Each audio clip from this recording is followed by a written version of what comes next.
Or maybe we are. But here's today's first match with Aqlif against Nicholas Stowe.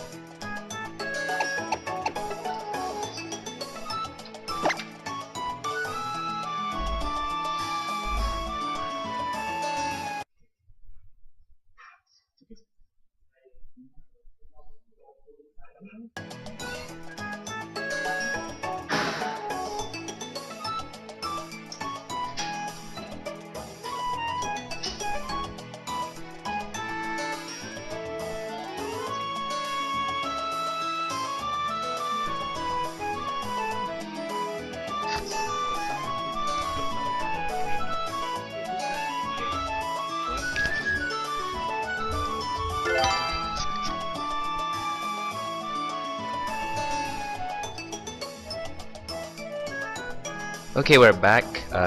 This is Aqlif and Umar doing the commentary for the CF Singles Pokemon Pika Singles Tourney for the 2014 tournament. And as you can see today, on Aqlif's viewpoint, we have him against Nix or Nicholas Stowe.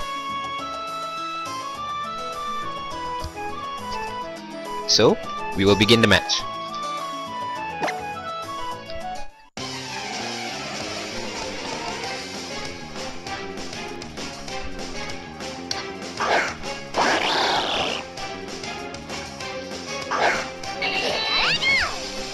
So we can see that from Aqlif's point of view, he sends out his Greninja against a useless Pikachu. And the expected Protean Dark Pulse, which we believe is Life Orbed.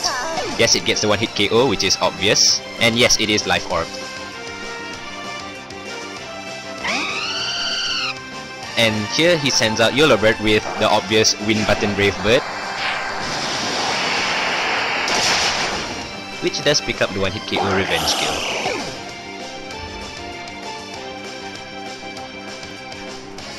Oh, what's interesting, it's Life Orb, which is more common on today's Talonflame these days. Once again, Talonflame going for the YOLO Wind Button Brave Bird just to deal with damage, hopefully gaining the kill. Garchomp's Rough Skin activates, and let's see if it's Rough Helmet. Oh, it is Rocky Helmet, sorry.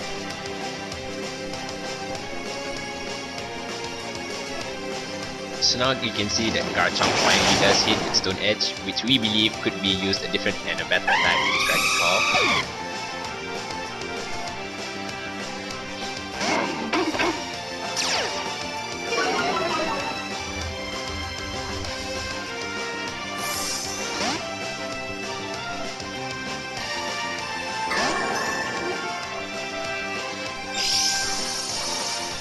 What's this, the doggy?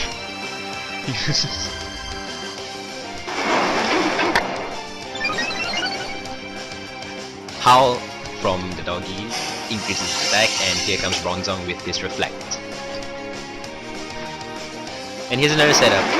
I'm thinking this becomes... Ooh, Bronzong goes for the Rain Dance, maybe as a pseudo form to stop a fire attack maybe from the doggy.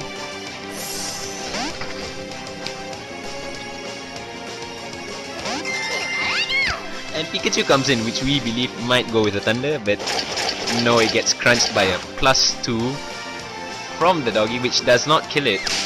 And then he goes back with a knockoff, hitting off its leftovers. Once again, another crunch from the doggy, which does get the kill on the Pikachu, which is practically useless in this. And oh, here comes the Swampert, which we believe... Oh, and it is a Mega. So Swiftin activates under the rain.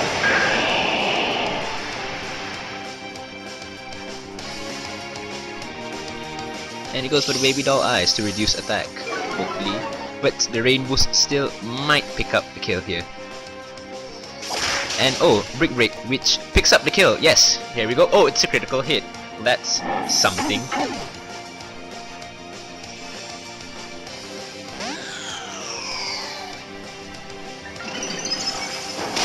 Here he goes with an Energy Ball, which will definitely pick up the kill there, which was expected with the Time Swap weakness.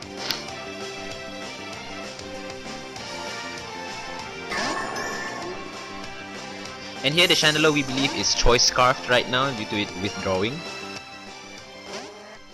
And out comes the Smurgle, in which the Bronzong uses this opportunity to set up Light Screen.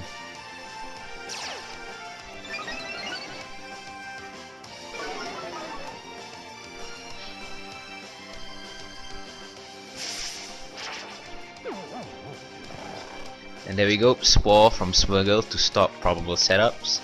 It's kinda too late because both screens are up. Okay, one screen is up. And Smurgle comes with a Moody to increase special defense and to decrease the useless special attack. Here we go, Baton Pass to which Pokemon comes in next? Slowbro, which will be quite defective due to the drop in special attack.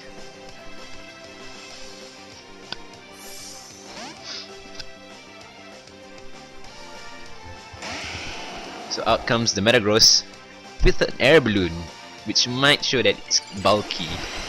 But here comes the Mega Evolution from Slowbro, and it really needs a Calm Mind if it wants to do something.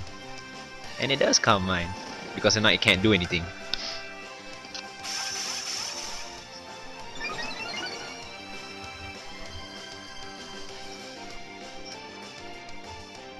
And a surprising Thunder Punch from the Metagross, which deals basically no damage. The expected Skull comes back. Let's see if it gets the burn. Oh, it doesn't, but it does pop the air balloon. Thunder Punch once again to see if any damage does occur, which of course does not. So Slowbro uses this opportunity to set up Calm Mind once more.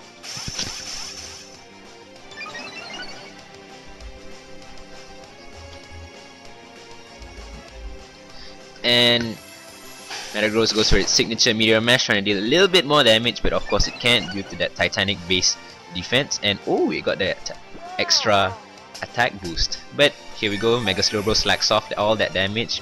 Delicious. And here you go, Metagross pitifully trying to Thunder Punch it, but of course nothing's happening. And is that a critical hit? No, that's not a critical hit. Scout once more, Light Screen's out, still no burn. Another Thunder Punch coming.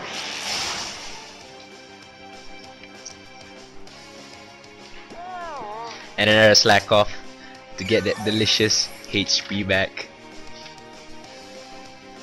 And here is Metagross waiting to struggle itself to death, maybe. If only it could Grass Knot and Mega Evolve. If only.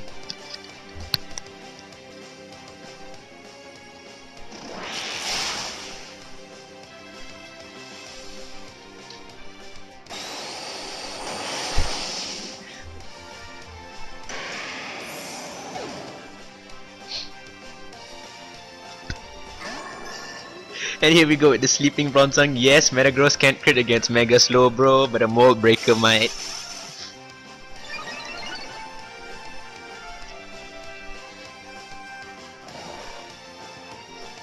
Bronzong still sleeping.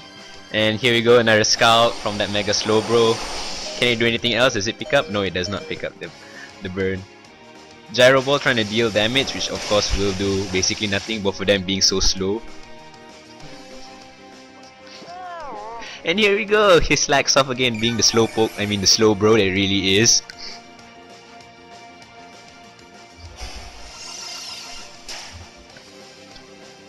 Light Screen once again to maybe mitigate another Skull damage, but here you go, he uses this opportunity to set up Calm Mind once more. Shall we see a +6 from Mega Slowbro here? Maybe not.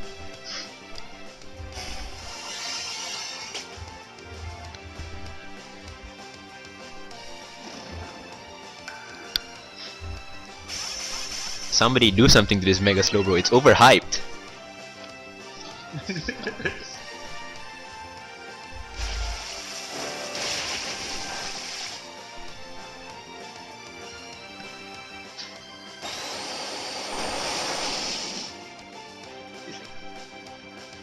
And finally, Bronzong faints after God knows how many boosts from that Mega Slowbro.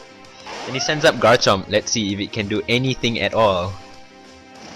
Dragon Claw coming in from that Garchomp.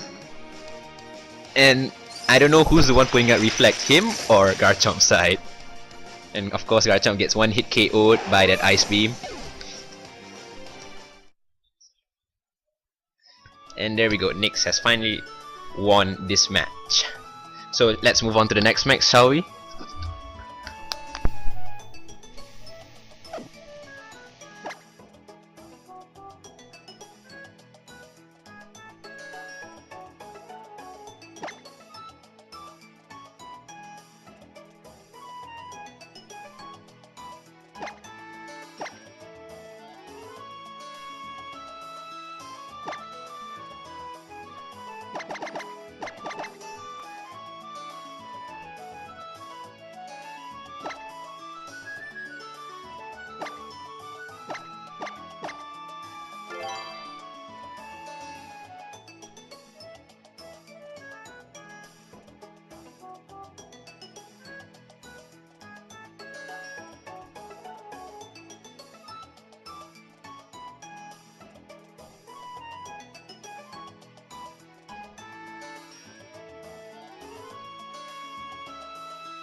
Playing that girl.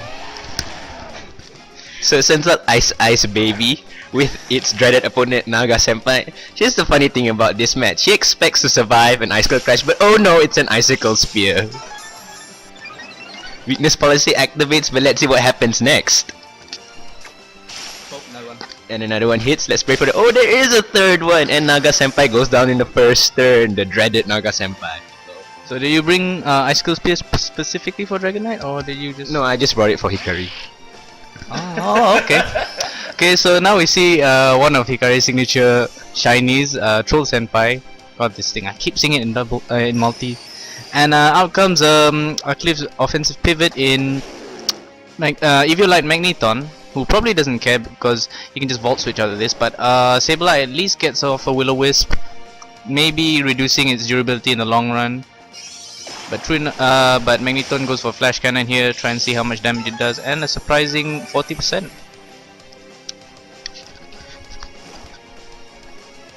So now we see the damage from the burn, which does something, which of course the Sableye cannot. Confused, Ray trying to get the hacks on.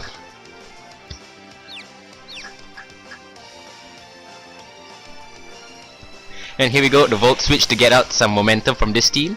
Seeing what else it might do to it. And switching back in Mamoswine here. What were you thinking here? What do you think you were gonna do against Troll Senpai? Weren't you scared of the burn? No, the priority Ice Shard should hit it first, and it does. Yep, and does just enough to finish off the weakened Sableye. That's one annoying prankster out of the way. Come in probably with a revenge kill with Mizukage, who doesn't really fear Ice Shard.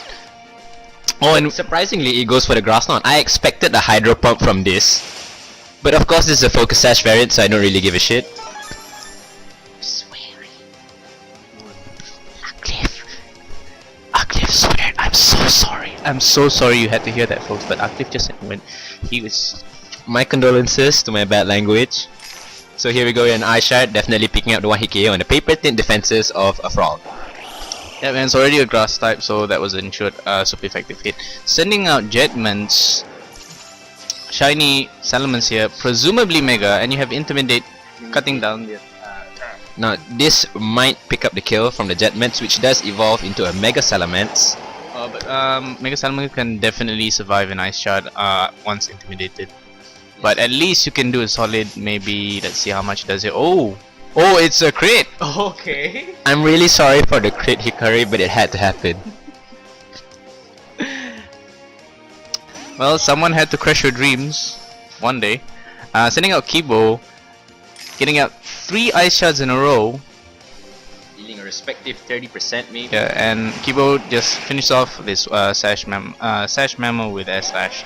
Finally goes down, but at least did a whole number on Hikari's team here. Aqlif sends out his offensive pivot again, resists Air Slash, and can easily switch out with Volt Switch and deal a hunk of damage. But Magneton gets flinched and takes another turn of burn damage. So here he goes, he switches out maybe to take a Thunderbolt, which of course I think I did. No, I didn't. I went for the Flash Cannon expecting that Pikachu to come in, but of course let's do pitiful damage to it. A respectable 20% maybe, but respectable 20%. Respectable 20%, folks. Okay, and then Zarif Zarif going with the double team here. This year's CF, I believe there's no evasion clause for this year, so Zarif went and exploited that, going for the double team Pikachu here. Now I bring in my own Pikachu to another double team, just for the Pikachu on Pikachu action. Of course, Zarif with +1 evasiveness, or was it +2? No, it's +3, man. Okay, now it's +3 evasion. Man, that Icicle Crash missed, and again missed. As Zarif keeps piling on the evasiveness. You can't touch this, might as well name it MC Hammer because you can't touch it, man. Wait, what are we at? +5 evasion on Pikachu. Is he gonna get a +6? Someone kill this thing. Of course we know evasiveness doesn't work all the way, but Pikachu using this chance uses Toxic. I guess this is Zarif's main plan with this Pikachu, is to stall out any offensive threats and on defensive threats that switches in. Nail it with Toxic. Oh, but here we go. +6 evasion, but Icicle Crash still goes through. And that's like the 90 excursion. Oh, and it's a critical hit as well, but Zarif's Pikachu manages to knock off, drastically reduce Aqlif's Pikachu by knocking off the light ball. And another grass not comes in. And grass not doing pitiful damage without that light ball. Respectable 7%. And ladies down, I guess it's finally tipping its fedora for this match. So here we come with the MVP Wawasan Doplo Doplo. In case you're wondering why, you'll see very soon. That Pikachu gets in a Toxic because you can't outstall unless you have Pikachu. So we go with the future sight because Wawasan Doplo Doplo is a sight that you'll never see. But an interesting move choice from Aqlif to use future sight on this Slowbro, and you'll see that a lot throughout the tournament as he rises through the brackets. And I think it's actually a very interesting move. Forces when you normally force out some checks, and you can do some interesting traps with future sight. And it was buffed to 120 BP this generation, making it very good. Nuzzle on the already poisoned Slowbro doesn't do much, but there's a crit there. So there's a crit, people. It matters. Oh man, you sure brought Mega Slowbro for that. Finally, this +6 evasion Pikachu gets finally brought down by future sight. The odd myth was that we believed that future sight always hit, but after testing it out, it was found out that future sight actually does not have perfect accuracy. So yeah, that was pretty lucky on that end. So now Kibo trying to probably just air slash and flinch this Slowbro to death, but Slowbro doesn't flinch, manages to set up another future sight, which probably threatens Kibo if it doesn't switch out. Slowbro stays in, and probably just dies to allow an easy switch for the next opponent. Of course, it has regenerated, so it could have switched out to Swagneton here. But do you think? I guess Aqlif wanted Swagneton more than Slowbro. Critical hit there, and a Thunderbolt should finish off this cable. 120 base special attack from Magneton, even uninvested, takes down the Scarfed Scarfed Togekiss, yes. And here Weedskits takes the win for the first round using a lot of hacks and crits. But in Hikari's defense, he did crit on the Slowbro. So let's move on to the next match.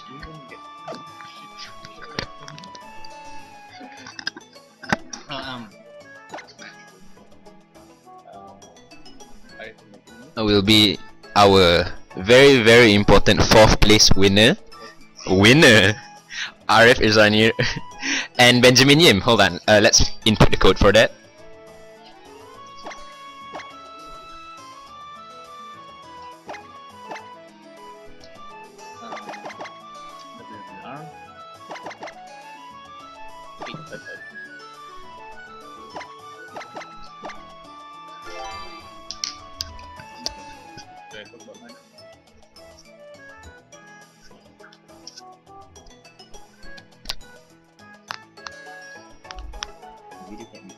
He didn't upload it. He didn't upload it. Are you sure? Try search again. Okay. S2.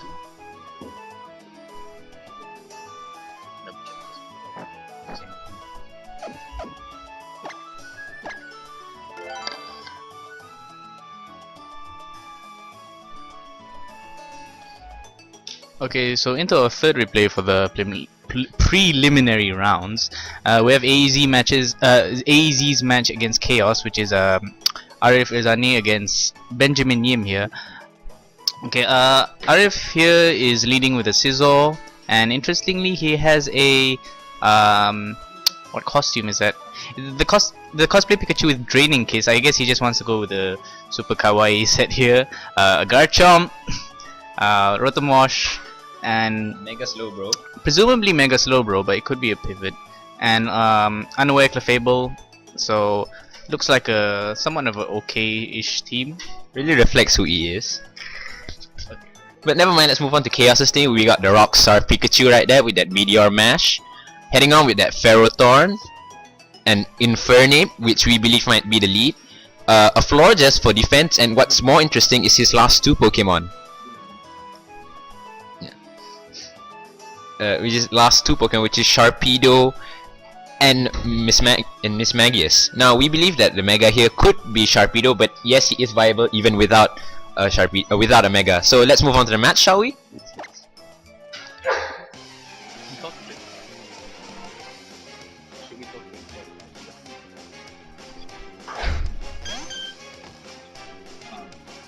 So Arif leads here with the Unaware Clefable against the Ferrothorn, and oh, that's interesting move set there with Stealth Rocks on Clefable.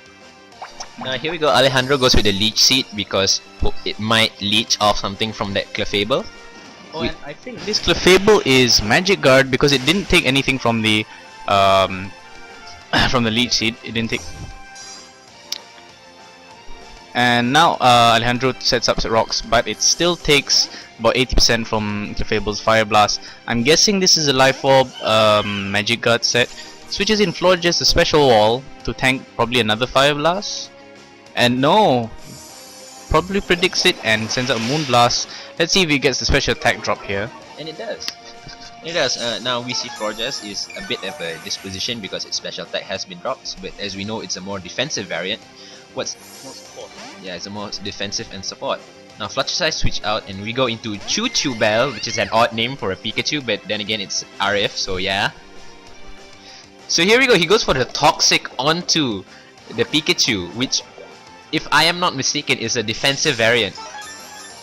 Yeah, and with Draining Kiss, I guess it's just gonna be sitting there and healing up that toxic damage, but doing pitiful damage to the really high special defense Florges here. Florges trying to stall it out with a Protect, trying to rack up on that toxic damage. Oh, a knockoff does not connect with it. And with leftovers coming out and Choo Choo Bell's HP going down. And we'll be seeing most of the people who've been, I mean, with the rules for this tournament that requires everyone to bring a Pikachu, we've seen that most people tend to go for the utility set. Oh, and the Nuzzle here paralyzes Florges. Florges gets paralyzed on this turn. Really kind of disrupts Florges' stall here. But as I was saying, Pikachu in this tournament, we've been seeing a lot of utility sets more than Light Ball, and that's what has been working out in the long run. Now here goes to the knockoff, which does take off its leftovers, but that doesn't mitigate it from pulling off a wish, and who knows, it might switch out to one of its teammates to soak up some damage and heal up, or maybe on its own to stall out with this Choo Choo Bell. Yeah, but RS Pikachu did a number on that, remove the leftovers and paralyze as well, so it certainly put a bit of a wrench into Florges' stalling capability there. Switches back into Clefable and Here you go, Alejandro taking Ferrothorn damage from the Stealth Rocks. Oh, but it gets the wish from Florges just now. Good. And he pulls off a double switch just to take that wish, and here comes back Florges to tank maybe another hit from that Clefable. Wow, somebody's making the smart plays here, and it's not Arif. But the Fairy and Steel core that we're seeing on Benjamin Yim's team is pretty good here. Arif switches out this Clefable. He's probably saving it for that Sharpedo that we saw on Benjamin Yim's team.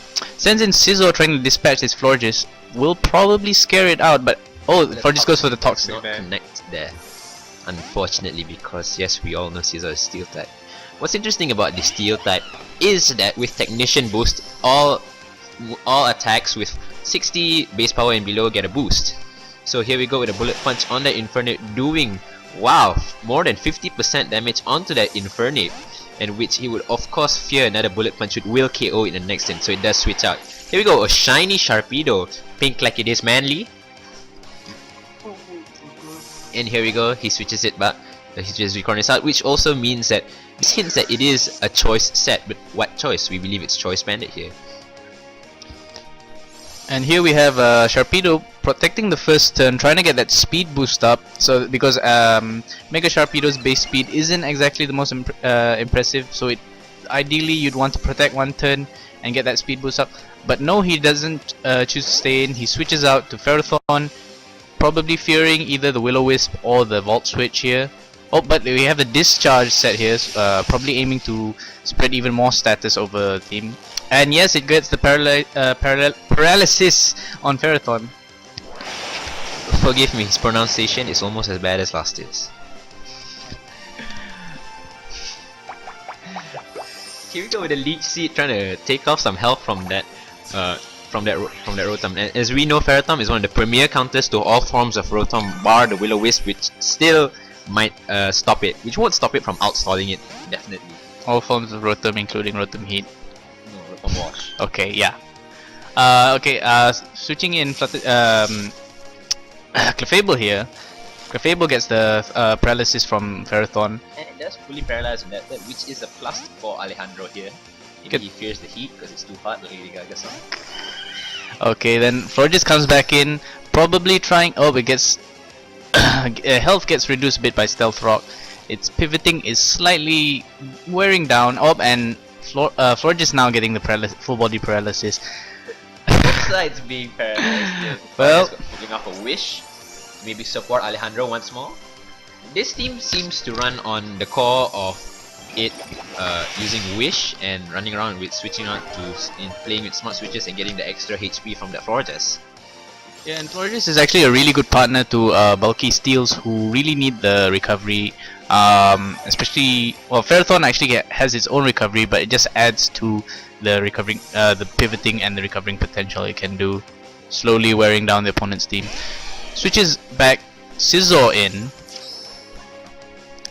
Now what we're gonna see here, Florges is probably gonna get forced out, but it still lands a bit of a Moonblast on it, chips away a bit of the health, and it chooses to stay in and take Scizor's +1 Bullet Punch from this presumably Choice Bandit set. Florges goes down. There goes a large source of recovery for Benjamin Yim's team.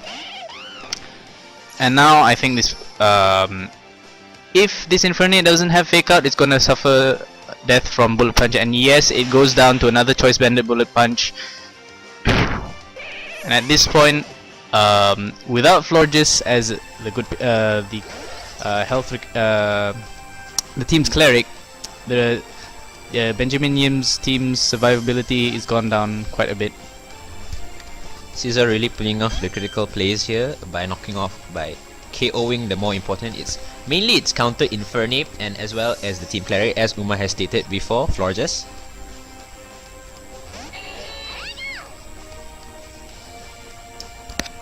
Oh, now we have the Rockstar Pikachu here. Karma. And oh, it survives that. it survives that with. Match, hoping to pick off a KO. Wait, was that a sash or was that just? No, that was just a Oh boy. And oh my god, there is a chance for this Pikachu to pull off the plays here, like the Rockstar it is, you know. Of course, I think this is a Light Ball variant, but it manages to survive with 1 HP. But Arif, not giving any chance, sends in his shiny Choice Banded Scizor. But oh, this Pikachu manages to pull off a Wild Charge, Light Ball Wild Charge. That's so metal, man. Killing and killing itself. Well played, well played. Okay, Benjamin Yim sending in his shiny Miss Magis here. Now the odd thing about Miss Maggie is that it can be both a utility Will-O-Wisp or it could be offensive with Shadow Ball and other attacks as well. And this gen gave it a lot of good moves, Dazzling Gleam, and in Aura's a unique addition, Mystical Fire, but I doubt we'll be seeing that on most sets. But Mystical Fire plus Will-O-Wisp does seem interesting. Clefairy sets up a Wish, so then it can presumably still hovering over Metal Pika. But Miss Magis sends a Shadow Ball. Fluttershy, unable to take its wish and restore its health, goes down. This nasty plot Miss Magis might be in for a sweep, but let's see how much damage it does on the Rotom first. Oh, and it pulls off the critical hit, a +2 critical hit on that Rotom, which means that right now Arif is in a pickle. But then again, he always is. Yes, and I do believe that Miss Magis oh no, is this a Scarf Chomp? Because under most circumstances, I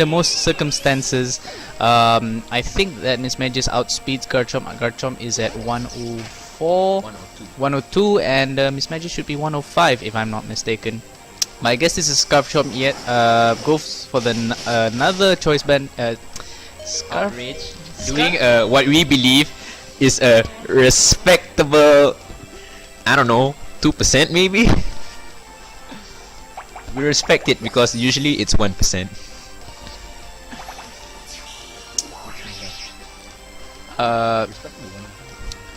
Yep, Ferrothorn regains a bit of health from Leech Seed here. Let's see if it can survive another Outrage and hope for Confusion Hacks.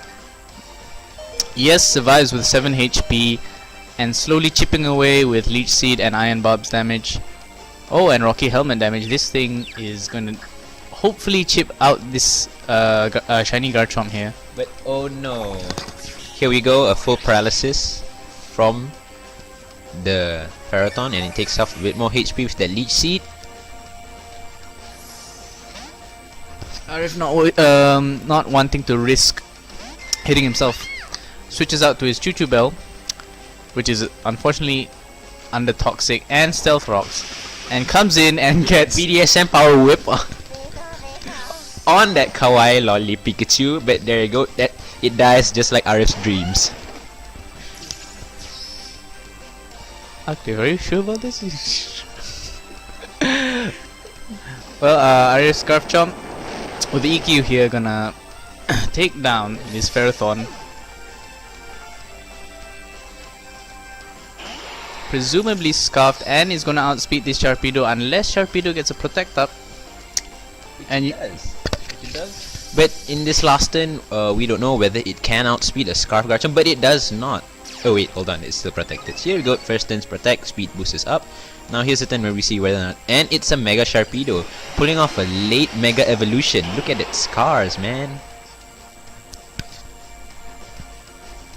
But as you know, turn order is decided on before Mega Evolution.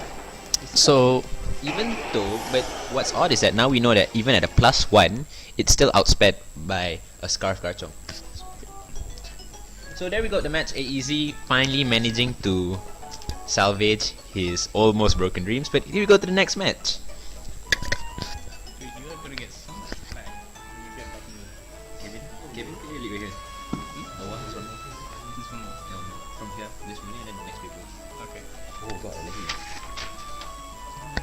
Ni kena ambil tan you. Right? Okay, let's take Kevin, this one, and tan you. Just 3 more. Or 2 more. 2 more. Yeah, so, yeah, your match. You want to leave? It's not really interesting. Really? My second match. Okay, let's take Brian Lee. Okay. What's his H? Okay.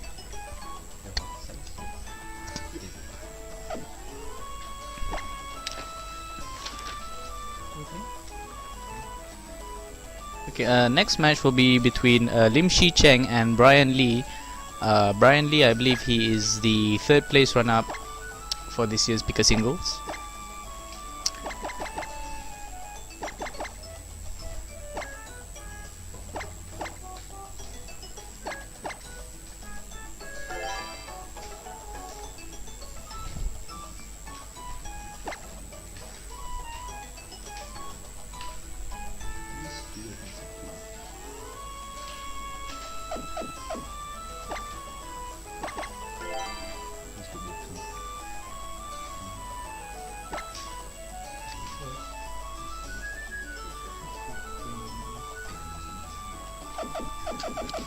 Sorry, we're having a bit of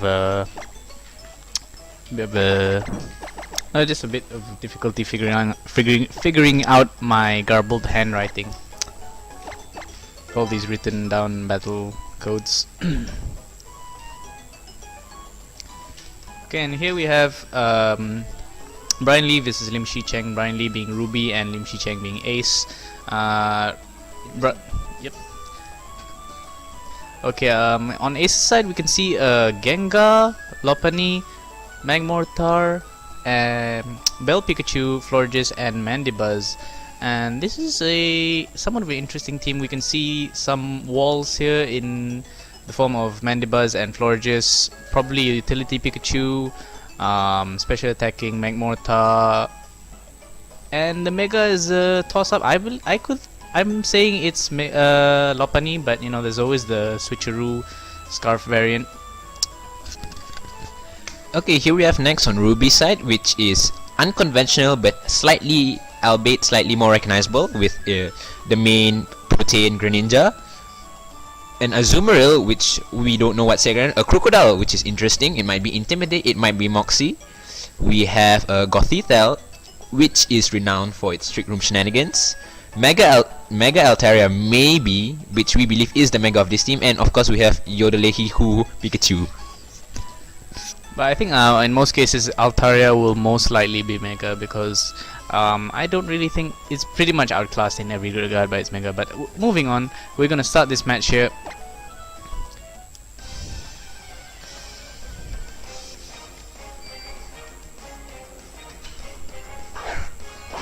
Who's that? Shiny Greninja making its appearance here against a Mandibuzz, which could be a problem for it because if it's subpar special defense here. We all know that Mandibuzz is known for its pronounced defense, but here we go with the Florges to predict an Ice Beam or maybe a Dark Pulse from it. Yep, and it tanks that Ice Beam well thanks to its high special defense, but it still has to fear the potential Gunk Shot on Greninja, one of the new tutor moves in Auras, which basically allows Greninja to pass most of its counters. This means that Greninja is now officially Ubers in Smoke on tier. I won't say that, but yes, it's still suspect. But yes, you see the Gunk Shot on Greninja takes out that Florges all the way. Life Orb, damage taking it a bit. But now, he sends in his shiny Magmortar, which is another pink Pokemon here. Now, Magmortar's status has been known to have stellar special attack and passable special defense as well, except for maybe its subpar 83 base speed. But here we go. Croc Block, which is an interesting name, comes in with an Intimidate to stop it. A Croc Block scares out Grimlock. Grimlock. Grimlock went for the Thunderbolt there. But now that it's forced out by Croc Block, he's now it's taunting him like the Croc Block he is. using that opportunity to set up Stealth Rocks. And this is a very annoying Crocodile set here. Bulky Intimidate with knockoff Stealth Rocks, Earthquake, and I believe Taunt. Yes, it really shuts down opponent's supports, and it sets up a lot of opportunities to set up Stealth Rock freely. And now Ace retaliating with his Bell Pikachu, which is still outsped by which I believe 110 plus speed Crocodile. Pikachu dies to the very frail Pikachu dies to the knockoff right there. Knocks off the Focus Sash. Now Grimlock comes in against Croc Block. Looks like it's a lock battle. Looks like Aqlif, don't try. a headlock. Okay. Bradley with his Gothitelle here, which is pretty bulky with its special defense, and yes, with the tanks the Focus Blast well, thanks to its psychic typing. I believe now that we know it's a Scarfed or possibly a Spec set here. No one in their right mind. Yeah. Again, yep, and it dies the Psyshock thanks to its abysmal 67 defense. Now Ace sends in his Mandibuzz, gets ticked down a bit by the Stealth Rocks, but it can't take. Now Gothitelle can't possibly walled by it since it usually carries Psyshock and or Dark Pulse. Sends in Greninja to try and dispatch it.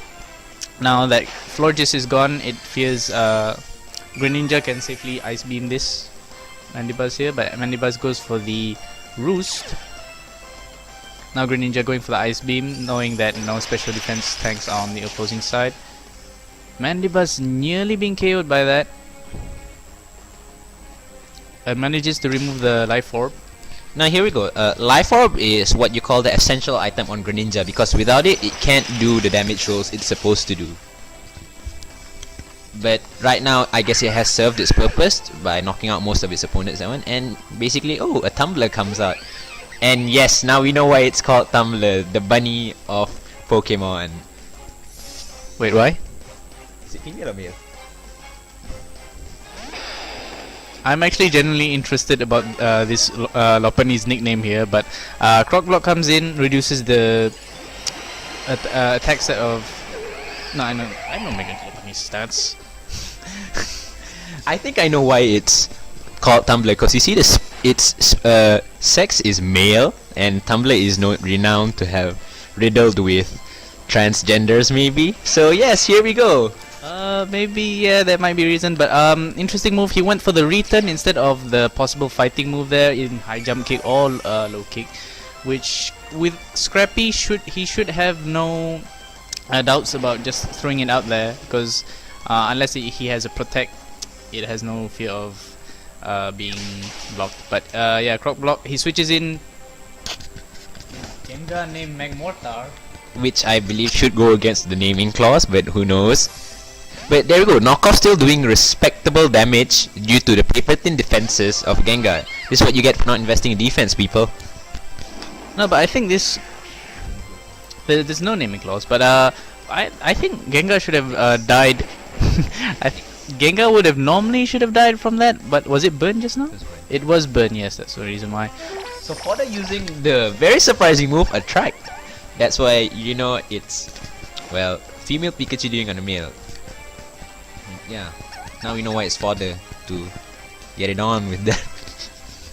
But 50% chance to not attack a opponent of a opposing gender is quite it can maybe work out in his favor, and at least yeah. Looking at the damage, it might be an Eviolite set. Bulky Pikachu here with double team. Oh boy. But now that it's nuzzled and attracted, it has very low chance of attacking. This is even terrible than Paraflinch from Kibo, man. This is Attract, for God's sakes, from a Pikachu.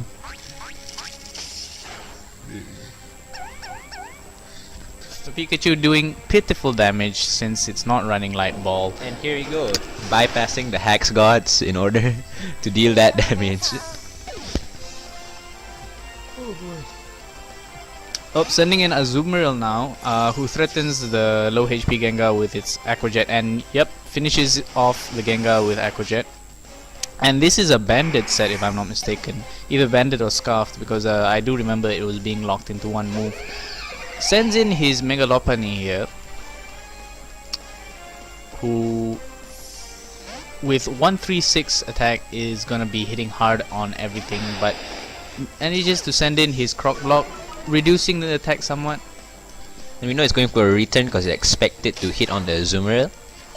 But oh no, it survives with that, but the burn gets him down. The whole point of it is just to get the Intimidate off and give in a free switch in to the next Pokemon. Yeah, but I do believe that this Mega Lopunny should have been throwing out more fighting moves in general, because Scrappy with return and with normal and fighting moves gives you somewhat of an unresisted coverage. So here we go with an Ice Punch which deals with coverage from that Mega Lopunny onto that Mega Altaria, which has both 110 in defense and 105 in special defense. Now we know that it has at least more than 100 in all offenses and defenses, which make it quite a bulky yet offensive Pokemon overall. Yeah, and now we know that he's running a physical set with Dragon Dance and Return. And yep, Brian Lee manages to finish off the match with his Mega Altaria. Scary stuff indeed. Well, now we're gonna move on to yet another match in our preliminaries, which will be between Mr. Tanyu and Muhammad Irfan, from Tanyu's point of view.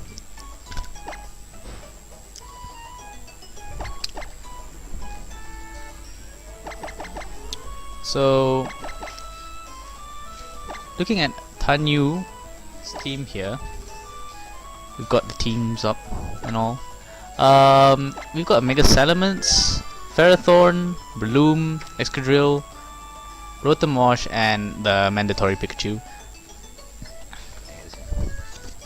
So we got on Irfan's side, you can see that he goes with his Pikachu, the Metal Hit Pikachu of course, coming in with a Charizard which in singles could be a Charizard X or Y, and of course we have the Jolteon here, which could deal a lot of damage from the special side.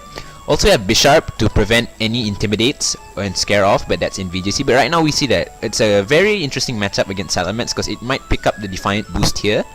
And next we have Excadrill, which of course is a great utility Pokemon overall, and we have Salamence, which in this case might also be the Mega, but we believe that the Charizard is the Mega in this battle. Yeah, you would probably never see a regular Charizard nowadays, but I think Mold Breaker and Excadrill on both sides to deal with any Rotoms. And yep, we can move on with the match. Drop my Mountain Dew! MLG man, MLG. So here we go with the match. It starts right now. For your information, Dean here is the champion of today's tournament. And he starts off with the Salamence against the Jolteon, which could be a disadvantageous position for the Salamence due to the fact of HP Ice might coming out. Yeah, but unless it was probably a Scarf set with Earthquake, it might be. But just to be sure, he switches out to Gurren here, who blocks the Volt Switch from Jolteon, forcing it to switch out manually here.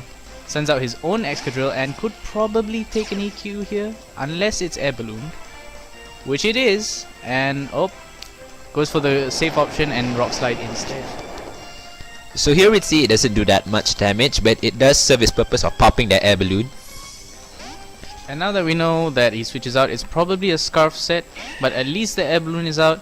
Switches in his Breloom here, good switch here, resists the EQ and threatens with a Mach Punch next turn. And this is interesting, it's a Poison Heal set. Normally you'd see a Technician set on Breloom, but he's going for a Poison Heal set, I'm guessing with Substitute. In singles, this is a more... it's not a Metal Hit Pikachu. It's the Nacho Libre Pikachu. Yep, that is the Libre Pikachu indeed, and that's a shame because Flying Press would have just completely obliterated Breloom right here. But it manages to spore and set up a Substitute here, and he's probably going to be really annoying, forcing all those switches and stacking up Sleep.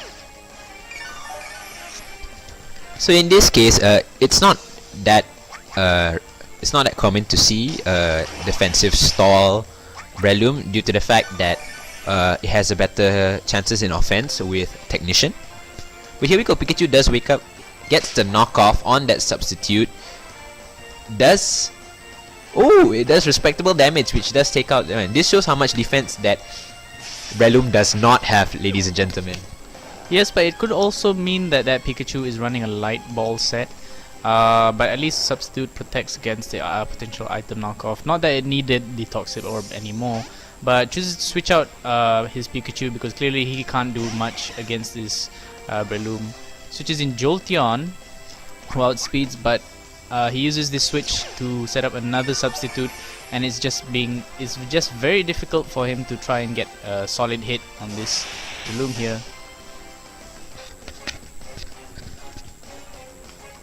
So now you can see his sub was broken by that critical hit Volt Switch, but even that critical hit won't really matter. But here we go, he goes back into Pikachu, who's still sleeping. He pulls off another substitute.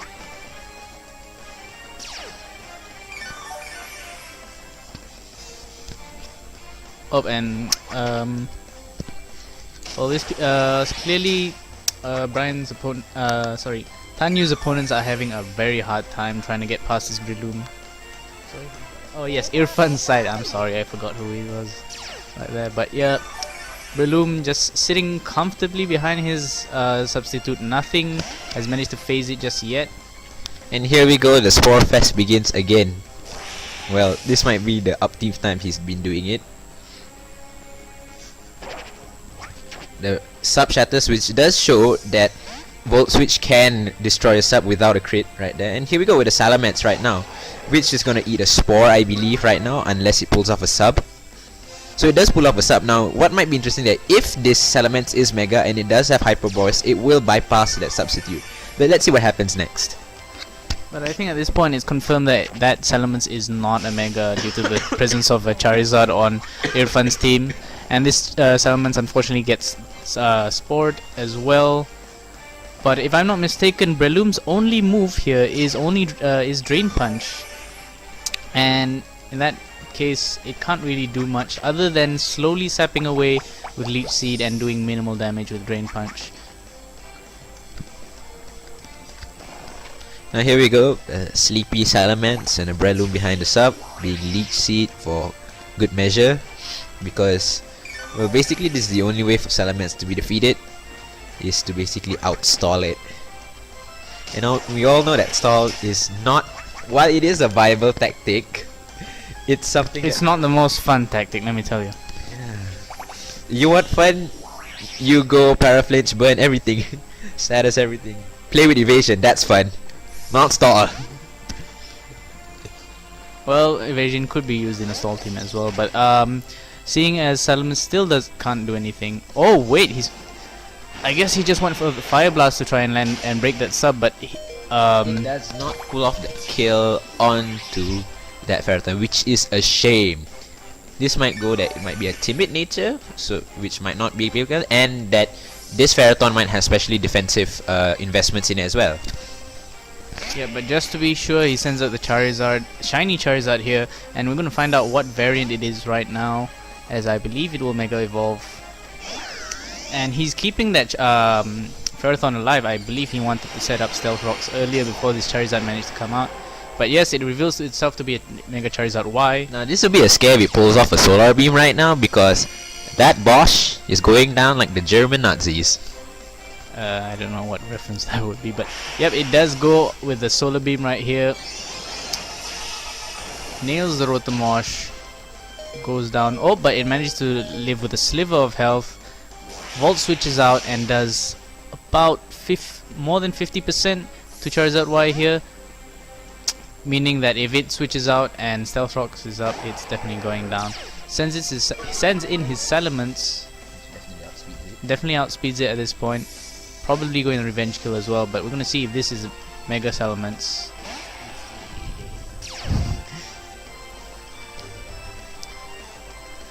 And yep, it's a Mega Salamence. Alright. This might actually go in Yep. Now Salomon sets up a Dragon Dance sitting on +1 speed, +1 attack, and yep, it outspeeds this Excadrill with Earthquake. Outspeeds and kills it with Earthquake, yep. Sends in his Charizard, which is again outspeed by +1 Salomons. Hit by that +1 return. Salaman's using that return like the boomerang he is. Yep, and this non-Mega Salamence comes in, at least manages to nullify that Dragon Dance to some extent. But still, Aerolate return from Mega Salamence, 145 attack, still not to be underestimated. Sun goes down, and Irfan was unable to make the most of it. But Bisharp here, oh, if only Irfan could have predicted the Salmon switch in and switched in his Bisharp accordingly, he could have got the Defiant boost and at least done a good chunk of damage with that Defiant Sucker Punch. FYI guys, yes he did die to the Earthquake, but as you can see in the next few tournaments coming, especially in VG's format, there will be an abundance of Bisharps due to that Defiant knockoff coming up anywhere. Yep, and the normally 130 base speed Jolteon is now outsped by the +1 Mega Salamence and KO'd by the Earthquake. And that's how Irfan goes down. Dean pulling off his stall plus sweep tactics in the late game. So let's move on to the next match, shall we? Next round. What's the next round?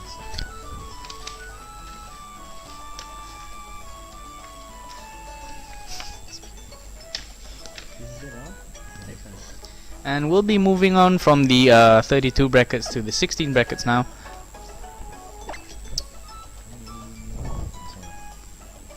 Moving up the ladder, we have okay, and we're gonna be playing Tanyu versus Brighton for this next round. This is in the last 16 brackets.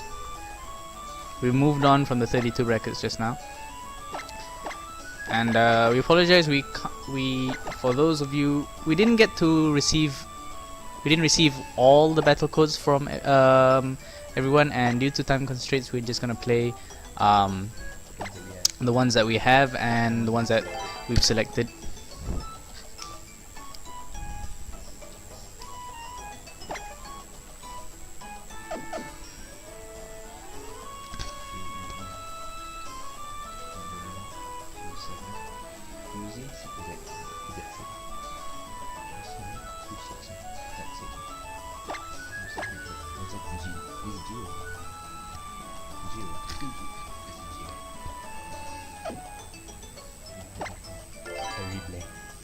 Yes, and Aqlif says my handwriting is terrible, and I do agree.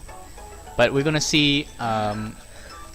We have, as we know, Dean Teams is here, and we're going as Team Umizumi. I'm sorry, just Team Umi here, which is coming out with an interesting team: Yodelehihu Pikachu, a Lucario, which might be Mega, Rotom Wash, a Dragalge, which we could see the adaptability form here, and a Clefable, which comes along with a Weavile.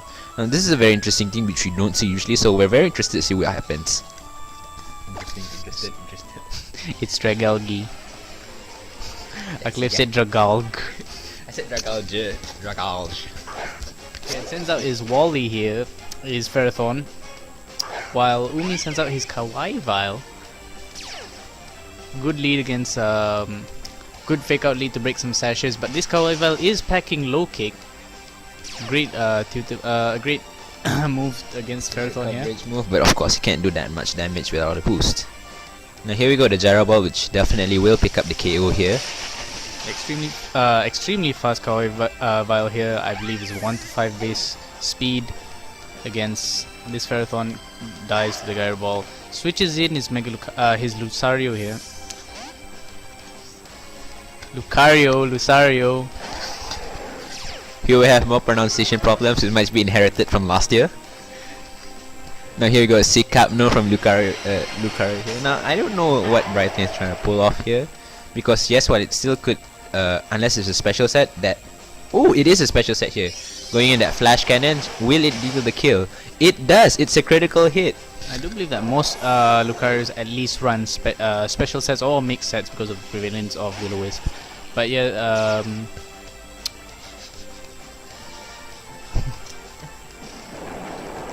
talking about? Ah, okay. So now we know why it's called Sikapno, because it's actually Russian for the way you pronounce Lucario. Sukario. And he switches in his Dragalge here, and without Trick Room support or any speed control support, Dragalge's low 40ish base speed is just gonna die straight out to this EQ from Excadrill. It was a shame. It could have been 420 Blaze It, but then again it was drowned in the H2O. Oh, and we're gonna see a Calm Mind from Clefable here. I guess it could be an Unaware set or even a Magic Guard set, because both abilities let Clefable set up against its opponent quite well.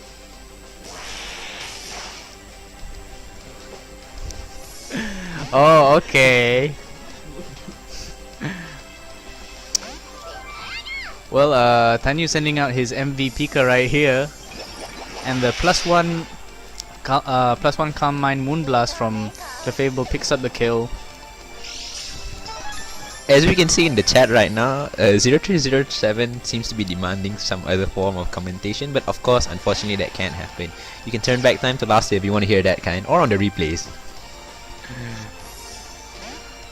Okay, and Brighton switches out his +1 Clefable there, not willing to get KO'd by the Iron Head from Gurren Lagann, but it could have retaliated with Flamethrower as well if it was carrying it. So now we're going to see both of them switching out to their defensive pivots. Parathon taking that Volt Switch very comfortably, and probably using this opportunity to either Leech Seed or set up Stealth Rocks. Oh, but Pikachu knocks off Ferrothorn's Giving it that sassy walk away from it, yeah. knocks off that Rocky Helmet, and it basically allows, it basically reduces the damage that Brighton's team will be taking when dealing physical attacks to Ferrothorn. Ferrothorn still hanging in there, but Rotom chooses to go for the Will-O-Wisp here, and unless... no, I think Ferrothorn is going to be... no, it might just survive with a sliver of health with the Leech Seed regen here.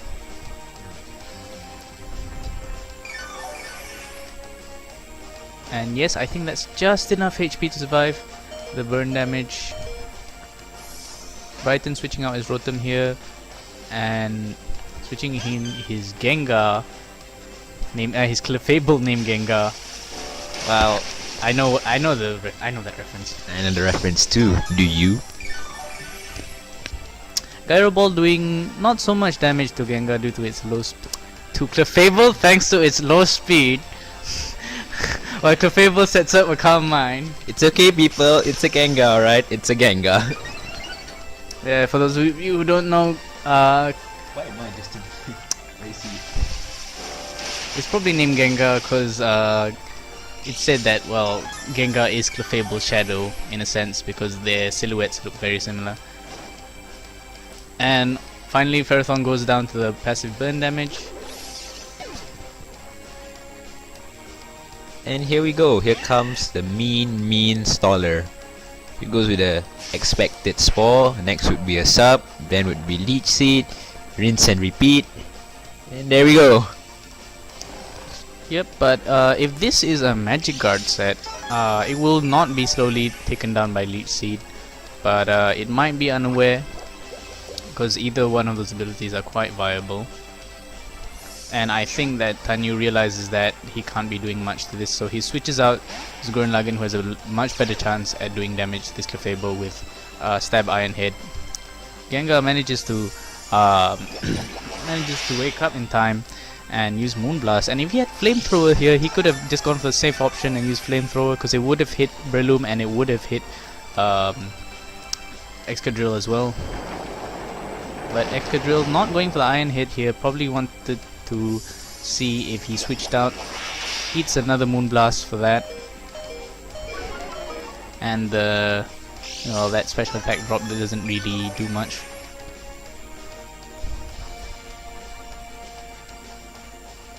Yep, we're gonna see Scarfed Earthquake go again for the two hits on Clefable, slowly bringing it down. And now Brighton forced into his Rotom, which is outsped and EQ'd by the Mold Breaker Excadrill. Goes down as well, and I guess that's why he didn't want to use Iron Head to finish it off, because if not, it'll be locked and blocked by that Rotom. It's not a crock pot, man.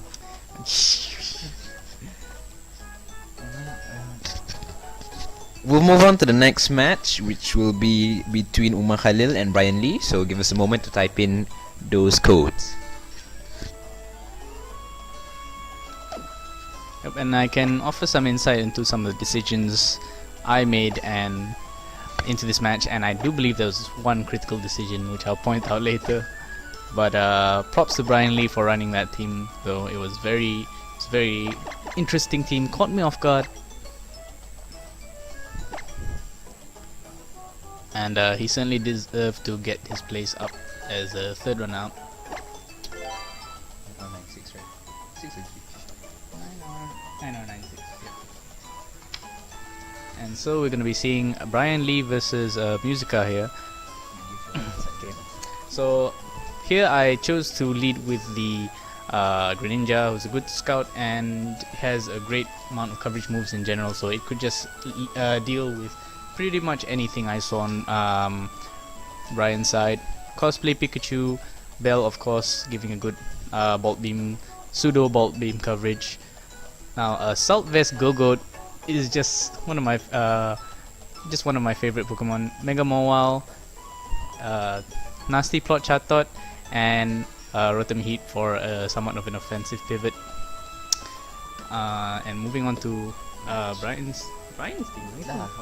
Oh yeah, we already reviewed his team last round. So yeah, we're gonna see Musica vs Brian Lee or Ruby here. You'll be seeing your commentator Umar going for his round against Brian. Yes, sends up Crop Block first, and here Kairu. So counter, yeah, and at this point I didn't know what set Brian Lee was running. I thought it might have been a Scarf set, so just to be safe, I didn't want to get EQ'd or anything, so I switched out my Greninja to my Assault Vest Gogoat here, and he does the same, switches out to a Azumarill. Gogoat has really good special defense, especially with Assault Vest, but his defense is somewhat lacking and takes a good 95+% damage from Play Rough. But managed to get back a bit of health with Horn Leech here. But I'll still be 2 HKO'd, and he probably expects my switch as well. So he goes out. And so do I. So he switches in his Gothitelle here. To which I switch in my Cerebella, my Mawile here, Mega Mawile. And I was thinking I can use this opportunity to set up my... I'm using a substitute set here. And I know that Gothitelle will probably try and spread some sort of status, but it goes for the hidden power, and I'm guessing it's a hidden power ground or hidden power fighting. It's either hidden power ground or fire right now. So you go manage to pull off the sub, go with the Sucker Punch to try to deal damage. Will it pick up the KO here? It does. That is a strong Mega Mawile. Yeah, and that's just one of the strengths of substitute Mega Mawile. It just forces so many switches, easily lets you set up the sub, and you can just Sucker Punch everything that comes your way. But another Hex abusing Pikachu here with double team. Yes, and play miss, but you know that was +1, so can't be helped. So here we go with his Kurupeko. I'll pass it back to him because he knows more. And one thing about this Kurupeko is that it has Keen Eye, and for those who don't know, Keen Eye ignores any evasiveness boosts here. So any attacks will just ignore the fact that Pikachu set up 2 double teams right there. And Chatter with 65 base power and 100% chance to confuse. I'm just gonna be spamming this and using this opportunity to set up Nasty Plot here. So why do you name it Kurupeko, Umar? Well, for those of you who play Monster Hunter 3U, you should know there's a pretty popular monster there named Kurupeko. It's a giant parrot thing. And here we go, +2 Boom Burst.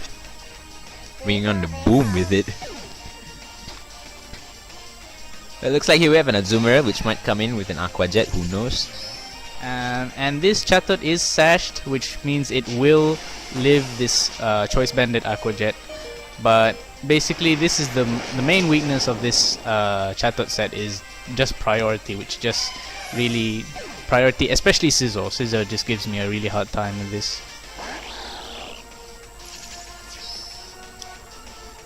And here, I'm scared, clearly scared by the and outsped by the Ice Beam here. So I switch out to my pivot, which is Rotom Heat, but he goes for the safe option and goes Dark Pulse to deal neutral damage instead of Ice Beam. Life Orb, Shining Greninja. They're all Life Torp, people. They're all Life Torp. Now I go to my special wall, which is Assault Vest Gogot, who takes this Dark Pulse quite well, but it is gonna lose to the next Dark Pulse, at least wearing it down, at least having the opponent Greninja wear itself down with a bit of Life Orb. Yep. And now this is a Greninja vs Greninja, one-on-one Greninja situation. And for those who don't know, my Greninja is actually not perfect in speed, so I knew that I was going to lose the speed type, but at least I managed to dodge this Gunk Shot and deal quite a bit of damage, not enough to pick off his Greninja with Dark Pulse. Goes for the Hydro Pump here and manages to kill my Greninja, and at the same time Life Orb takes off his own Greninja. But I made a critical mistake here, which is I could have switched off to my Chatot and let him kill that instead. And you will see that will be some of my downfall later on. This is what you see the Legend of all ninjas. They kill each other one way or another. Now my Choco Blanca switches in. Clearly can't do anything to this Crocodile, especially with -1. Crocodile, very annoying set with bulky knockoff. Knocks off my Chesto Berry before I can rest, and taunts me just to make sure that I can't rest anyways, or use Will-O-Wisp. Uses this opportunity to set up Stealth Rocks. It's Stealth but yep, I go for the Overheat, does nothing against this bulky Crocodile. And this was a very surprising set to me, and so I was caught off guard. Props to Brian Lee for this set, very interesting.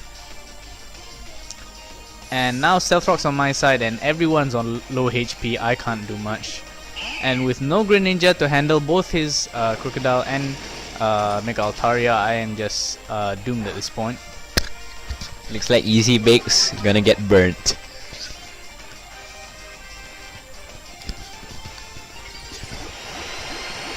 So at this point, I think Brian Lee's win is confirmed because all of my Pokemon are low on health, and he's got Stealth Rocks up. I can't pivot anymore. Uses this opportunity to set up a Dragon Dance.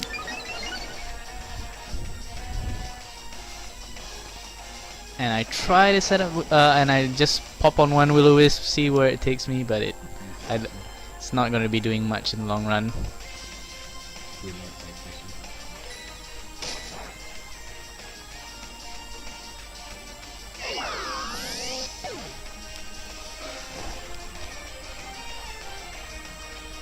Hikari, please. Actually, I do think there's a plushie. No, that's quite small. Oh yeah, a giant size Mega Altaria plushie. No, even the giant Willow plushie isn't big enough to find. Yeah, I mean it's like if you have a car, like the couch, right? It'll be like if it's a two-seater, it's only you and Wailord. There's no room for a third person. Oh, that'd be sweet. But yeah, Chatot goes down here, switching into Stealth Rocks. And now all I have is this Mega Mawile surviving with just a sliver of health. But Sucker Punch not gonna be doing anything to this Fairy type Mega Altaria. Look at that Fluff, absorbing all the hits. Yeah, you can't bite into this. Yep. And goes down to the +1 Earthquake. Not as if that mattered, but still, win goes to Brian Lee. And now this is the last match for the round of 16, which we will stream. After this, it will be all the rounds for the rounds afterwards. So here we go with the next one.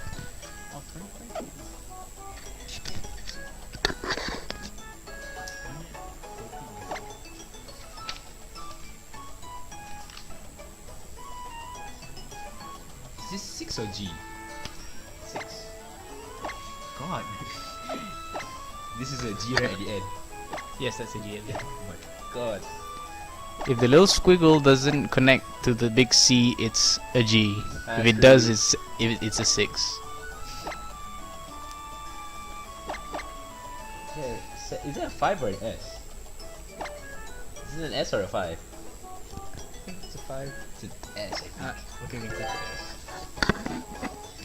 If we don't get it, it's Umar's fault. Yes, it's Umar's fault. Oh, are you sure love this video? No, don't do it.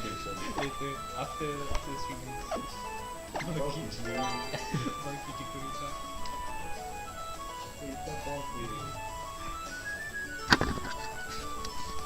Alright, here we go. We've seen Nix's team of him having the... what's the dog's name? Aqlif doesn't know all the names of all 719 Pokemon. Gen 5 just sucks that bad. Okay, never mind. Let's move on to Azri's team. We have the Kawaii Pikachu. We have a very interesting choice here in which a Delphox, Classical Sableye, what could be a Mega Aggron. Yeah, Classical Sableye, man. Okay, here you have what could be a Mega Aggron. We have an interesting choice of a Suplex. What's it called again? Holucha, yeah, Holucha Nachos, whatever, and a Milotic, which could be competitive, but in singles it could be Marvel skill in this case. So let's move on to the match, shall we?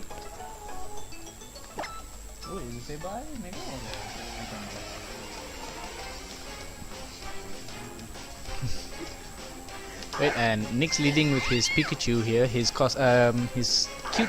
No, that's not Nix, that's Alright, Azri leading with his idol cosplay Pikachu against the Chandler. Chandler using Energy Ball here. I think he's packing that move specifically for the Swamperts that might. Yeah, what's odd is that he didn't go for maybe a Fire Blast or a Flamethrower. But then again, it could be just a safe play. Yeah. And Azri switching in his Delphox here, who I'm not sure why. Wait, Delphox used Shadow Ball there. And Smeargle, immune to the Shadow Ball, gets a free turn of Moody. King Shield coming from the annoying Smeargle here. You got Flamethrower doing nothing to it, Moody activating again. What's odd with this Moody is that it will decrease one stat and increase another stat at random. Yeah, we decreased one stat by one stage and increased the other stat by 2 stages. So you saw he got the minus defense and the +2 special defense there. Forces out the Delphox, who probably thinks it can't hit the +2 special defense Smeargle, and instead gets spored by it.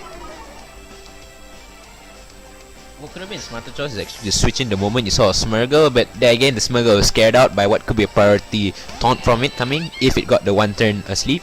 Oh, now that's a harsh nickname right there, but at least the Prankster was asleep, but now Sableye wakes up just in time and slaps on a Will-O-Wisp on this Pikachu, who's presumably with that damage, it might be Light Ball, but thanks to the burn, probably managed probably could have picked up the kill on Sableye. I'm not too sure about that. Nix, whoever you are, you should rename your Pikachu to Metal Hit, because that's just so metal.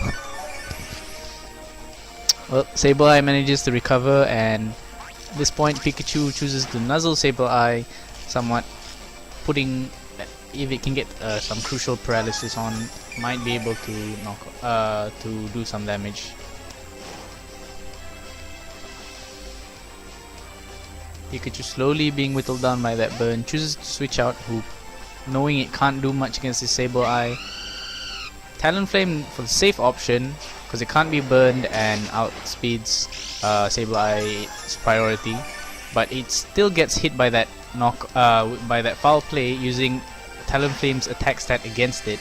But Talonflame with the priority roost heals back all that health.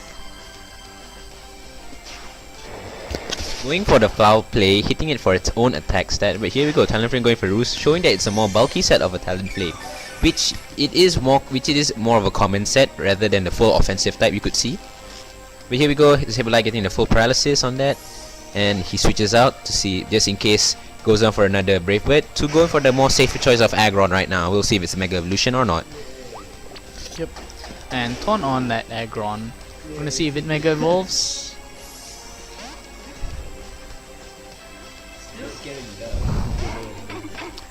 Oh, I love the name. Oh, Bark No Bite comes in and stacks on an Intimidate on this Aggron. And it doesn't Mega Evolve just yet. Maybe it wanted... Well, we don't really know if it's Mega just yet, but maybe it wanted the Stab Rock Slide, yep. Or maybe... But here we go, Aggron is somehow scared out by that Stout Land right now. And here we go into Milotic, maybe hoping to get a... Aqlif finally found out what that dog's name is. Damn it! Baby Doll Eyes on Stoutland here. Very interesting move. It's a priority status move. +1 priority and always reduces the opponent's attack stat by 1 stage. But Milotic doesn't really much care for its attack stat. Scalds the incoming Pikachu. So now you can see that the metal burns! Okay, maybe not. Here we go, the annoying Smeargle comes out once again, maybe to spread more sportish nonsense. Hopefully the smart play comes here, and yes, he goes in with the Sableye. Very, very smart play there. Now has a chance of being taunted, and it cannot be sport due to its paralysis. Yep, good choice of move there by who's this again? But yeah, Smeargle sets up King Shield, trying to stack up some more moody boosts. But Sableye reducing its durability with the burn.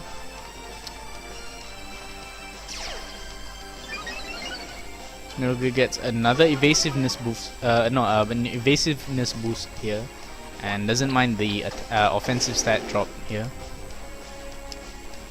Smeargle being taunted by Sableye here, and presumably if it's not carrying any attack moves, it's just gonna sit there and stack up moody boosts and do nothing really. So at this point, Nyx has no choice but to switch out to his Stoutland again. That's a really stout dog. Stoutland actually an interesting choice of Pokemon here. It is a normal type with quite a few coverage moves and respectable bulk and attack stats. Goes for the crunch here on Sableye, dealing about 30%, 40%. That's respectable coming from a dog. Now that's just insulting. Stoutland's a pretty cool Pokemon to be honest with Sand Rush, but there's no sand to abuse it. But What's there to respect with a foot-long mustache? okay, 10-foot-long mustache. Talonflame. Oh, he switches in Talonflame to take the incoming Will-O-Wisp. Manages to keep the that Stoutland's offense intact. Sableye. Okay. Talonflame once again landing the taunt on Aggron here. Not gonna do much, and we're still not seeing the potential Mega on either side, and I'm guessing at this point it has to be Mega Aggron. Oh, but Mega Aggron goes for the Heavy Slam here, doing hardly anything to Slowbro. This is what you get for being so fat. But Heavy Slam's damage is determined by the difference between weight between both Pokemon. And and we're gonna see a Mega Slowbro from Nyx here. Mega Slowbro, we've seen about 2, I believe 3 Mega Slowbros so far. All Calm Mind, all using Calm Mind, and that's pretty much the best way to use Mega Slowbro in singles. Just set up those Calm Mind boosts without fear with your Titanic defense stat and shell armor. Oh, but Here comes with the haze. Instead of the Dragon Tail, it goes instead for the haze to stop all stat changes. But here we go, since it's faster, he could still pull off another Calm Mind due to its late turn in. yeah, and I think Nyx is gonna switch tactics here because Milotic can just keep hazing this Slowbro here, and he just can't rack up those boosts. So he goes for the Scald, hoping for a burn. But in this case, it doesn't get a burn here. Milotic responds with another Scowl. Let's see who burns who right now. So this is basically a battle between two bulky waters, and yep, Milotic picks up the burn with Scald on that side. And let's see if Slowbro picks it up as well. But nope, RNG is not in Nyx's favor right now. Looks like RNG is working just like how Slowbro is, really slow. Here we go, Slack off to take off all that damage. Now we can see in this case, I believe that Milotic has the upper edge here because he has higher special defense compared to Slowbro. And in this case, Slowbro is burnt, which does not like the passive damage. We're gonna go into a battle of one spitting hot water at another. Lots of burns everywhere. Spitting contest, that's for sure. And slowly just inching each other down with burns and skulls. And I guess since Slowbro is already down to half HP, Predicts the slack off, I think, in order to get, or maybe he predicted the switch and used slack off on that opportunity. But we don't know what's gonna happen anyways. and Delphox here just now shown to be shown to have Shadow Ball, which it does use in this case. I believe Slowbro without any Carmine boost takes about 40% with that. Oh, and we get this the Special defense drop. yep, and that is probably gonna be Scald screwed. will not kill it. Nope. I believe Delphox's special defense stat is quite high, 100 plus if I'm not mistaken.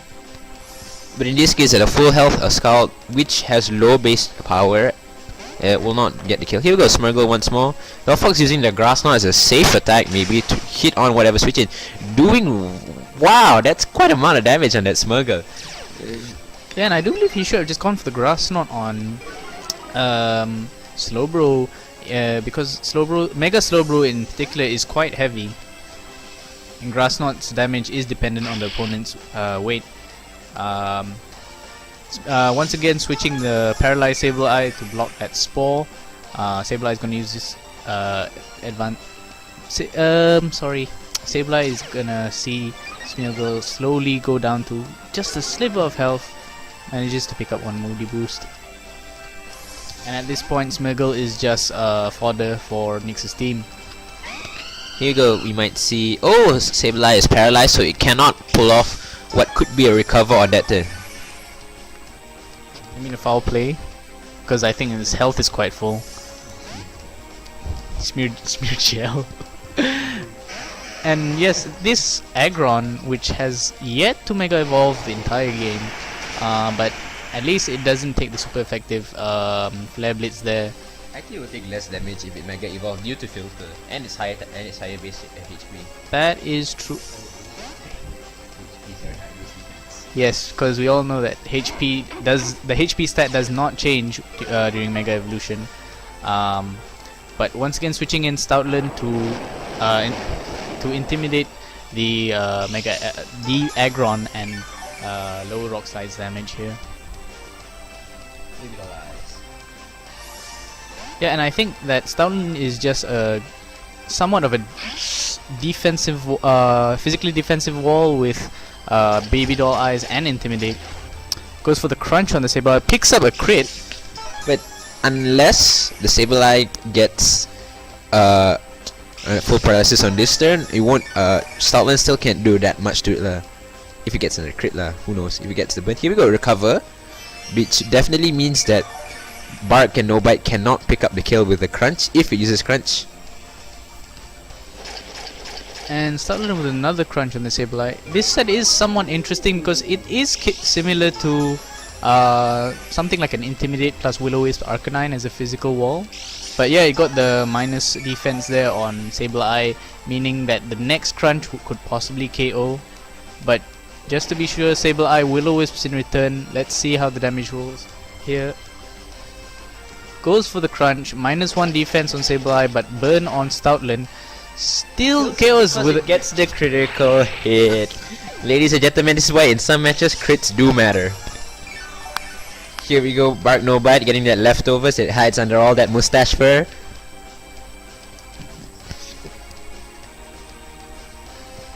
Yep, and Bark No Bite has been pulling its weight throughout this game. Goes for another Baby Doll Eyes, reducing Holucha's damage, Holucha's attack by 1 stage. Holucha coming in with the Sky Attack, which is a very powerful flying move, but is rarely seen. Maybe it's because this set comes in with its Acrobatics Unburdened set. Oh, not dealing the kill there, and that is a very high base damage from attack from Holucha. The burn still does not kill it. Yep. and this allows Stoutland to stack another baby doll eyes on Stoutland to stack another baby doll eyes on Holucha, and Holucha retaliates with its own bulk up. So he says, hey, screw it, I'm bulking up. If you can set up, I can set up too. Yep. And eventually Bark No Bite loses his bite, goes down. It's barked for its last time, ladies and gentlemen. But Holucha is sitting at +1. Oh, hang on, why didn't he Brave Bird at that point? Oh, it went for a Flare Blitz. Means that its signature ability Gale Wings does not activate. Let's say if it gets the KO, it does not. But in this case, it'll be in enough that one. Oh, the Life Orb recall kills it, so it cannot pull off a Brave Bird in the next turn. This is why you should just Brave Bird anyways, ladies and gentlemen. Yep, don't think, click Brave Bird. That's how you generally use Talon Flame. But the King Shield from Smear Girl cuts down the bulk up boost that Holucha was trying to build up. Holucha, this is Mexico. We in Mexico, baby. Well, sending in Mega Slowbro, normally a good physical wall, but in this condition, burned and with just quarter HP, probably can't do much. Switching out to the bulky water versus bulky water matchup again. We're gonna see a painstakingly slow death from. Here we go, the spitting contest starts again. Ladies and gentlemen, as a warning, you might see a lot of these kinds of battles coming. Not spitting contests, but one trying to outstall another or outdamage the other. Oh, and are you going to see it in the upcoming grand finals? We're gonna be here for a while, folks, here at CFHQ, streaming these matches. I think I'm gonna skip that. And this is just the singles, folks. Yeah, multi is slow because somebody played so much Trick Room. By somebody, I just mean the guy right beside me. Yeah. But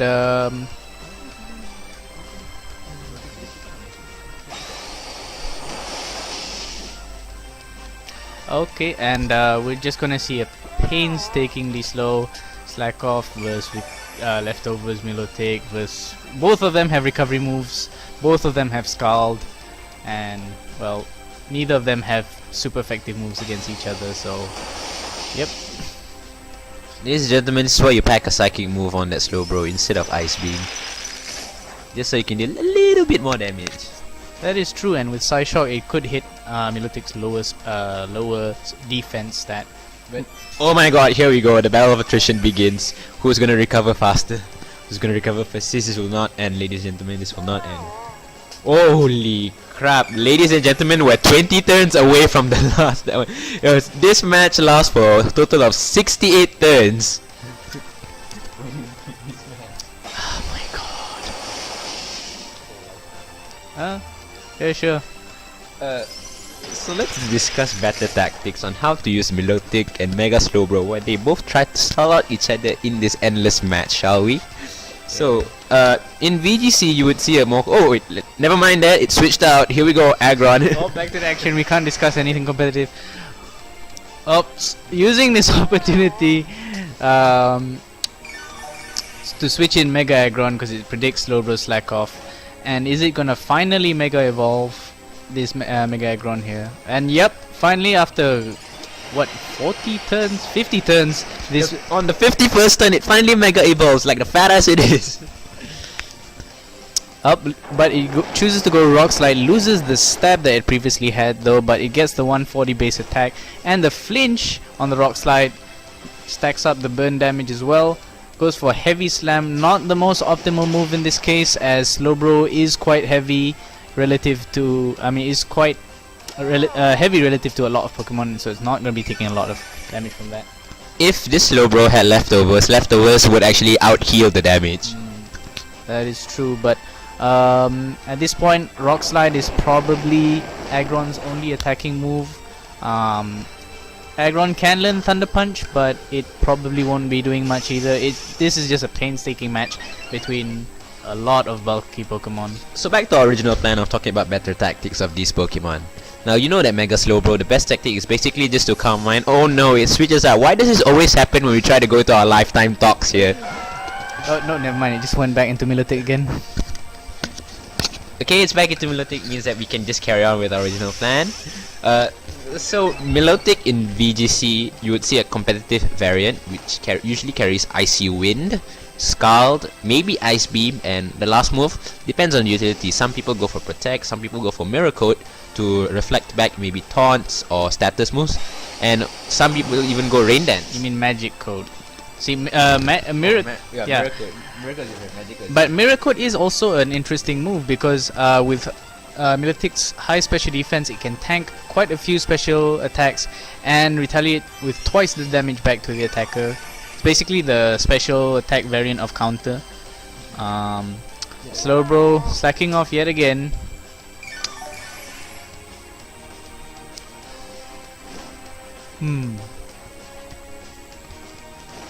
So Aqlif, how's life after SPM?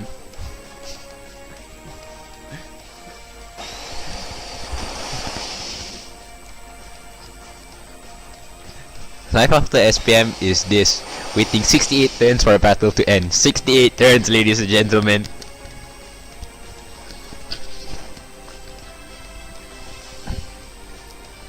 Well, another skull from Milotic. It's okay, it's okay, folks. There's another 10 more turns left. You can last this. You lasted 58 turns. We can last another 10 more, ladies and gentlemen. But back to where we were again. Right now, once you a Mega Aggron. Some people go for the more offensive variant is just to go 252 attack, 252 HP to deal that massive damage from that base attack coming from Mega Aggron. But some people also go for the more defensive variant, which some could go careful to get. Which would increase special defense, because while it does not have a respectable special defense, but with filter you could tank a lot of special hits with proper investment. Because let's face it, 200 plus in base defense doesn't really need that much of investments. Yeah, That's 230 defense and 140 base special base attack. Yep. And finally, with switching in Chandler we saw just now with Energy Ball. Now Milotic's fearing that 145 base special attack from Chandler, switches in Aggron here, who's already in Mega, so it's not going to be taking neutral damage from that Energy Ball. Yeah, as you can see how much damage it does. This shows that how much, if you do invest in special defense, how good it can really be. Here we go, Slowbro again. Let's try to get some chip damage. He just switches out back to Milotic, and he goes for an Earthquake, which we did not see previously. Let's see how much damage it does. It only does damage because burn. And Aggron does have his share of boosting moves in Power Up Punch, Curse, or any of those moves could have just tacked on some more damage to allow it to. Chandelier, actually. Yeah. To hit this Slowbro. But okay, now Milotic, now both bulky waters are now burned here. We're gonna see. Oh boy. Maybe it's. Excuse me. That is a false statement by AZ Ski, right there. Folks, just please ignore him. He just comes here often. He doesn't actually play Pokemon. He just comes here and talks weird things.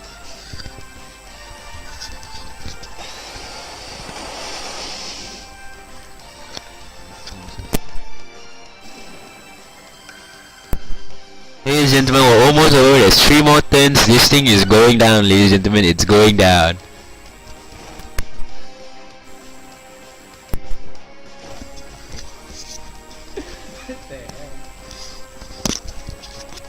Please stop shipping in the comments. Ladies and gentlemen, whoever Umar is shipped with is like the Titanic, and Trick Room has not activated, so it's slow and it's going to its doom.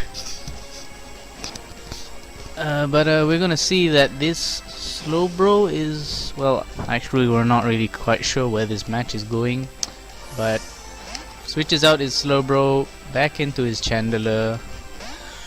Eat a Scald. Let's see if it is sashed. Nope, I believe that might have been the Scarf Chandler. Yep, goes down all the way.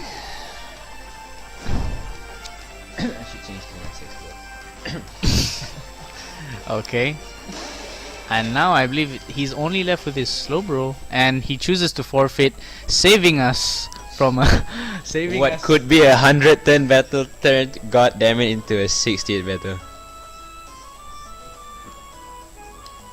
So we're moving on to the next match of the last of the top 16 before we move on to the quarterfinals. Umar's kokoro.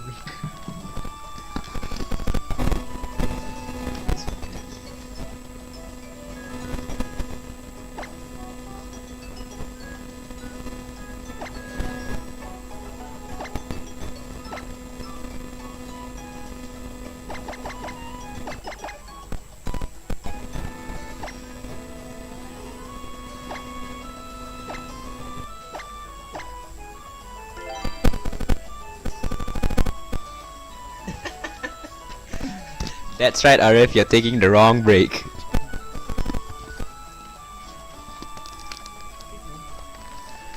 Okay, here we have the next match, which is me, Wheatskits, against Austin. Now, Austin here has quite an interesting, albeit classical team. We have the Intimidate Gyarados there. We have another Breloom, which in this case, hopefully is offensive technician instead of the stall poison heal, like we all know. And we also have a what could be a Swagger Klefkis, Garchomp, Yodelehihu Pikachu, and here we go, which is a Fortress coming in, which we believe will be the lead out there in this case. So let's move on to the match, shall we?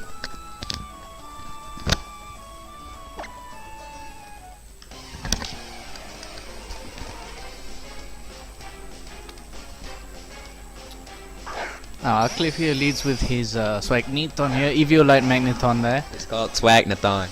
Now here's the play I make with Swagnathon, because usually most people predict me to lead with Mamoswine instead, but instead I go with Swagnathon to surprise the steel types. Now here we go with the Hidden Power Fire, which could have one hit KO it if it would not was for sturdy, but I don't really care anyways. But it does allow the Fortress to set up one Stealth Rocks. Of course, you can only set up one Stealth Rocks. But Aqlif picks it off with the Thunderbolt. And Fortress is almost always a lead at this point. Oh, but now he Aqlif with his Magnet Pull, Eviolite Magneton. He's Swagnathon because he has Magnet Pull because he attracts all the metal chicks out there. And trapping this Klefki in, and basically he's managed to trap in two of the opponent's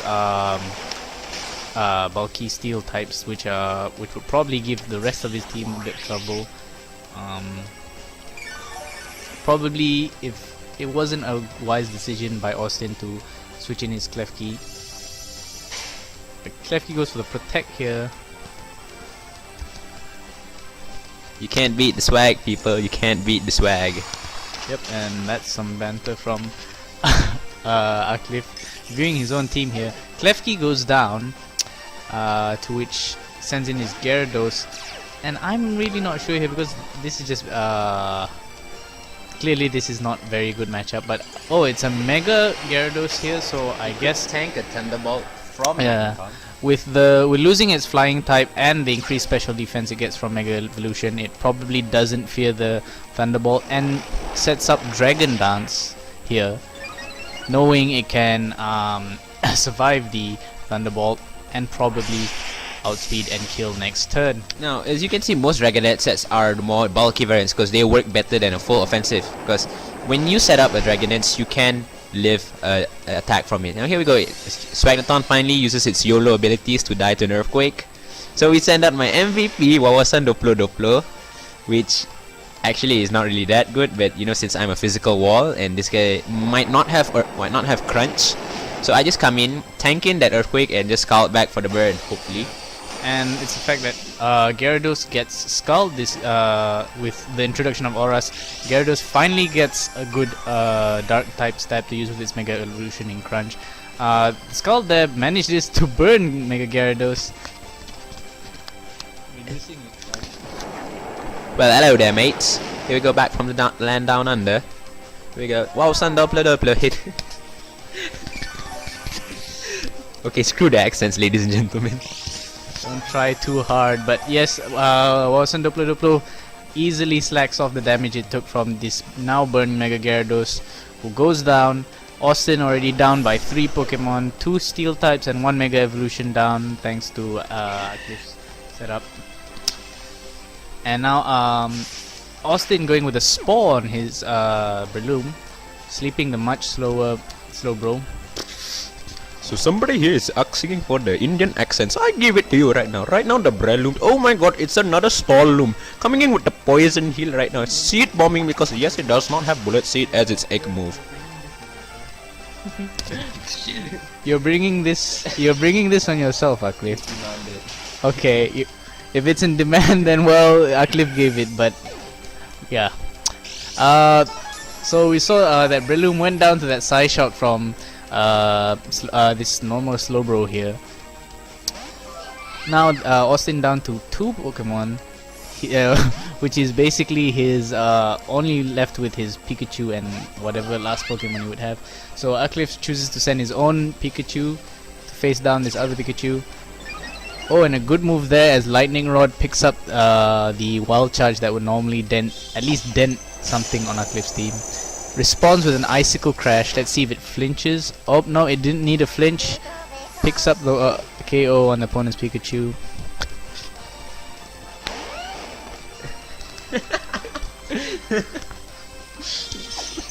People are asking me for accents. Easy throwing salt just because he lost to me in the semi-finals, but it doesn't matter right now.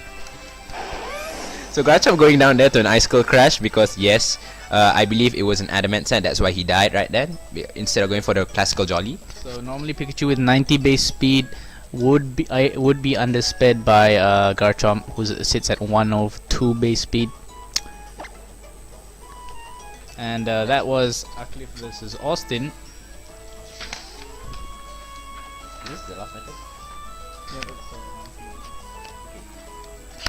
So from now onwards, we're going to show all the matches of round 3 onwards, which is basically 4 matches in the quarterfinals, and we have a best of 3 starting from the semi-finals. Starting from the semi-finals, it's a best of 3. So we're gonna go through all of these matches,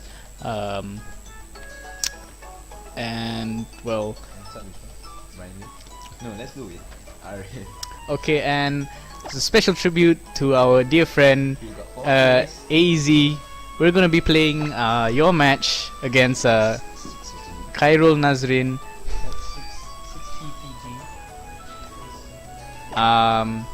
Against your good friend Khairul Nazrin, and yeah, this one's for you, Arif. You've been very noisy in the chat, so we're gonna notice you now. neccosenpai has noticed AZ.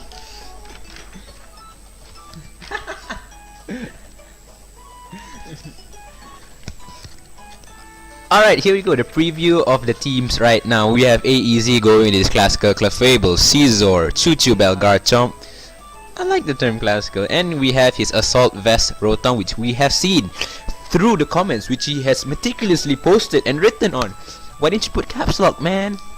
And his Mega Slowbro, which is overhyped. Now, here we go in a cleanse, which we know as Kairos Zenji. He comes in with his Lucario, which could be a Mega, because both variants are usable. Noivern, another Kawaii Pikachu, Sylveon for a difference, Mamoswine, and what could also be a Mega Sableye, but in this case might not be. So let's move on to the match, shall we? Yes, and I do believe that Khairul has professed that Mega Lucario is one of his more favorite and possibly even signature Mega Pokemon. This shows how much he likes furries. Well, now Khairul leading with Sableye against the Clefairy, and switches out, fearing that the Fairy Stab from Clefairy with well. Okay, so Clefairy went for the safe option in Moonblast, which which managed to reduce Pinkie Pie's HP by 1. Pinkie, guys, you're disrupting my And he actually let go. He was running. He let go. They're bullying me. Yes, and what happened was that Clefairy Moonblasted Sylveon, reduced its special attack by 1 stage, and managed to set up 1 layer of Stealth Rocks, while Pinkie Pie set up a Wish. It's a battle of ponies who are not ponies. Yep. But here we go, he goes into his Zirconis, trying to scare out that Sylveon, which he definitely does. And he comes out with Cyan, which is his Mega Lucario. I wonder whether it could tank in this Choice Banded Bullet Punch. Oh, but it's... No, wait, it's not. It's just a wish. I thought it was leftovers. But here we go, Mega Lucario coming in, which could deal a lot of damage coming from that side. But let's see. Aura Sphere coming. Adaptability Aura Sphere. Hits hard. See, you could see how much damage it does. But here you go with the superpower. Definitely gonna one-hit KO. Yep, Sizzle's high base attack coupled with the new tutor moves came back and gave Sizzle superpower, which allows to break most of its checks, including Ferrothorn. Wow, shiny Noivern here, switching into Choice Bandit Sizzle. Probably not the best option, but yes, that's true. But it still has. Oh yeah, it's Choice Bandit. Yes. So. Expecting the flamethrower coming in from mid. Yep, using his assault vest, but it gets the burn, which is quite surprising on that side. Not that it matters much, but the passive damage is really good anyways. So he goes back with mid, afraid of what could be a Volt Switch or a Discharge coming, as we know. And let's see if it absorbs one. Oh, going with the hidden power, but what hidden power is this? Is it ice or fire? It would normally be ice or fire. The hidden power probably could have, most likely could have been ice, but there's possibility it be grass or fire. But in any case, this idle cosplay Pikachu with draining kiss, slowly pecking away at Rotomosh's health. Rotomosh responds with a Hydro Pump, knocking. Oh, this is a bulky Pikachu, if I'm not mistaken. Probably going with the grass hunt, and as we know, Rotom is a ghost. It's not heavy at all. How much damage did that do? Oh look, it's the burn that did the damage. Switching out the cosplay Pikachu, Naklin sends in his Pinkie Pie again. Pinkie Pie threatening the opposition with Pixelate Hyper Voice and tanking this Hydro Pump quite well due to its high special defense, 130 base special defense, and leftovers, keeping it alive in the green. Burn slowly chipping away at Rotomosh here.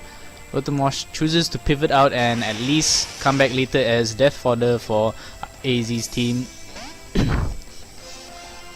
Now AZ sends it back in his Scizor. Choice Bandit Scizor here threatens with +1 Bullet Punch, but at the same time, Pixelate Hyper Voice from Sylveon, not to be underestimated, almost picks up the kill, but Scizor lives thanks to its resistance and decent bulk.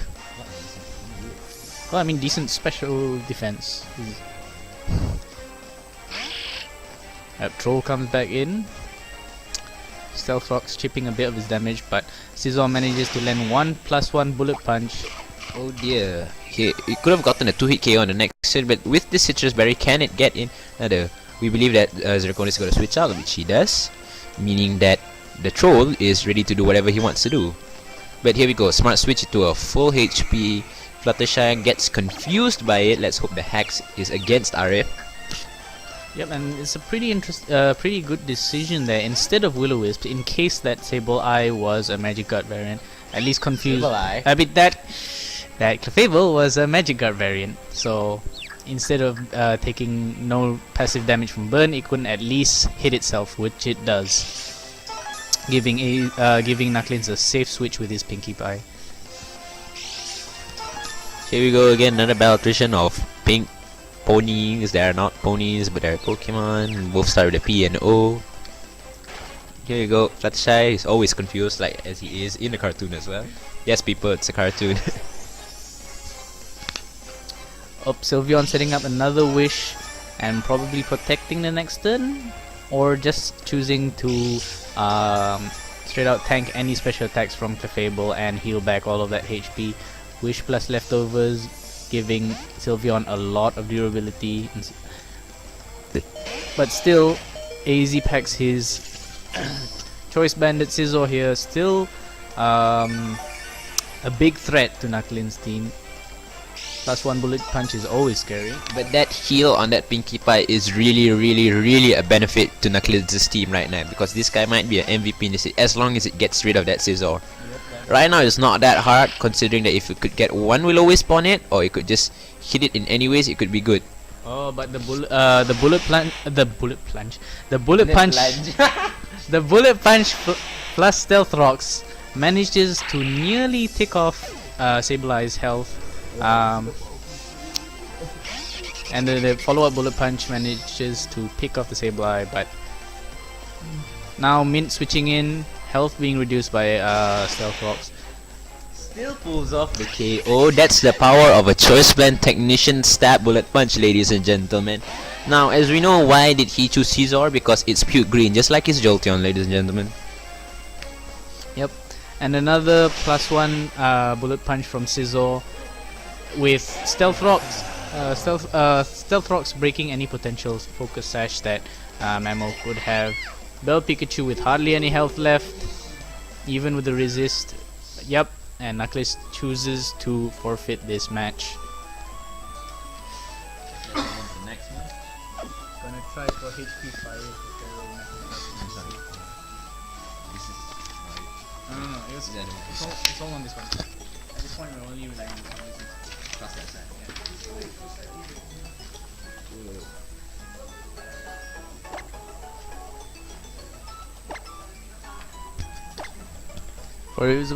For those of you who don't know, folks, CFHQ is a really comfortable place. A lot of bean bags, and there's a giant shark plushie here, which I am holding. It's adorable.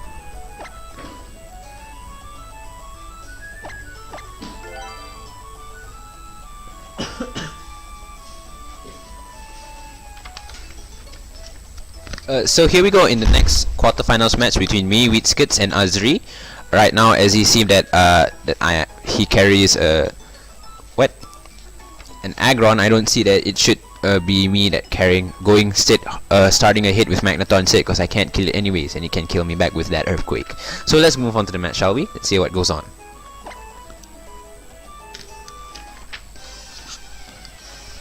Stop playing with the shark, Umar.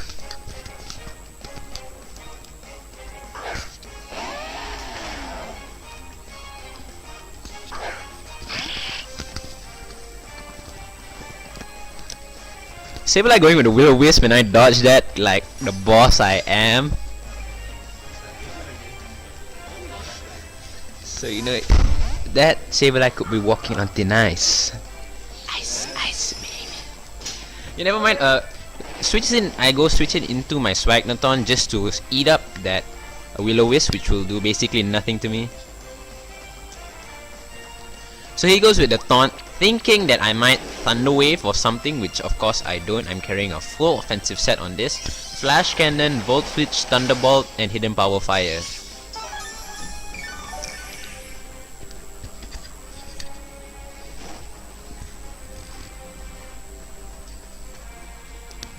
Now Azri choosing to withdraw his Sableye here, not wanting to be 2HK'd by the Rotom. Switches out to his Aggron, who still takes neutral damage from any flash cannons, but Aqlif chooses to pivot out using Volt Switch. Doing a respectable 50% on that Aggron. This shows how much special defense that Aggron needs. So I go into my Croissant, getting that Intimidate boost on it. Yeah, it's Le Croissant. Just because it's French. Hon. So here I go with my that one, and he also Mega Evolves, which in this case it happens in only 5 turns, ladies and gentlemen, rather than the 58 turns before. I go in for an Earthquake to deal physical damage, hoping to pick up that KO, which of course I don't. He's gonna go in Thunder Wave, which of course cripples my Mega Salamence. Sorry, Croissant, you're not as fast as you used to be baked. Yep, but that is a crucial move as it allows Mega Aggron to outspeed the next turn. Aqlif going for the Hyper Voice here just to deal some special attack on Mega Aggron's lower special defense. Okay, I'm in control. So you have a Melodic here, which might have gotten the competitive boost if it was competitive, but I have Mega Evolved already, so it doesn't matter. Going back into Swagnathon, getting hit by those cold ice beam, doing nothing except for maybe getting burnt a bit. So this should scare it out, but it doesn't. It goes instead for the Skull, hoping to pick up more damage, which does not. I go in for another Volt Switch, and it does quite a lot of damage right there, around 75%, activating its weakness policy, which does show that this is a competitive set, because only competitive sets carry weakness policies. And yes, if it did get its competitive boost plus weakness policy, that would be a very scary situation, but thankfully it doesn't. Aqlif switching in his Choice Banded Sock here, but Azri makes the It's a safe play into going into down. I go into close combat, hoping to get a kill on something that's my safest move, but forgetting that Sableye was still on field at that time. So I have to switch out due to I'm choiced, and he can basically do whatever shit he wants. Yep, but in most cases, if you do see a Pokemon with the immunity on the opponent's team, it's best to use a move, coverage or something that can at least do neutral damage onto it, just as a safe option. Sableye here manages to recover using the switch that Aqlif provided. But here we go, Hyper Voice is going to deal a whole lot of damage, picking up that KO there, because yes, this is, even though it's a naive nature, I went full special attack. Even with a full special attack event, its attack stat is still higher. That is true. 145 base attack on Mega Salamence and 120 base special attack on it as well. Aqlif switching in his low HP Eviolite Magneton, who probably lives this with just a sliver of health. But the burn kills me Yep. anyways. So this is why, ladies and gentlemen, you don't carry a swag around because you might get burned. By side. So I go back in with Chuck Norris, knowing that the Sableye is dead. I can basically I can just I can do whatever I want. I can close combat anything that comes in, which is definitely gonna get KO'd by a Choice Banded stat 125 base attack. Yep, that's true. And Stealth Rocks removing any sashes that Pikachu might have had. Pikachu goes all the way down, death fodder as it is.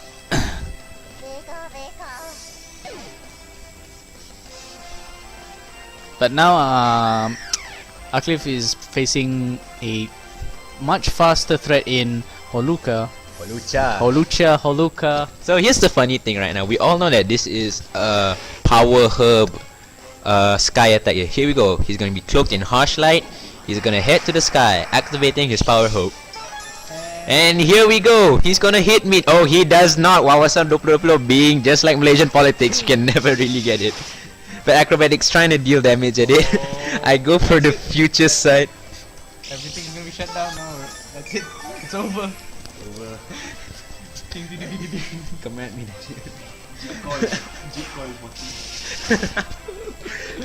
Going in for that Acrobatics damage, but I just slack off because I know that future sight is gonna hit in later. Yep, and that 120 BP future sight is something very scary. So Azri does the smart moves and switches out Holuka to Delphox, who can easily tank this. Yep, and Delphox taking barely anything from that future sight. Good switch by Azri, forcing out the Slowbro. Potentially, I do believe that Delphox can carry Grass Knot, and it does. But Aqlif wisely switches in his very light Pikachu in, nuzzling the base 105 or base 104, I believe, Delphox. Now that Pikachu outspeeds, it tries to chip off some of its HP with Thunderbolt, but still. This is a naive nature Pikachu going with mixed spread in attack and special attack, but max speed. So now that I can go into my Ice Baby, that the shard has not been broken, I can basically hit anything without being practically afraid. The sash. Yeah, the sash is not broken, so yeah. Sorry, it's a sash, so I can hit the shard. There you go. Holucha is gonna come in with what might, if I'm not mistaken, a Brick Break. I don't need to. Yeah. So here we go, Icicle Spear, which will deal a number on. He got one critical hit.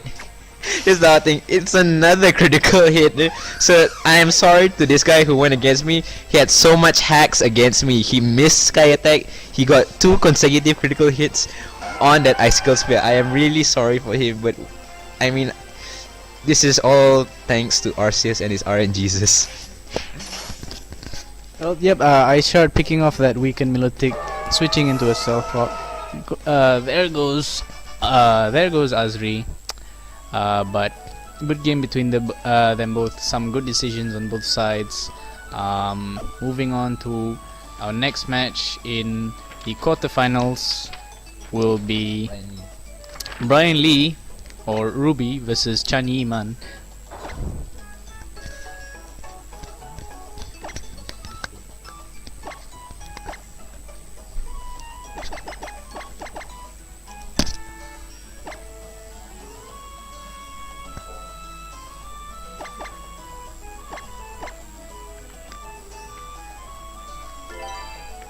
Not sure about Faker, but I do know that Holucha has Quick Guard, so that is something in doubles.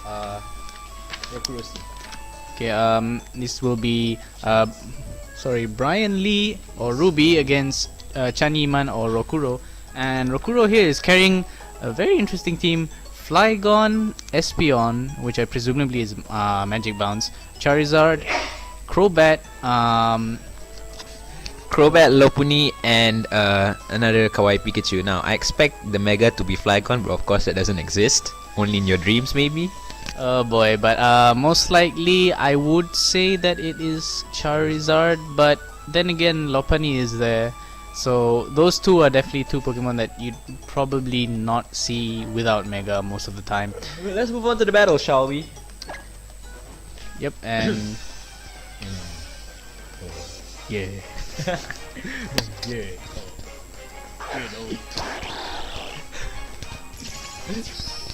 Ruby sends out his...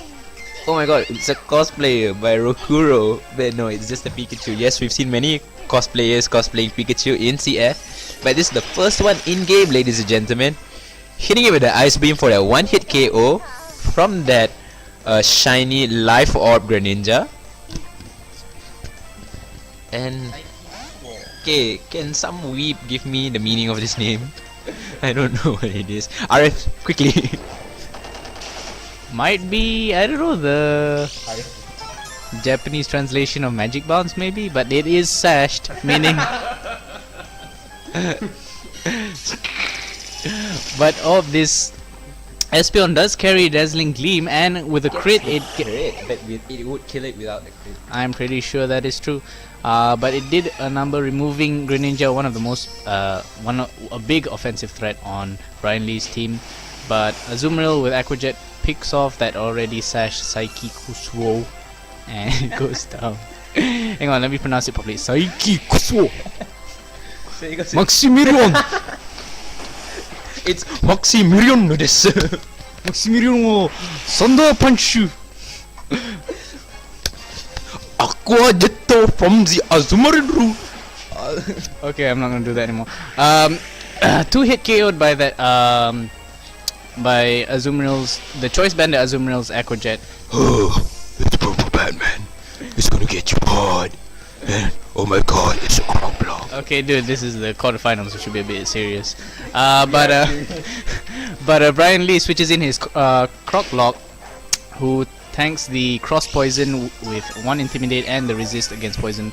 Purple Batman here with 130 base speed and outspeeds this defensive Croc Rock. Switches out with a super effective U-turn, at least doing some damage, and it's a crit as well.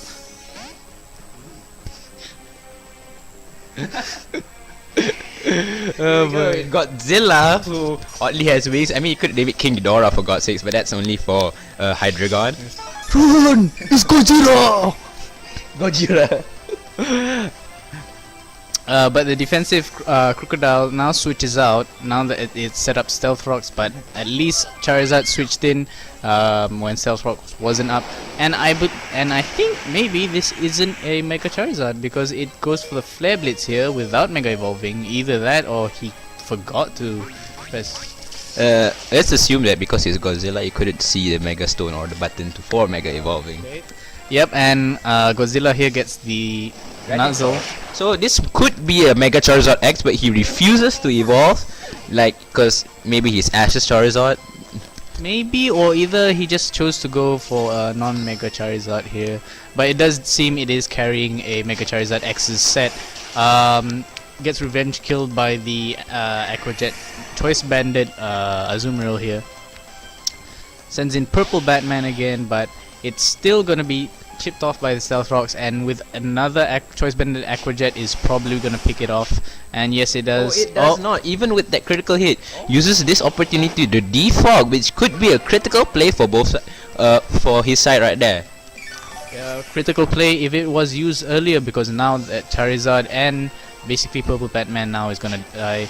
Both flying types are already dead, so defog is probably a lot less. We've proven that Batman does suck in this case. Sends in his Lopunny named Jessica.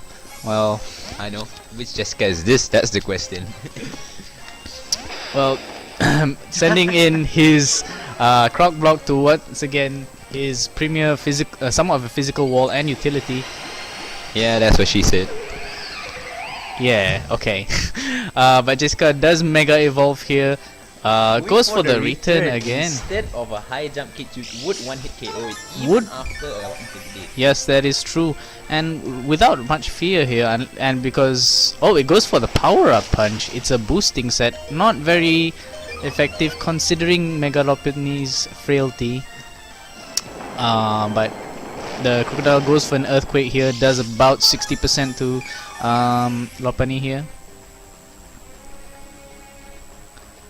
And goes, it's power up punch plus drain punch, an interesting set here, but It's quite good actually, but in most cases, if the opponent just switched out or made a good decision, send in a priority user, it would easily be killed. without priority, this Lopunny is a dead bunny. Yes, that's true. For most of the new fast fighting type megas, they're quite weak to priority brave. But Ladies and gentlemen, this shows that even though your body size is not ideal, you can still beat those skinny bitches. Yep, and that was Ruby vs Rokuro. That was a good match by Ruby there. I think a very good. I think Brian Lee had a very good team, well thought out. You should name as a real Mega Trainer next. Yep, and we're typing in the code for the next match here. Oh boy, cup noodles.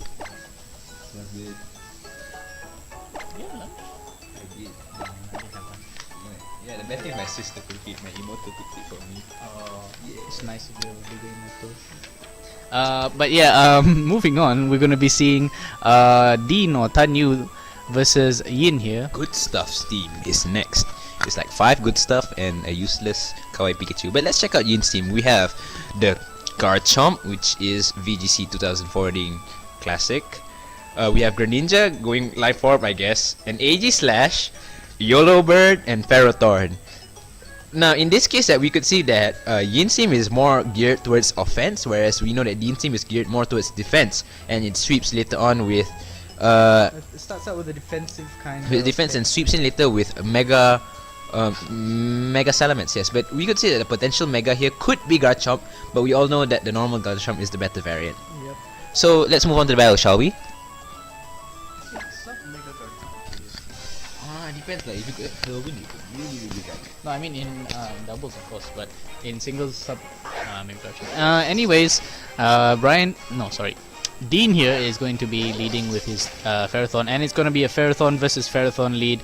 Which one is going to set up Stealth Rocks first is the question here. So both of them using this opportunity to set up Stealth Rocks on either side. Man, it's a battle of Stealth Rocks, yeah. Stealth Okay, Rocks. and Ferrothorn going for the Protect here. I'm not sure what he would be protecting against, because neither of them have moves that could be doing. Seed a grass type, that's the problem. I know. That is I think he tries to avoid. That is true, but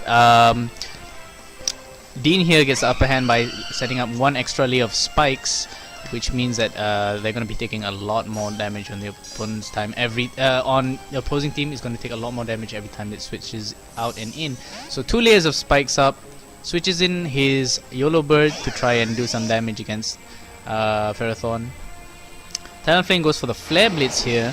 Hoping to hit that Ferrothorn, which he makes a smart play switching into his boss, but deals quite a lot of damage, which might show that it could be Bandit.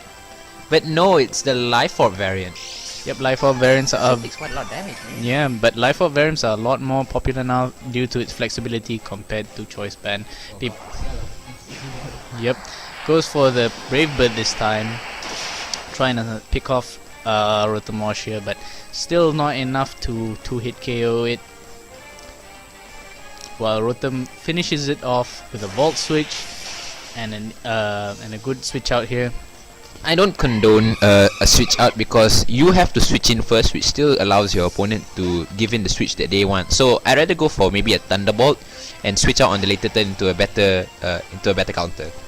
But in this case, maybe he just wanted to switch out, and I think it was a good move because it gives a free. It makes sure that Rotom survives later on to be Death Fodder or something with that much health.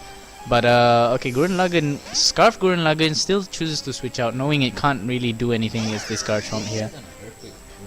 Yep, and here Garchomp goes for the Earthquake, but predicted that. Yep. Bosch was the safest move there. Yeah, Bosch regaining a bit more health here. Now since it switches out, we could see that it could be a Scarf variant right there, since that it's afraid to stay in.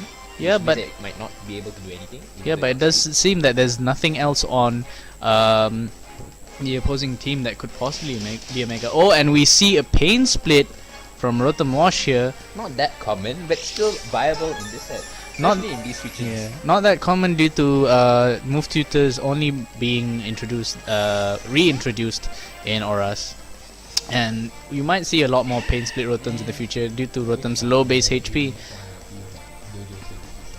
So now, predicting the Leech Seed from Ferrothorn, Dean switches in his Breloom, his Poison Heal substitute Breloom here. And I guess Dean uses his opportunity to set up a substitute, which he does. And unfortunately, he is somewhat walled by this AG Slash, who... he's just gonna stand there forever. Yeah, but the only thing he can probably do is just set up Leech Seed, because Drain Punch, it can't do anything with Drain Punch. But it does have Spore as well, so that's one thing. So all Dean can do here is probably Spore it, maybe switch out with something else that can hit it, or either whittle it down slowly with Leech Seed.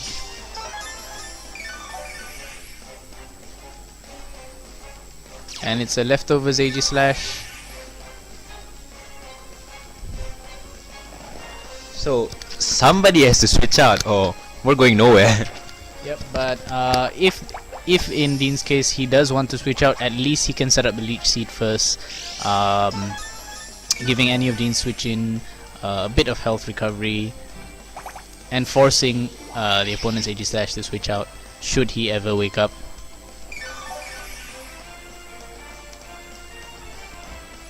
And true enough, Yin chooses to withdraw his AG Slash rather than just sit there and be spored and Leech Seeded to death.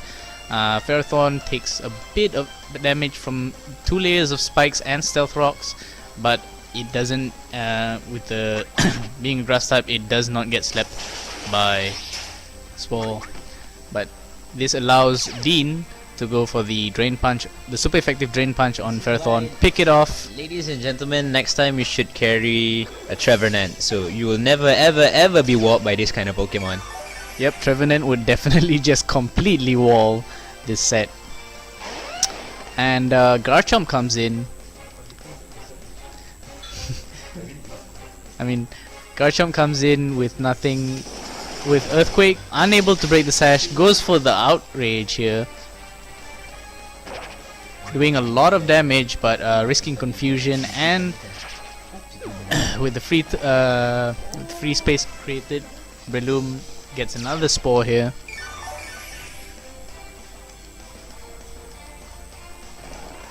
A very interesting take on the normally offensive technician Breloom, which normally just dies straight away due to its frailty, but with this set it really shows that Breloom can be something quite bulky. Yep. But so long as he didn't go for the, well, obviously he couldn't have predicted that it woke up that turn, so he goes for the drain punch. Switches out to fearing the outrage here. Switches out to Ferrothorn. And with Rocky Helmet plus Iron Barbs, it is just going to be hitting. Yep. Ladies and gentlemen, this is why I want Earthquake instead of Outrage, or Dragon Claw for the very least. Or even Fire Blast, or I don't know. Fire Blast is pretty good. Ladies and gentlemen, this is why Mega Garchomp is actually viable. Well, with the right set, it might just be substitute Fire Blast with increased special attack. But moving on, we still have this Sleepy Aegis Slash being switched in. Manages to wake up and hit with Sacred Sword here. That's not gonna kill. Which is not gonna kill due to Ferrothorn. Just get gone with the Shadow Ball. Would have done more damage. Yep, that is true. With Aegis, most Aegis Slashes nowadays almost always run special, or at least mixed, because it is quite vulnerable to burn.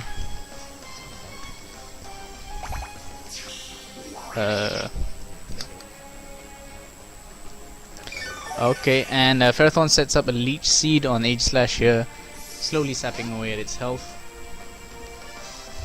Aegis Slash not being able to show off a lot of its offensive potential in this match due to being walled and slept. And goes for the Sacred Sword again, but with Intimidate and the Salomon switching in, it's not gonna be doing much. Probably being forced to King Shield the next turn, but if so, he risks just allowing the Salamence to set up a Dragon Dance. Instead goes for the switch. Let's see what he brings in. He goes for the Greninja, but if Salamence does Mega Evolve this turn and Dragon Dance, it can outspeed. It can quite clearly outspeed Greninja. Yep, there we go. We see the Mega Evolution. Is he gonna Dragon Dance?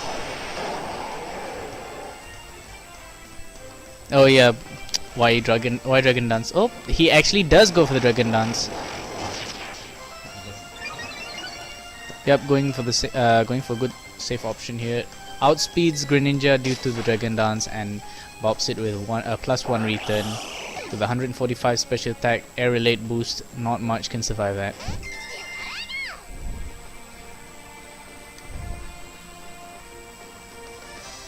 Cosplay Pikachu coming in, being chipped down by the Stealth Rocks and 2 layers of spikes. And a crit Earthquake. Crit wasn't even needed at that point, but goes down anyways. Sends out Aegis Slash now, and things are looking quite grim for Yin.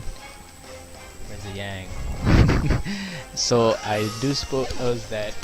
So now we know that Dean's tactic is just to basically chip damage, ship damage, come in, Dragon Dance, and burst through everything else. Yep, slowly whittle down the opponent's HP until they're in KO range for his Mega Salamence, and probably finish off from there with a good sweep. So now it's the semifinals.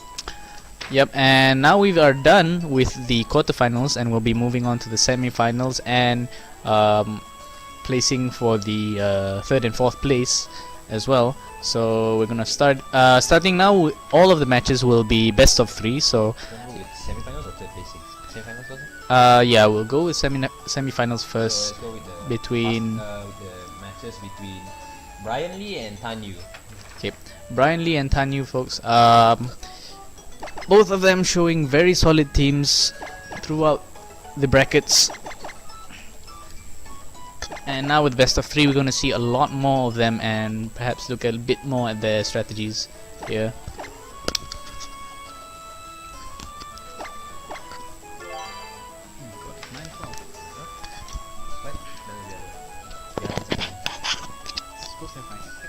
Yep. Here you go, folks. We're going to see Dean and Dean versus Ruby, or Tan Yu versus Brian Lee here. I'm gonna start the matchup now.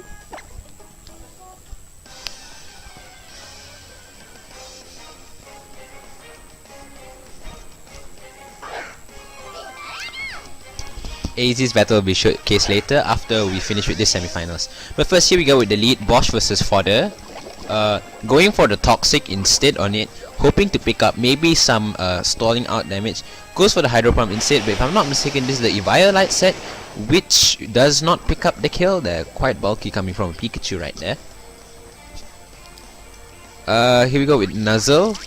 Maybe to pick off some damage, or maybe expecting a switch right there, which of course, and it gets the lightning rod boost from that volt switch, which is a benefit for Fodder there. Yep. I didn't. Not sure if Tanyu didn't know that Cosplay Pikachu had lightning rod, or he just expected it to switch out. But Cosplay Pikachu just, I think both sides were expecting them to switch because Pikachu went for the Nuzzle there. But now Rotom finally switches out to his own MVP Pika, maybe expecting another Nuzzle. But oh, here we go. Brian Lee goes with a double team on his Pikachu. Some Hikari shenanigans right now. Yep, and he gets off another Toxic this turn. This Pikachu at least doing something with its orb. With the +1 evasiveness, it evades the knockoff, keeping its Eviolite, setting up another double team. Let's see how long this evasiveness loop can go. But now Tanyu goes for the Icicle Crash, which does hit, but doesn't manage to KO. I'm guessing because it's not a Life Orb variant, not a Light Ball variant. Sorry. Now Ruby sending out his Azumarill, knowing that two of electric attack won't come in, but yeah. knockoff comes in. Is this a Citrus Berry or a Choice Berry? Yep, that is knocks off the Choice Band from Brian Lee's Choice Band Azumarill. Now that isn't too mitigating, but it's still a very very annoying thing for Azumarill's Choice Band to be knocked off.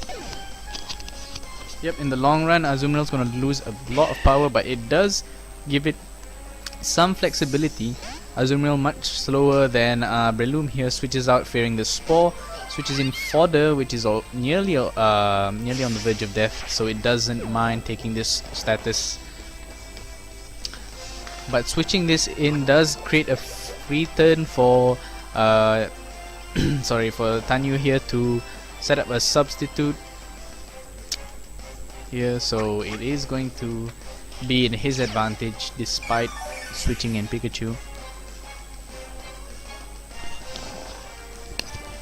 So here we go, the tactic of him going in Drain Punch. It's 4 sub DC and maybe a Drain Punch now and then, but yeah, he recycles through that thing like a washing machine cycles through its phases. I'm actually interested to see if this set could work with Power Up Punch, because with the boosts it could rack up, plus maybe Mag Punch or even just Bullet Seed, it could do quite a lot of damage. I think you should just disregard Leech Seed. Yep, and Greninja goes for the Gunk Shot here, Which misses. a lot more unreliable. Maybe he should have gone for the Ice Beam, but either ways, with that miss was crucial as well. It's not too crucial, but it could have at least broken the sub. But now he gets sleeped by Breloom, and I was guessing he went for the Gunk Shot because he was afraid that if he went Ice Beam and Ice Type, that Drain Punch would definitely kill him. that is true actually, because if it went for Gunk Shot, it would resist the Drain Punch. Yeah, that is true. That's an interesting move, but the lower accuracy didn't help pay it off. But Ninja again going for the Gunk Shot will break the sub due to the super effective damage here. But Breloom doesn't mind and spores Greninja yet again.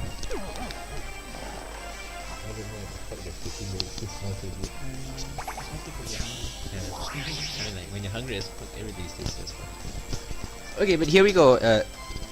The Spore again. The next move will of course be a sub. Hoping to wake up and hit another Gunk Shot maybe.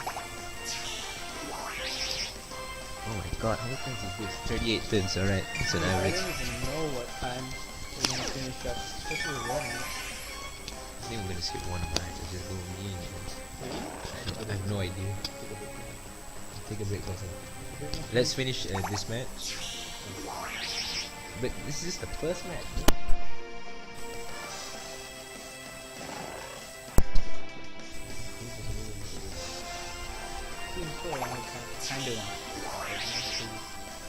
I think starting earlier was no.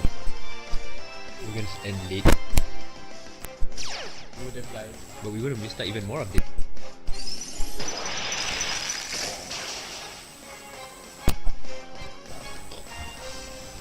Shark stew is delicious. So here we go, another spore from there. Next one is gonna be a sub, unless it's a one-turn sleep, it's not gonna be able to do anything. And as we all know, that leech seed just takes up so much health from it. It's gonna die. Like, for the first time, without even damaging it using Drain Punch, Breloom's gonna take the kill from it. Yep, and it's a very very smart kind of strategy that Tanyu has here. Basically stalling, slowly whittling down the opponent's HP with Leech Seed and his Breloom. So once it's hit, once the opponent's team has just been slowly brought down, Breloom can, I mean, Salamence can come in and Salamence can come in and finish up. But here we're going to see Mega Altaria Mega Evolve here. Ladies and gentlemen, this is why you should carry Hyper Voice, just to break those subs, ladies and gentlemen, just to break those subs. You mean go through subs, but yeah, if I guess in singles it is quite physical Mega Altaria is a lot more common in singles, I guess, because it is pretty much outclassed by Sylveon. But yes, if it did have Hyper Voice there, it would have been a critical. It would have been a great play. But now Breloom gets away and he switches in his Scarf. Going in for that Iron Head for sure. But he might just go for Earthquake to be safe. But in any case, Brian Lee brings in his Croc Block, his Premier Physical Wall with Intimidate, and Bulky Crocodile is going to wait for the safe move, dealing not that much damage, 25% healed up by that leftovers a good amount. And here we go, Grunlag is going to switch out. Basically, I think he's going to go back into his Breloom. And let's see if he makes a smart play here. Rock Slide maybe or something, I don't know. Taunt. Ooh! That is actually a really good play. That is a good play for sure, but Crocodile can't really do anything to Breloom. As we see, he's only carrying Knockoff and Earthquake, both stabs that Breloom resist.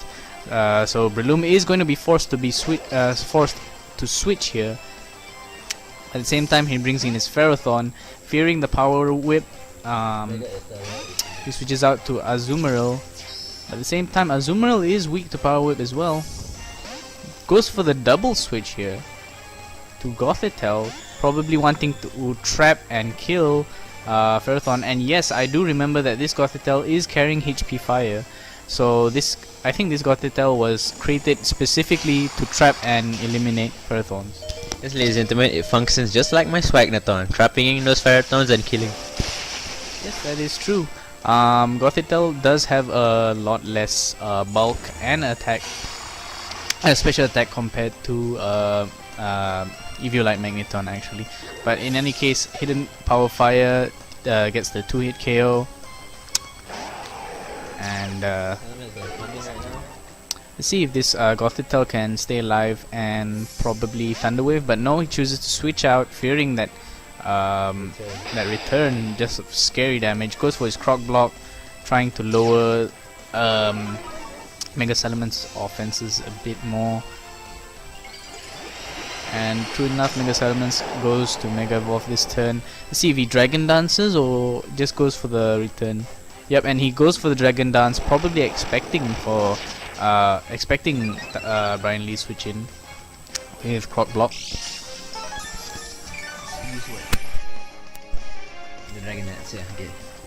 So on this turn, Salamence might still get, but instead he switches out, which could still do amount of damage with return. Or maybe he goes in Sawmell and uses Taunt, which is a really good play. I don't know if he predicted it or he just played it safe so that he could stop any more sweeps from the Salamence. But here we go, once again, Sawmell seems to be in a pinch, so it switches out once more. Yep, but those two being unable to do much to each other, Tanyu goes for the switch into his Excadrill here, and so does Brian Lee into his Mega Altaria.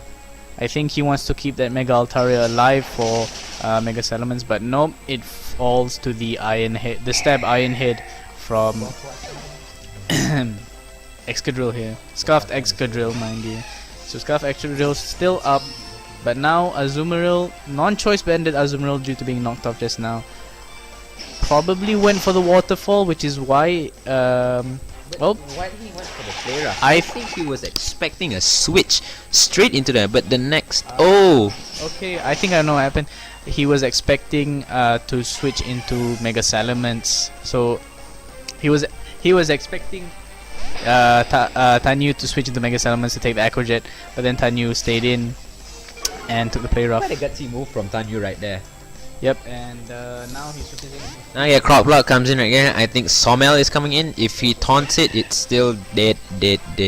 Stealth Rocks instead. This might mitigate the number of switch-ins coming in from Tanyu. But here we go. If he outspeeds with a taunt, which it should, then once again Sommel has to switch out again. Oh, it switches out. If only it taunted. If only it taunted. Goes into Gothel. Drain Punch on it.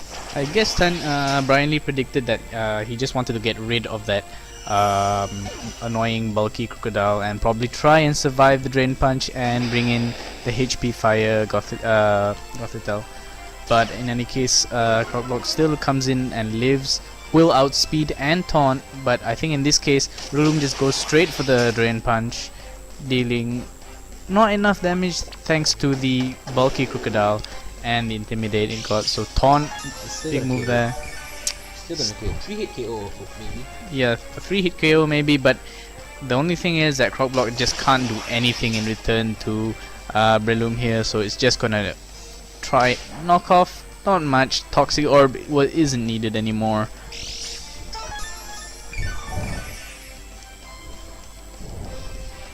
At this point he's probably wishing he had Ice Fang or Fire Fang on his Crocblock, but even then not very reliable. And now Crocblock goes down, 3-hit KO with a Drain Punch. And that's the end of this game. Let's move on to the next round of this semi-final, the next game of Tanyu's versus Brian Lee's semi-final match.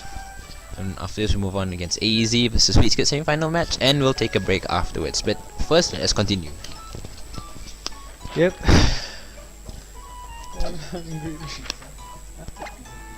Yes, thank you.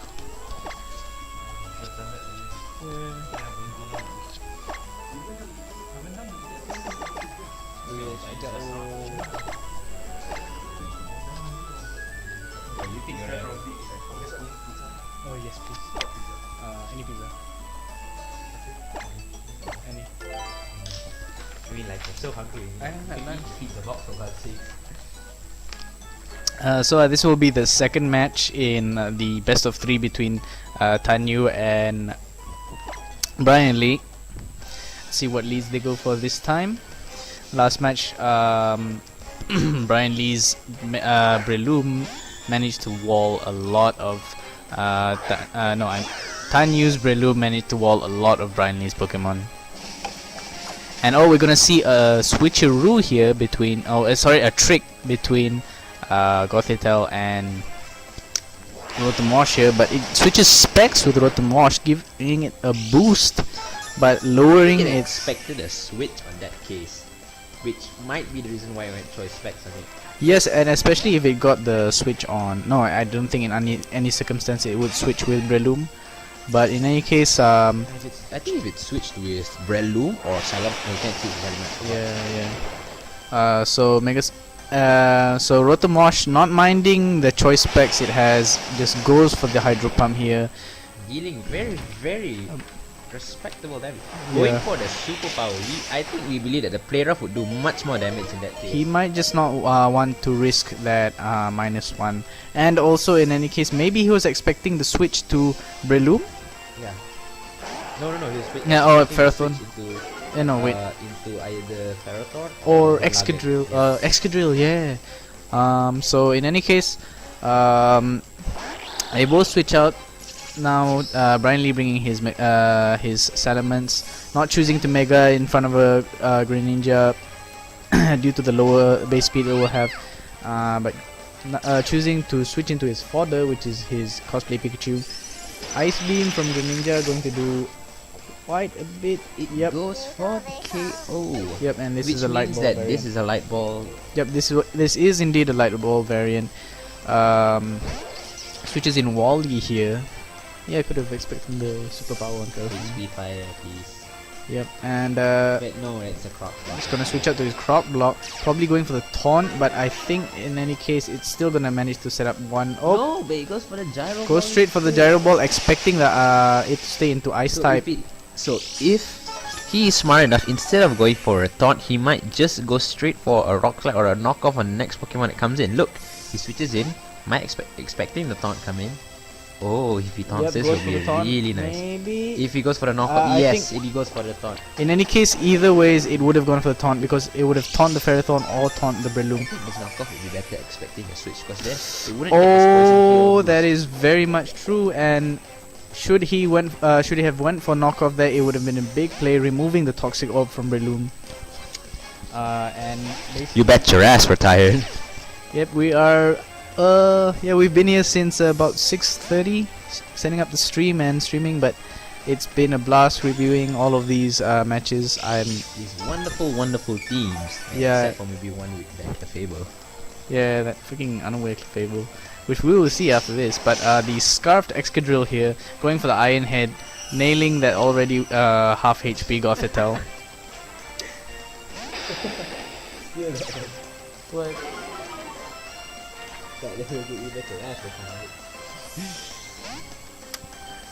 Well, definitely not being able to one-hit KO with the two-hit KO with the Iron Head. Choosing to avoid the Earthquake, but Brian Lee makes another good play here, taunting the incoming Ferrothorn. So we all know if you go against Tanyu, bring a taunt, a fast taunter, maybe even prankster taunt. Yep, but let's see if Wally is packing Power Whip here. Power Whip could do Power Whip could potentially kill this Croc Block here, but unfortunately he's carrying Gyro Ball, which is not going to be doing too much to Croc Block. Despite being a fast threat, it is not EV'd for speed. Wally switching out to Mega Salamence here, knowing that it's not going to be intimidated from Goes for the... the Earthquake, very nice prediction on his side right Oh, and he's going to get a free turn to Mega Evolve here and maybe even Dragon Dance. And sure enough, Brian Lee not wanting to sacrifice his physical wall, switches into his fodder and lets Tanyu Mega Evolve. Let's see if he sets up a Dragon Dance, and I'm pretty sure Tanyu expected that, and he's gonna set up Dragon Dance.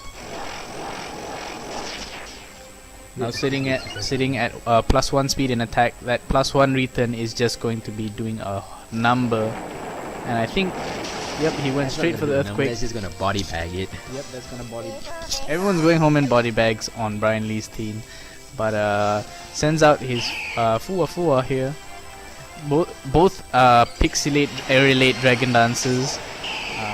I wonder whether it'll be Fua time or French kiss time. But I do think that it can survive a +1 return, if I'm not mistaken. Oh, probably not. Yeah, I was thinking the bulky variant. I'm afraid it's a +1. I do believe that bulky variants of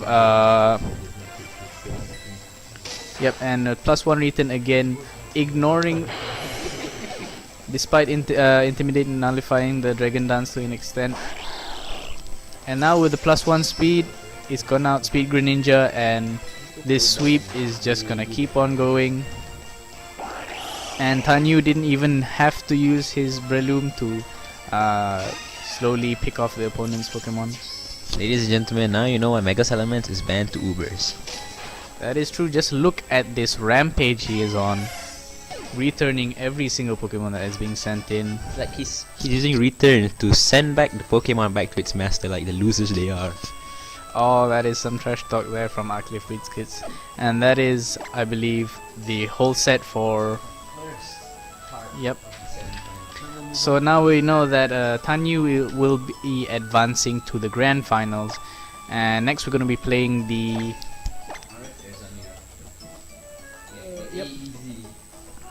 And we're going to be playing AZ's match against just now's loser Brian Lee, and they're both. Oh wait, AZ against Aqlif Wheatskits. Yes, that is true. AZ fighting Aqlif Wheatskits, competing for the place in the grand finals for the CF 2014 Pika singles.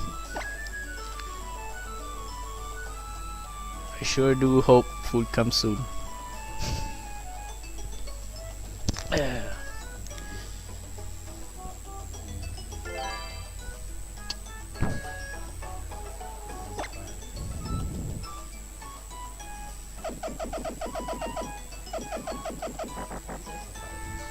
What's an S?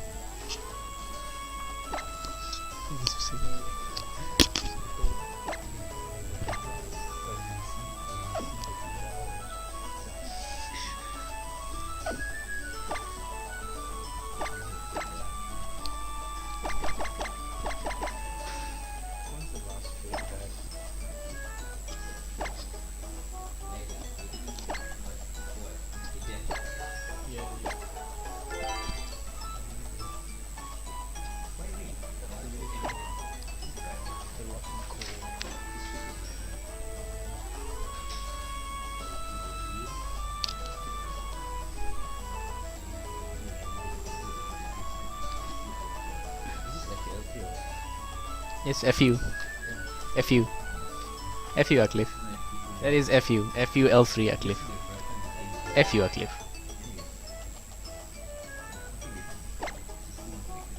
Aqlif is FU. FU. FU Aqlif.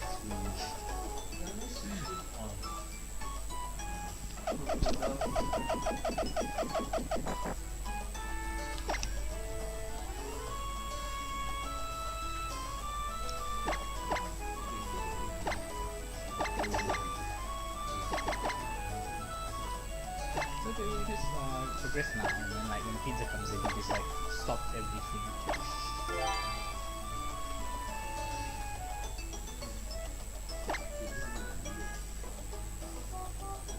Wait, have we advertised? Have we like?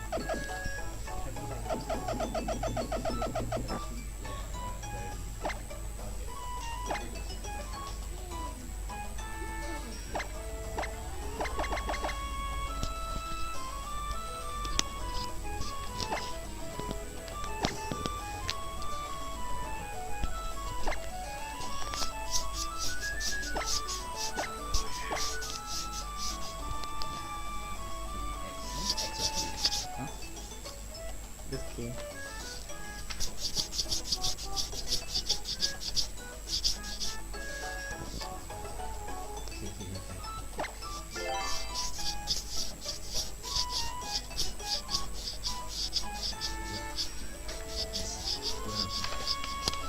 Yep, and this is going to be the semi-finals. Between AZ and Aqlif Wheatskits here. This is the second battle because the first seems to mysteriously. Okay, yeah, and apparently that the battle code for the first round is invalid or something. So we're just going to be skipping to the second round of the battle. It's a how many sets are there? Three or two. Yep, this is a full best of 3 match here. So there's a second round between Aqlif Wheatskits and AZ, and we're gonna try and pull up the battle code from Aqlif's own 3DS here. But in the meantime, you're gonna see Aqlif and AZ leading with Sok and Clefable here. Aqlif switching out, fearing the Moonblast from Clefable, but Clefable probably predicts the switch, sets up Stealth Rocks. AZ once setting up Stealth Rocks, does not want to risk getting Toxic or Nuzzled or even knocked off, so Pikachu goes for the Nuzzle here. AZ does a smart switch into Rotom Wash. Electric types now being unable to be paralyzed. So Aqlif switches into his Eviolite Magneton, which does a good job at tanking this Hydro Pump. And normally if Aqlif was running a Magni Zone, it would have a lot less special defense to work around and would probably be 2-hit KO'd by this Rotomosh. Aqlif goes to pivot out, pivot out of AZ's Rotomosh into his Choice Bandit Sock, who I believe is Mold Breaker with Earthquake to counter most, which one-hit KOs most variants of Rotom. All defensive variants of Rotom. Yep. And he goes for the Earthquake here, does some good neutral damage on Slowbro here. And this is indeed a Mega Slowbro, to which Aqlif switches in his presumably utility Pikachu here. See if he can get a Nuzzle on the Slowbro, or even Toxic Rooter. So Light Ball, Fast Naive nature on this Pikachu, but without any bulk, it just dies to the Scald.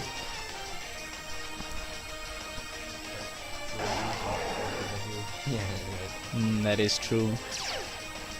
But now Aqlif switches in his own Mega Salamence into Arif's Mega Slowbro here.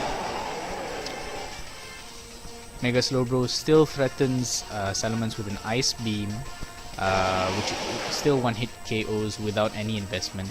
But instead goes for the Calm Mind here. I do question that move. If he just went for the Ice Beam, it would have been a one-hit KO. But instead he will lose to the Hyper Voice, hitting Slowbro's much lower special defense, even though with one Carmine boost still goes down. At this point Aqlif just keeps on the offensive pressure with Draco Meteor,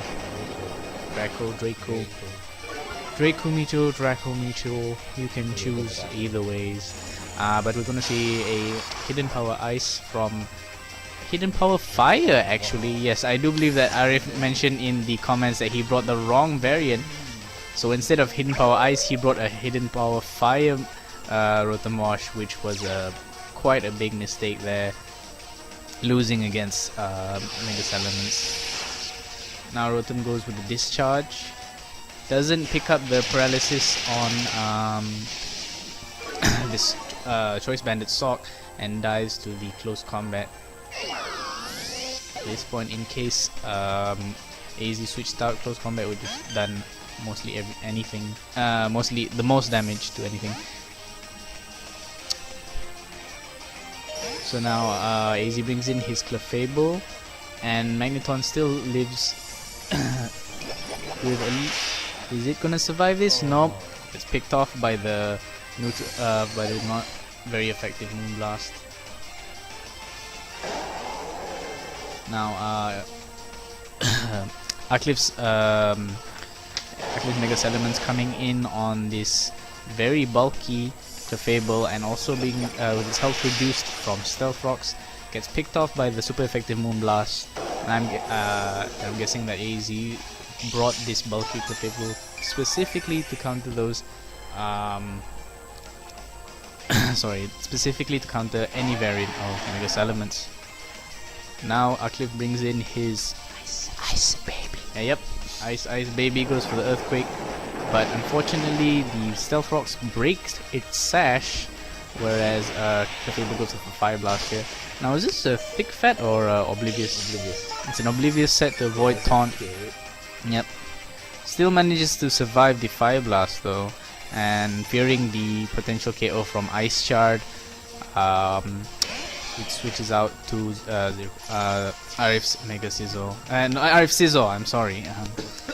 But it could have been an opportunity for Aqlif to set up Stealth Rocks there, but instead he goes for the Icicle Spear. And Ice Shard next, just to outspeed, deal a bit more damage before it gets one hit KO'd by this Choice Band Sizzle. And there goes Ice Baby, unable to stay alive enough to deal with Zarif's Mega Salamence. Wait, what's Zarif? Yes, sorry. There was no Mega Salamence to deal with. But yep, Choice Band Sizzle going on a rampage here with 2 down from the bullet punch. But now he's gonna run into a bit of a wall with Mega Slowbro, who resists the bullet punch, so it switches out to his Fluttershy again. Yep, going to get picked off with the skull, but still conserving his strong priority bullet punch there.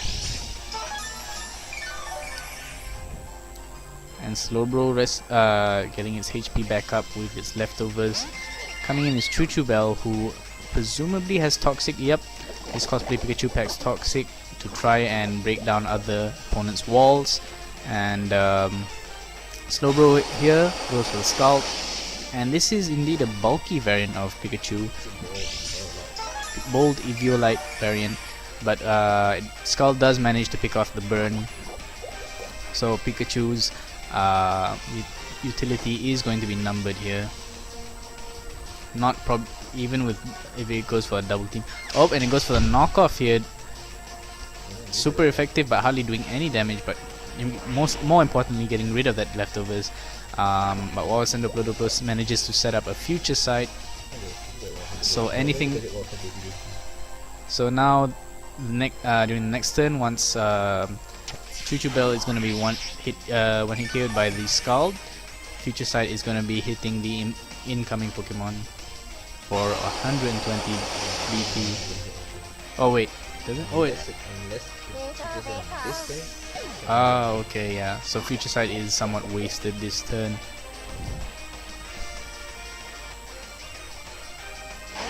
Slowbro looking low on Slowbro's health.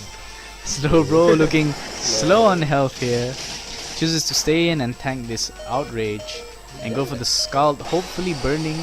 And in any case, if Aqlif wants to conserve it. Oh wait, it does. Oh wait, it does. Okay, so this is the function of future sight, really, ladies and gentlemen, on how you make either force switches or you punish the future switches that come in. Even though I am dead or I can't do much damage, this is what happens. But yes, in this match I lost, and this is the second match, ladies and gentlemen. So now that I've gotten the code for the first match, let's move on to the proper first match. Yep.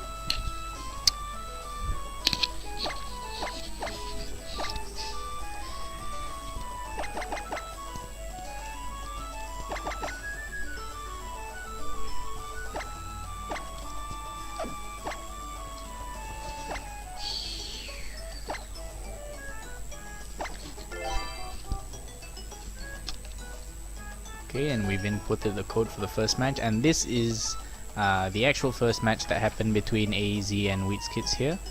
So a few funny things came into this matchup, because this is what happens when AEZ does not expect a team like mine to be against him. So let's go on. First turn. Now, as you can see, I go in first with my Swagnathon, faking my Mamoswine lead right now, and he goes out with his Fluttershy, giving me quite the advantage here. At this time, I went straight with a Flash Cannon trying to deal as much damage as possible, which picks up a critical hit. Yes, ladies and gentlemen. And after this turn, you could see a slow destruction of AEZ's team. He goes into making the mistake of going straight into Zirconis, thinking he can outspeed me. But ladies and gentlemen, Caesar is base 60, I am base 70, Magneton. Hidden Power Fire, getting the one-hit KO on that. So this is why you do not simply switch in Steel types into a Swagnathon, ladies and gentlemen. Not just any Magneton. Going in with his Sin, obviously we expect his Earthquake, so we switch out straight into Wawasan Diplodocus. This is how I tanked most of his attacks in the first place. Getting about 25%, healed up a bit by leftovers. He'll be scared away by a Scald in this turn.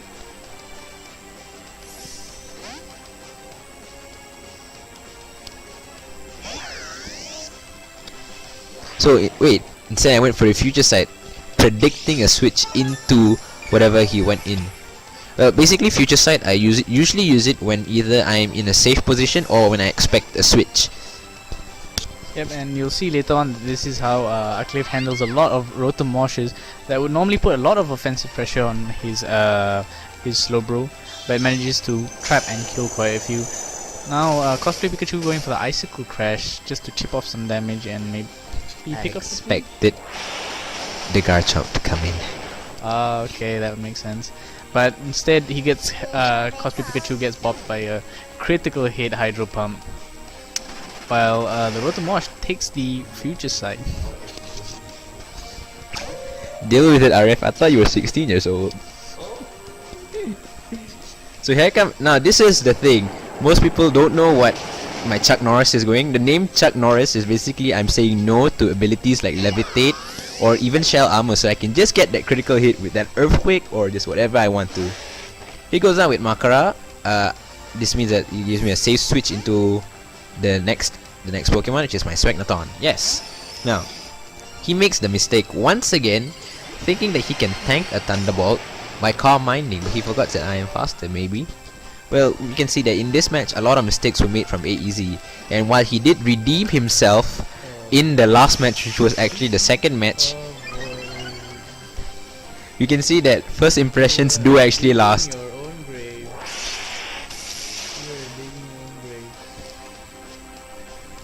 And yes, you can see he has Calm Minded already.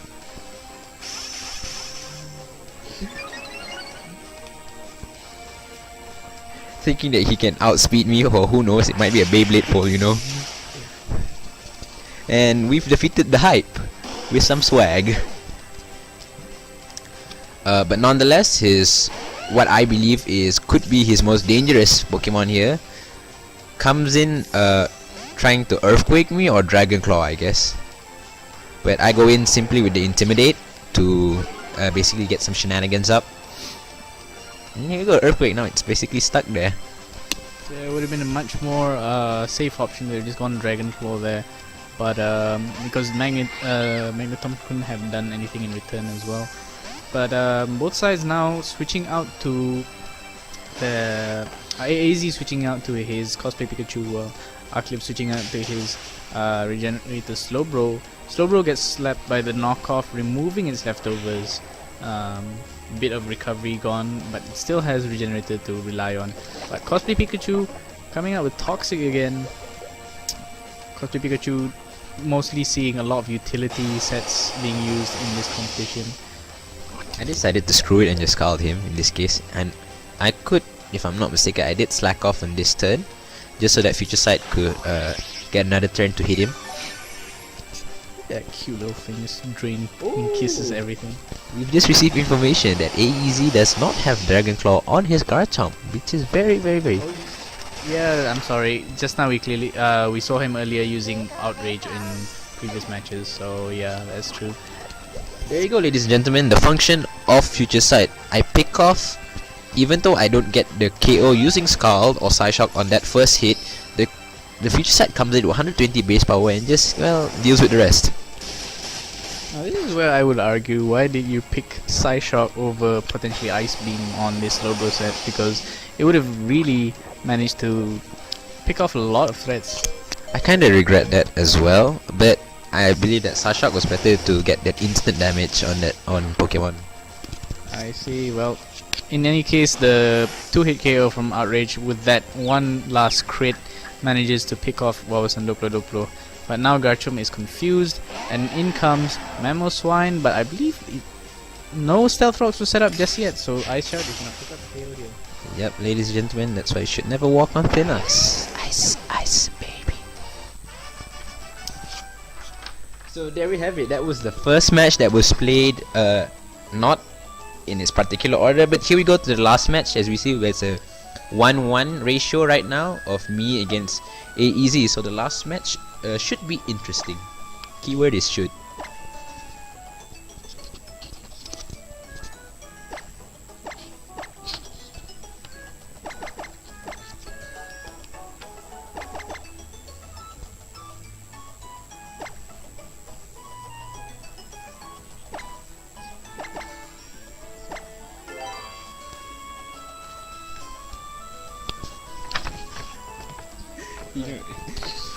F-U-U-N.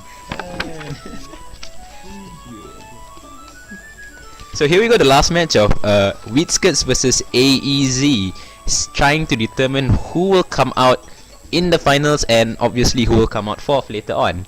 So let's move on to the match.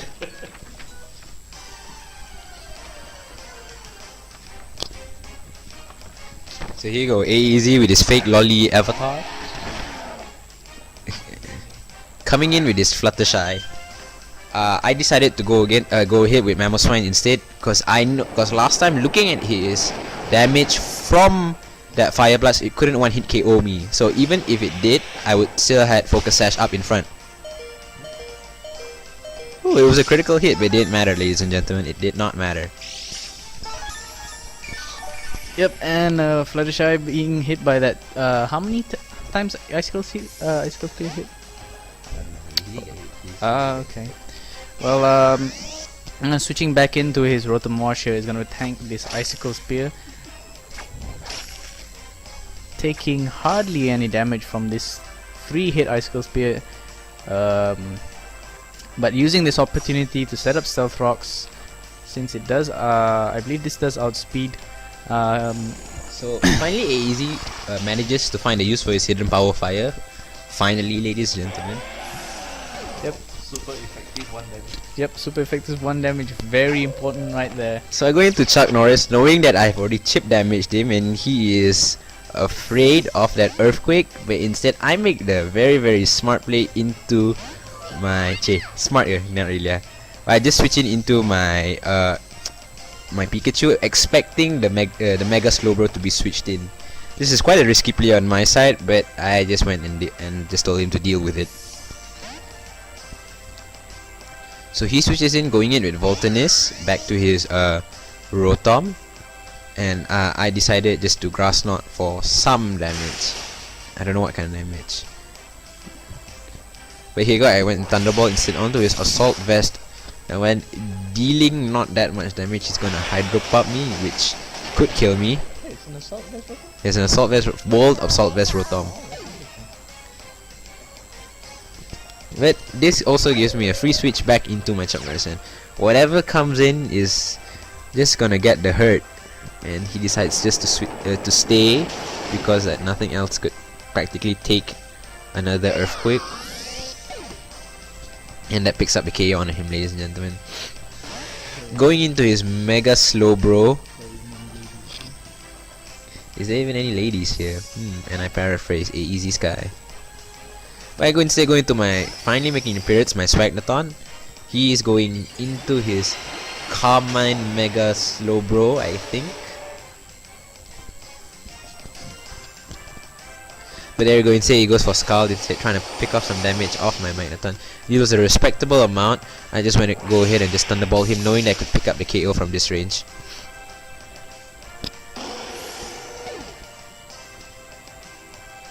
But there we go. Right now, we're stuck with his Choice Scarf, Garchomp, as well as his, as well as his Chuchubel. Ooh, I didn't realize, because you know, Death for Day is never meant to be remembered.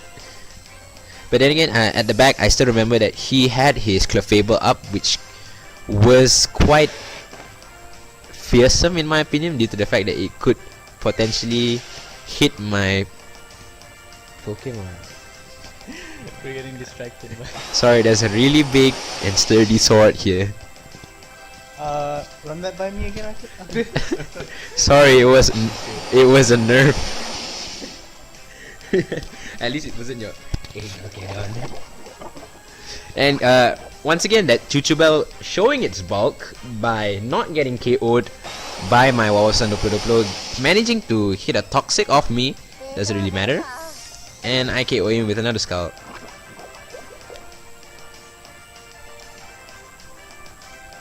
Okay, back into his Zirconis, which is also one of his much more utility and scary Pokemon. He's gonna go into a U-turn like all bandit, all bandit Scizors go into, dealing quite an amount of damage. Doesn't manage to kill me. I think the Toxic should finish me off next. So at least you get to set up something. I pull off the Skull.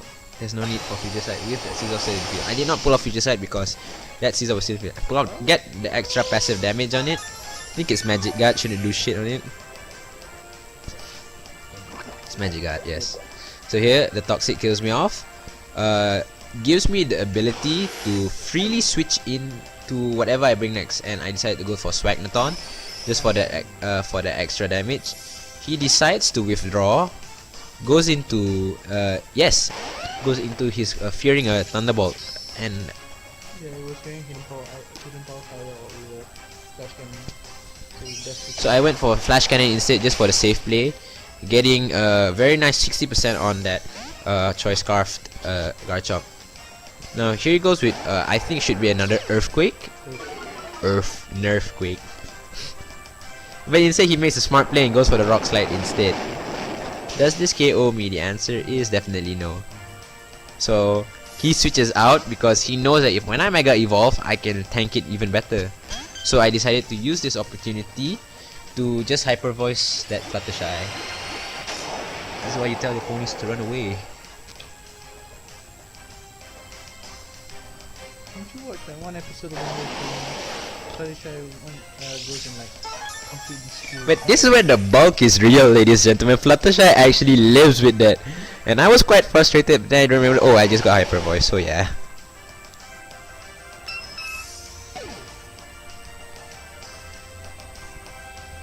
So now he goes into his choice scarves in wanting to go for it, either an outrage or rock slide. But in this case, no matter what I did, even with the rock slide, I decided to just tank it with my croissant, living it, ladies and gentlemen. But I do get the flinch. But now that he is locked into rock slide, I am just safely gonna go into my Chuck Norris, dealing the hurt on whatever's gonna come in next. Definitely gonna switch out due to the rock slide not doing anything, and I avoid that, which is a bonus for me. So he goes with his Zirconia's full HP. Okay, maybe not full HP. Yeah, and here we go. Now this is what Chuck Norris is for. He basically just comes up to you and like drags you out of your metallic skeleton. Cool. Dropping the special D on that. But here we go, the choice scarf thing. If I'm not mistaken, I just went straight because I had a combo of Magneton and my Mega Salamence, so I just switched into whatever he came in, because whatever he used next can be tanked by the other Pokemon. So if he decides to go for Outrage on this turn, I tank it with my Magneton on the next turn. So this is where the plays really do matter. Here you go, so Magneton, he goes for an Outrage on this. And ladies and gentlemen, that was a critical hit. It seems to me that RF seems to crit when it doesn't matter anymore. And here we go, his Sin dies with RF. So at least we know who's going to hell. But here we go, now that we finally finished the semifinals, we're gonna take a not so short break, and we're gonna go straight for the third place and the finals, because the finals is gonna be long. Take this time to eat dinner, eat lunch, or eat breakfast, wherever time zone you are in the world. That includes you, Arif. Thank you very much.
Back, ladies and gentlemen, after a very satisfying round of 2 pizzas, not one. Yep, and I finally regained a bit of strength to resume commentating alongside with Aqlif. So, Let's move on to the 3rd placing. I mean the 4th placing. okay, the 4th placing match between Arif and who's that? Brian Lee, is it? Yep, Arif and Brian Lee. That is AZ and Ruby. Oh god, that would be I know, right?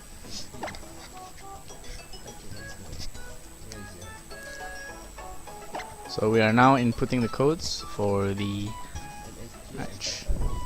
M55G.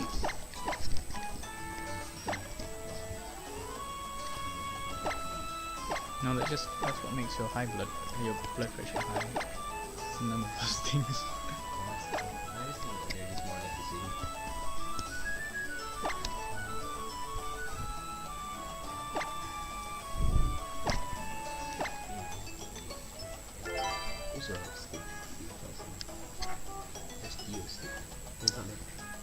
Alright, here we go.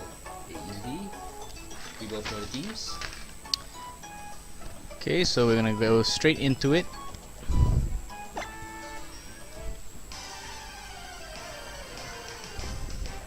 Alright, here we go. AEZ coming in. Instead Ruby sending his Azumarill first, since we don't know what AEZ sends out. Shiny Yellow Bunny coming in. Making a good lead prediction, maybe, with his own. Most likely predicting a switch there with a Hydro Pump. Hoping that Rotom, but instead this Azumarill just decides to stay in because I think it can tank one Thunderbolt from a non-invested Rotom. Yes, You're better off actually with just like a Waterfall Aqua Jet. Yep, and after knocking off that Rotom's Assault Vest, sorry, the Azumarill switches out, and Brian Lee switches into his bulky Crocodile here, sets up Stealth Rock, but now Pikachu, AZ's cosplay Pikachu, stacking on some Toxic, lowering this Brian's physical walls potential a bit. Knockoff removing that Eviolite, a crucial reducing Pikachu's bulk by quite a bit.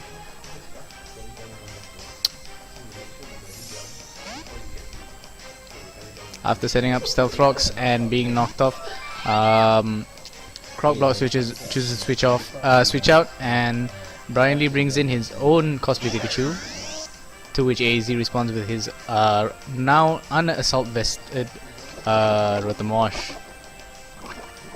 Pikachu's on both sides carrying Toxic, but not sure what this set is bringing. I believe it might also be an Eviolite here. Tanks that Hydro Pump quite well. Now Brian Lee brings out his fodder and brings in his Brings in. Isn't that just the same thing?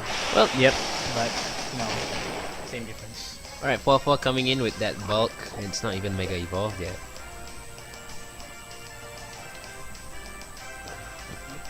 Here we go, Mega Evolution. We're expecting a Dragon Dance from here. If it does. If not, it might just go for a return. No, but it goes for the Dragon Dance instead. Yep, and now that we know AZ, now that AZ's Rotom, we know that it's an Assault Vest variant, so it won't be carrying any Will-O-Wisp to try and dampen force damage. But it goes to Toxic is really racking up on it, as you can see. yeah, he just goes to the discharge there, trying to grab the paralysis maybe, but it gets popped by the return. +1 speed, +1 attack, Mega Altaria. But AZ comes in with his Choice Bandit. Puke Green Scizor. Getting some burrito punches on him.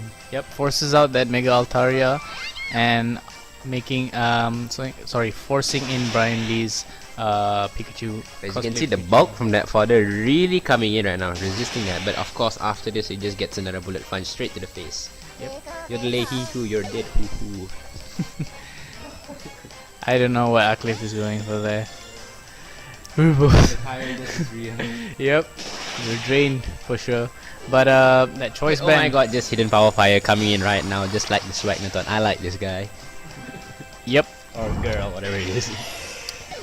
Is that Gothel, the male? Yep. That was a choice specs Gothel HP fire. Definitely took out that sizzle there, but now it's got to switch out because clearly it doesn't want to. It can't do anything to this Garchomp here. Bringing in Croc Block to stack on the Intimidate and tank any potential moves that come in.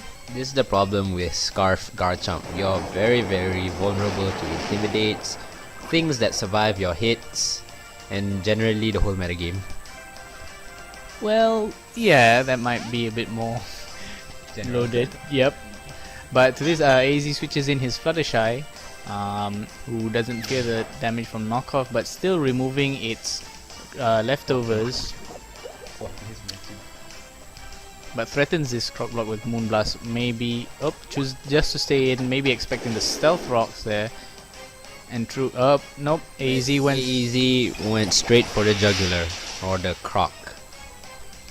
This time, going straight for the Moonblast, hitting him straight in the crocs. But here we go. Greninja comes back in, giving that immense pressure with Gunk Shot. Let's see what he has in store at the back. Going in instead is Makara. Gonna get quite an amount of damage from this Gunk Shot. And turns it to Poison type, getting that pseudo stab. So you got Trash Can fly straight at him. Yeah. He's throwing trash at Arif. Literal trash talk. I mean, like, yeah, that's like literal trash talk. Okay, nonetheless, here we go. The overhyped Mega Slowbro coming in. Dark Pulse is gonna KO it for sure. I'm sorry, Mega Slowbro, you're too overhyped. And true enough, without any Carmine boosts, Mega Slowbro goes down to the life of Greninja.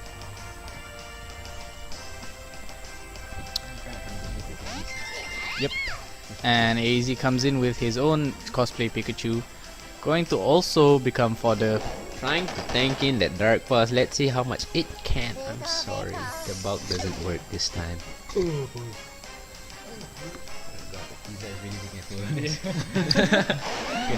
You know when you like, when it's like the month of Ramadan and like you ate so much during.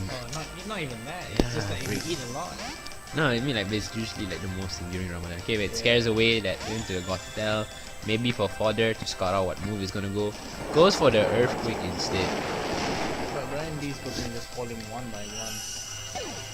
But in this case, it seems that Arif might take the win. But here we go, Azumarill coming back in, threatening it with that Play Rough. Going in, wanna take that Earthquake. Quite good, like a champ. Nicely done with that bunny. Play Rough, one hit KOs it for sure. There's nothing left to be seen, nothing left to be said. See now I'm speaking too loud. What is that? Sunny. Okay. Now that Azumarill is locked into Play Rough, AZ brings in his own Bunny. His own pony. his own bunny pony thing and KOs it with Moonblast. But now Brian Lee brings in his Gunk Shot Greninja. Yeah, which is really gonna bring the hurt onto that pony Fable. Oh, Close Crash right at Arif. Yes, it's directed towards Arif, but there was a Clay Fable in the way. And there's the match. That's quite fast. 22 turns and move quite along. Like, let's move on to the next one. That was Arif's first step into his 4th place crown. Let's see the second step. Okay.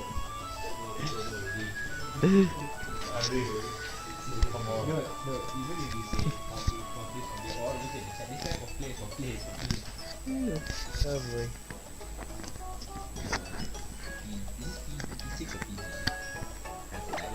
That's PG. Yeah.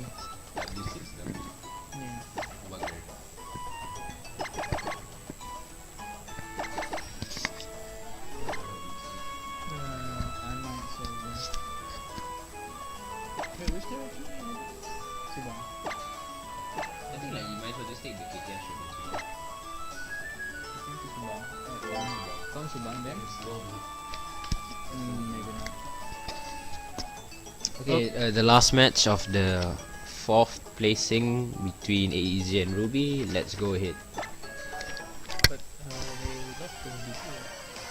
this case, I think it was this one. Hey, no, that was yesterday.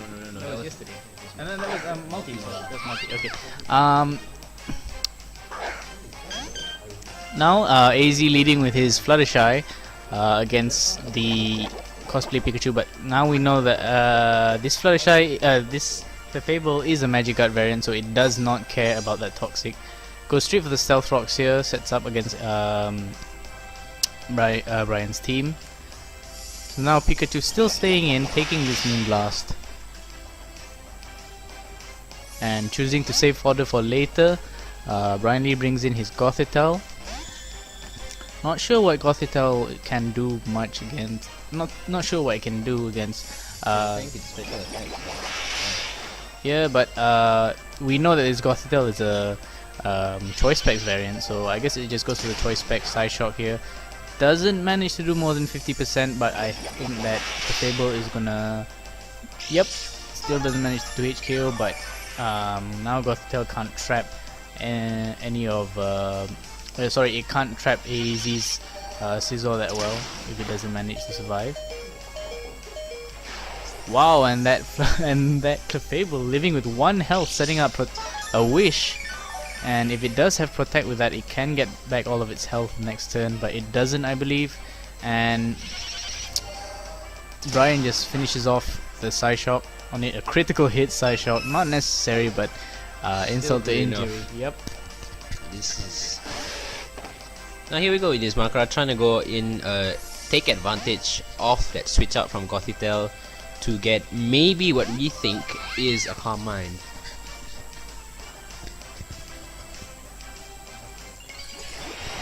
We know that this Pikachu, for the Pikachu does have Toxic, so it is going to not stall him out, but definitely put a timer on this Mega Slowbro. But Mega Slowbro does manage to respawn with Scald. He decides to go straight onto the offensive rather than Calm Mind like it has done many times. Many times they have Calm Mind, all the times they have failed. Oh, and this Specs Gothitelle doing a huge chunk, maybe over 90% on Mega Slowbro here. Mega Slowbro going for a Calm Mind. Just didn't that Calm Mind didn't matter in the whole run because, well, Choice Specs Thunderbolt from fully invested Gothitelle right there. His Mega goes down. Could have probably switched to his cosplay Pikachu at that point, but only now he realized the mistake that he had made. And cosplay Pikachu just cleans up with a knockoff right there. So no more Choice Specs Gothitelle for Brian Lee. So he's not going to be able to trap and kill that Scizor. Puts a lot of offensive pressure on his team. But still, there is this physical wall in Crocodile here, and sets up Stealth Rocks as well. And I've noticed that Brian Lee tends to set up his Stealth Rocks a lot later in the match.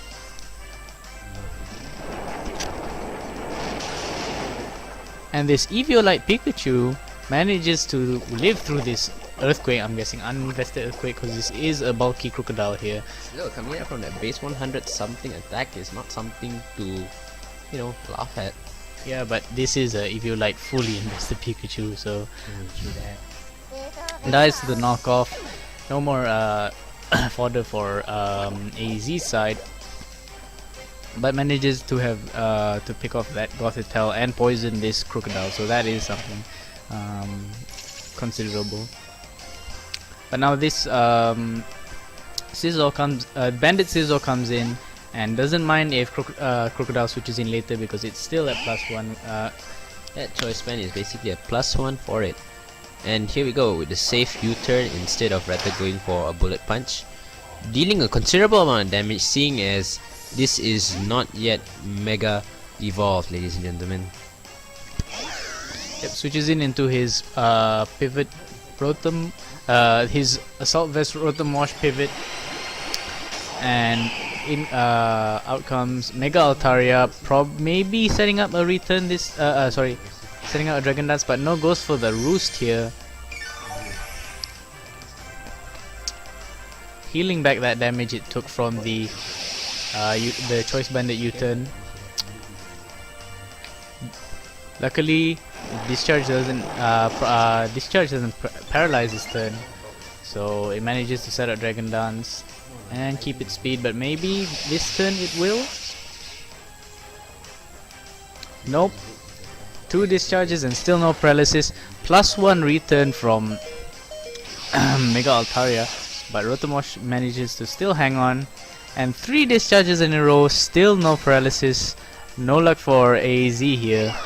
The Hex is rolling against him, ladies and gentlemen. The Hex is rolling against him. Here we go. We're gonna expect the Bullet Punch here from Zirconis, hitting it straight, and we suppose that instead of switching out, he's just gonna go straight and fodder it. 4-4 time is over. So we see that the next Pokemon Crockblock's coming in, taking advantage of that choice of that Bandit Lock Bullet Punch, getting an Intimidate, and using this opportunity maybe to give out a taunt. Personally, I would have just stayed in and just U-turned and just killed that crocodile, to be honest. He was in Bullet Punch.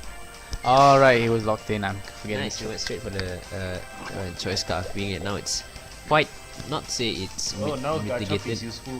Yeah, finally Garchomp is useful. Oh wait.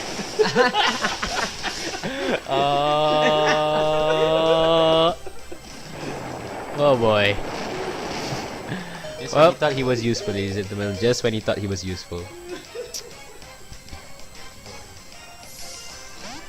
Crockblock switching out, coming the next round of Death Fodder, but switches into the no longer choice Garchomp here. So it does have a flexible option, but it is goes for the outrage on Azumarill, doing nothing. Garchomp could have been useful with that choice scarf finally off him, but we were proven wrong once again, ladies and gentlemen. Outrage is not something you just easily spam when you see a Fairy type on the opponent's team. But here Aqua Jet is going to do quite a chunk of damage thanks to the choice band he's holding. 2 priority choice Bullet banders. Punch capable of 2-hit KOing if it could get him on the right. Yeah. Choice bander priorities from both sides here. Coming back with the already low HP Sin. And the rocks take him out. Yep, even before Aqua Jet. Why did he even outrage? Okay. So there you have it. We have shown you that Arif has proven himself worthy of 4th place, ladies and gentlemen, by using a Scarf Garchomp instead of the Scarf elements that you should have used. Finally, we move on to the finals, ladies and gentlemen, which is going to be a very, very, very long match due to the nature of it being the stall matches it is. I don't know if I can as well. Maybe I'll just take one. Yeah, we're gonna go. She's the first. Is it first? You want the right to one KTM or what? Yeah, definitely. All KTMs connected to the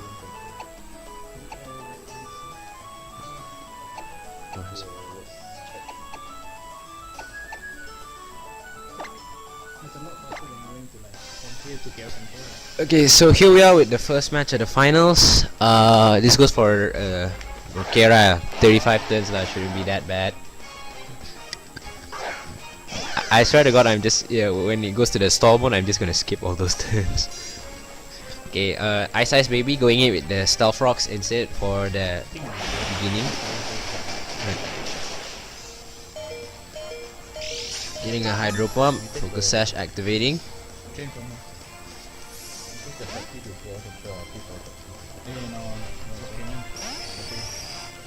Since it goes in 4. Eating up the Will-O-Wisp like a swag boss it is. So she makes a safe play, switching out. Going into Pika. And in this case, I used Flash Cannon for the safety. Won't hit that much. Still going on damage due to the fact that I knew it was a light ball set. It's not bulky at all. giving red Karami, which is in my opinion the advantage of my side. Coming in my Ice Ice Baby, giving me the ability to Ice Shard it freely. Goes for Bosch instead. Your bag's down there, I think.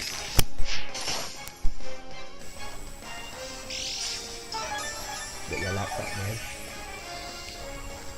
So, ladies and gentlemen,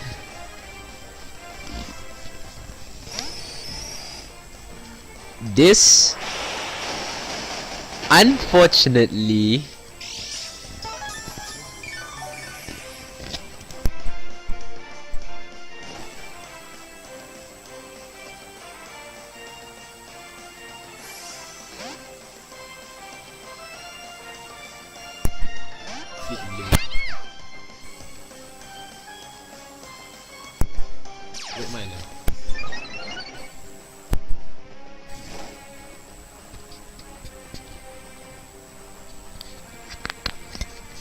goes for a knockoff, getting off the Eviolite, but doesn't really matter because I am a goner anyways for Squatathon.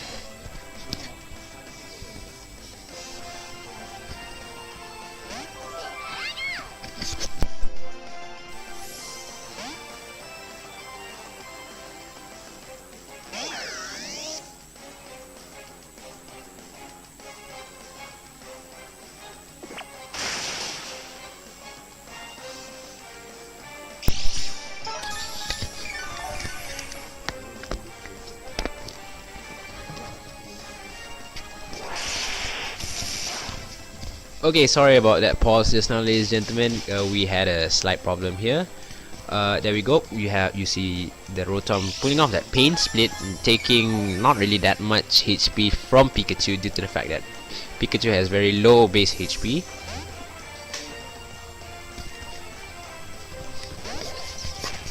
Here he sends out his Ferrothorn to, if I'm not mistaken, to basically set up rocks and generally be an annoying bastard. But here you go, I got the paralyzed hacks on it, lucky me, woohoo. Going in back into Ice Ice Baby just so that before he sets up rocks, so that when I come in next time I don't need to die.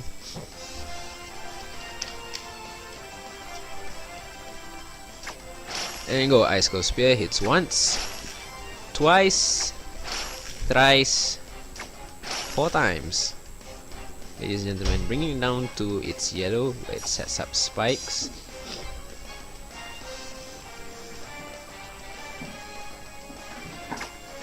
And go for another Ice Cold Spear, trying to deal some extra damage. He only hits for 2 times, unfortunately. He manages to set up another layer of spikes.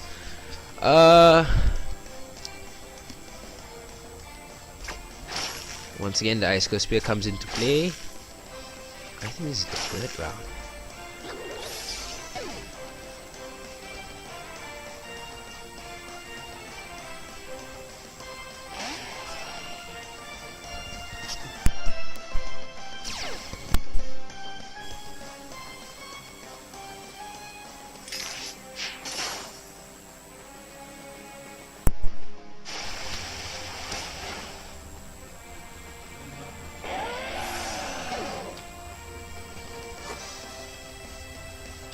Because for a very smart player using Rapid Spin, manages to knock me out and get rid of my rocks at the same time. Here we go, going into Wobster Doplo. I think this is where the stall begins. And this is not something very fun to watch.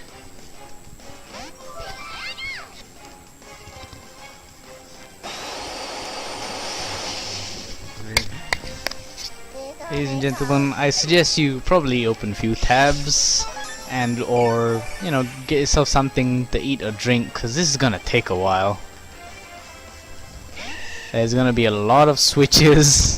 Here we go, ladies and gentlemen. This is the sight you've been waiting for. The stall, the bulk, the useless drain punching and slack coughing and substituting and all that nonsense and shenanigans. Oh my god, why did the finals have to be like this?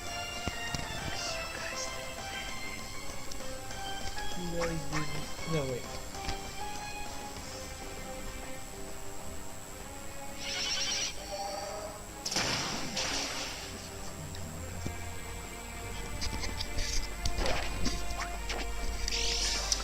I'm gonna be taking over Aqlif for a bit as he has some things to sort out, but we're seeing what you're basically gonna see here is a loop of stall through spore, substitute, drain punch, switching out from slow bro to something else, breaking the sub, and basically Breloom just sitting there and walling everything.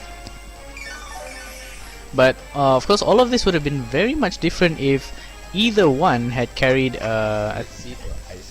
if actually Aqlif had Psyshock for the substitute, but it probably would have mattered sometimes. But I think the most critical thing if Tanyu had brought anything, just Bullet Seed or any grass move. Well, actually Bullet Seed is pretty much the only move accessible to Breloom, but Bullet Seed would have definitely done a lot more to speed up the pace of this match. Now Tanyu setting up Leech Seed on this Salamence, meaning it can't really stay in for a long time, but this Salamence does have Hyper Voice, but I do believe that Aqlif forgot that Hyper Voice bypasses Substitute. I'm so saddened by that decision, man. But in any case, that situation doesn't happen here, and Tanyu probably realized that as well, as he switched out his Breloom into his Rotom Wash, which is going to tank this Hyper Voice.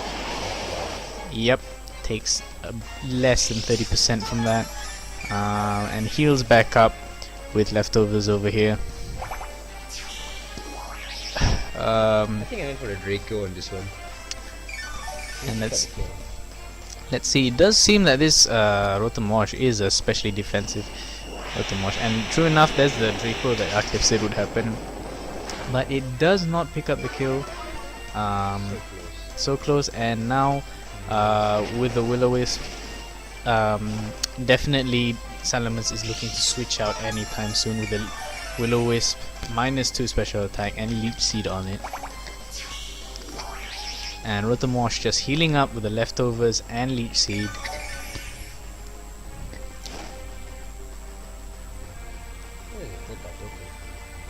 Yep, and Tanyu chooses to switch out again into his Scarf Excadrill now, probably just to finish up the Salamence.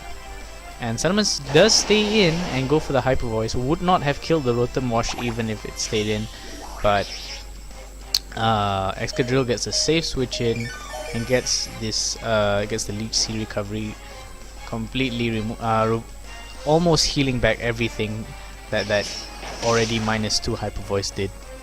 Iron Head just to pick up the kill on Salamence and Aqlif, letting it stay in for a safe switch in to his Doplo.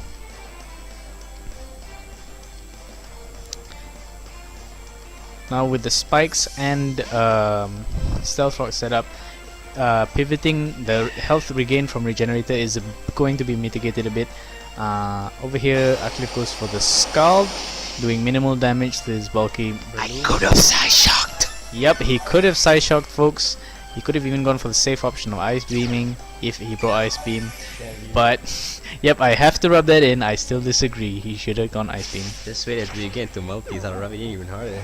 Okay, well, now we're gonna see this cycle again, which is Breloom sporing Slowbro, Slowbro sleeping, Breloom setting up sub, and Breloom Leech Seeding and chipping away with Drain Punch. But of course no one in their right mind would just sit idly by and let him do that to you, so endless rounds of switching up. Now one thing that's important here for Aqlif is that this Rotom Wash puts a lot of offensive pressure on his main pivot, which is Slowbro. Threatens with that Volt Switch and Thunderbolt, so I think one crucial thing Aqlif should was looking for was to remove this Rotom Wash from the opponent's side, because so long as it removes the opponent's Rotom Wash, it can just endlessly pivot it. But Rotom Wash here with a Pain Split, not doing anything due to both sides low base HP, and Rotom. Yep. Well, there was a slight shift in HP, but nothing game changing right there. Rotomosh switching out back into his Scarf Excadrill. So if it was going for a Thunderbolt, yep. Oh, but it goes for the safe option in Icicle Crash. Let's see. Not gonna pick up the KO despite having a Light Ball, as this is a fully invested. Oh, fully invested special attack. So you can see that the switches happen left and right while going back to Owasan Doplo. He is gonna go back into his Breloom if I'm not mistaken. He might just go for the Earthquake, right? I think he's gonna go for the Earthquake again and again, hoping to like pick me off while I'm still asleep. But as you know, the next time I'll be waking up, like I'm gonna get that. He's gonna Earthquake me again. I'm gonna wake up, slack it off. Slack it off. Sounds like some kind of Taylor Swift song. What? No, we just go for the side shot. That's the first. Okay, I was expecting you to switch into it. Okay, so that was an expected switch into Breloom. A critical hit, probably not that critical, but yep, leftovers on Slowbro. Just needs that slack off to get back to full health, but probably most likely gonna switch out here. Regenerator healing back up the damage, but giving a free turn to Tanyu's Mega Salamence here, which we know is a physical set. Dragon Dance return, and let's see if he yep, it's gonna Mega Evolve, and let's see if it Dragon Dances here.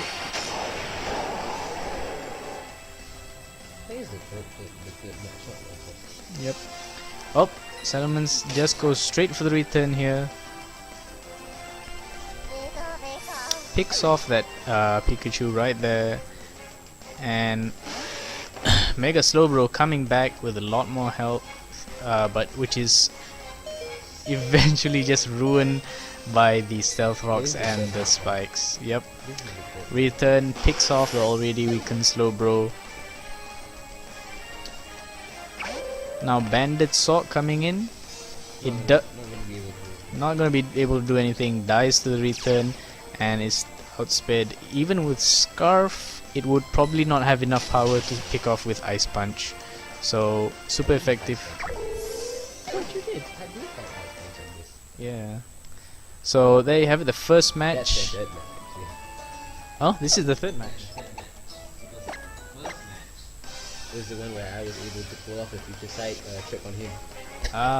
So actually that was the third match and the final match. The first match? So we're going back to the first match. A bit anticlimactic, but yeah. This whole finals is anticlimactic. It's just about switching, stall, switching, stall, switching, stall, etc. But let me tell you, being there to actually see it, it was very much nerve-wracking and very intense. Yeah, the pressure is definitely real. So Scarf Excadrill leading straight off with a Earthquake right here. Not gonna be able to 2-hit KO this leftovers Slowbro. And not going to 3-hit KO this leftovers Slowbro. So realizing that he's going to be scalded, he switches out to his Rotomosh, which is basically the main. This is the main problem of that kind of mitigates my team from functioning really well against his. Other than his Breloom, but in which his Breloom still quite was solved by my very very powerful Mega Salamence. Yeah, which didn't do anything. Because I forgot. But never mind, I switch into his Volt Switch, which gives me a Lightning Rock boost. Gets him a Thunderbolt straight into his. Gets that critical hit. Doesn't get the KO. Doesn't matter. He goes for a Will-O-Wisp, expecting me to switch out, I think. But in this case, I wasn't going physical on him, and this is where my future sight comes into play. It gets him the KO when he does not expect him. You should have seen his face. He was like, "What the?" Yep, but this does remove a lot of offensive pressure on Aqlif's team from Tanyu. So Tanyu can't rely on a good switch in to Aqlif's Scald from the Slowbro.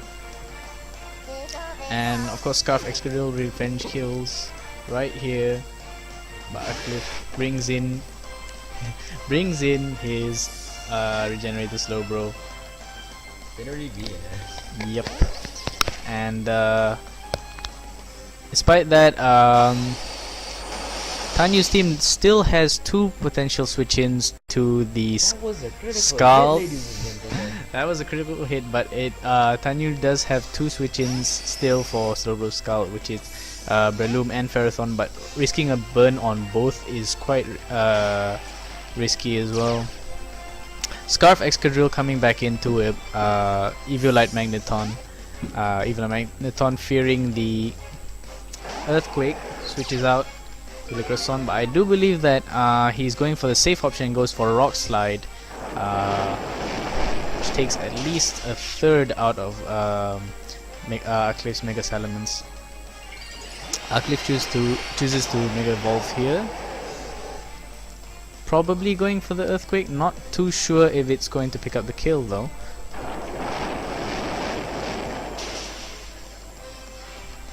Oh, but a critical hit from that Scarf Excadrill is going to pick 2 hit KO this Mega Salamence.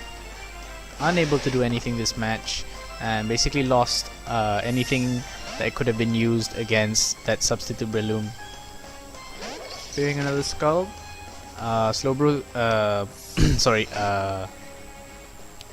Tanyu switches out to his Ferrothorn, to which Aqlif smartly responds with his Magnet Pull Eviolite Magneton, which has HP Fire, so it manages to trap this annoying Steel and bring it down, but not before it sets up 1 layer of Stealth Rocks. So basically, since this was an earlier match, I think Tanyu realized that Aqlif relied a lot on pivoting with his Slowbro, so setting up those layers of spikes and Stealth Rocks was what really, yeah, and it reduced the reduced Regenerator's effectiveness by quite a bit. Yeah. So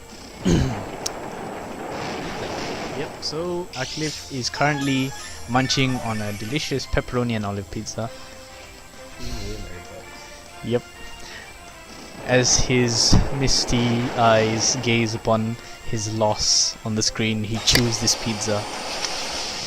Look at that Wawasando flow. Just look at it.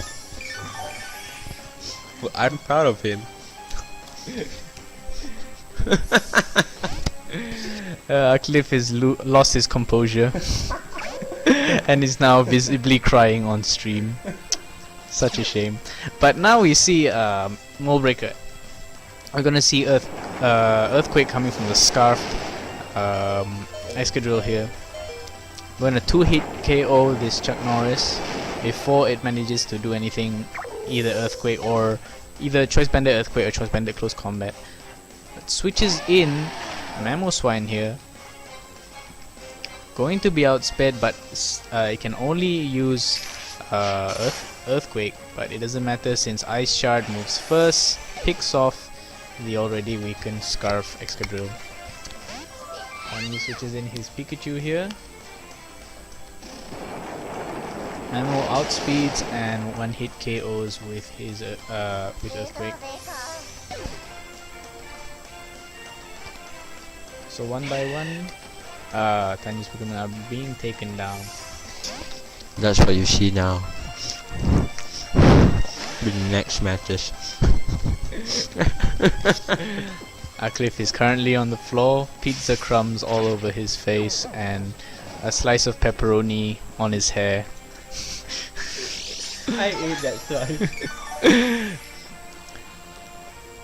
Would it kill for you to see him in this current state? But Toxic Orb procs on that Breloom, and he's gonna go for the usual substitute routine. This is 9 turns of madness and boredom, ladies and gentlemen. 9 turns. It'll be lucky it's not the 68th turn. Hell. Wait, so the second match? How long is that? If it's more than 30 turns, I'm just gonna. If it's more than 40, lah. Like more than 35. Okay, but if What? This is why we don't have a face cam, ladies and gentlemen, so you don't have the pleasure of seeing that. Yep. Well, as Breloom slowly chips away at this sleeping Slowbro's health, hiding behind the substitute, goes for the Drain Punch here. If only it had at least one grass move, it would have done quite a bit more. But Slowbro just waiting for it to wake up, waiting for the chance to use Side Shock and break that substitute right there. But Aqlif still has his Mamoswine in reserve, and one thing about Aqlif's Mamoswine, it does have Icicle Spear, which is a good way to counter this sub-toxic stall, this sub-poison heal stall thing strategy. Aqlif trying to stay alive a bit more with his slack off, brings it back up to Maybe 80%. stay alive instead of also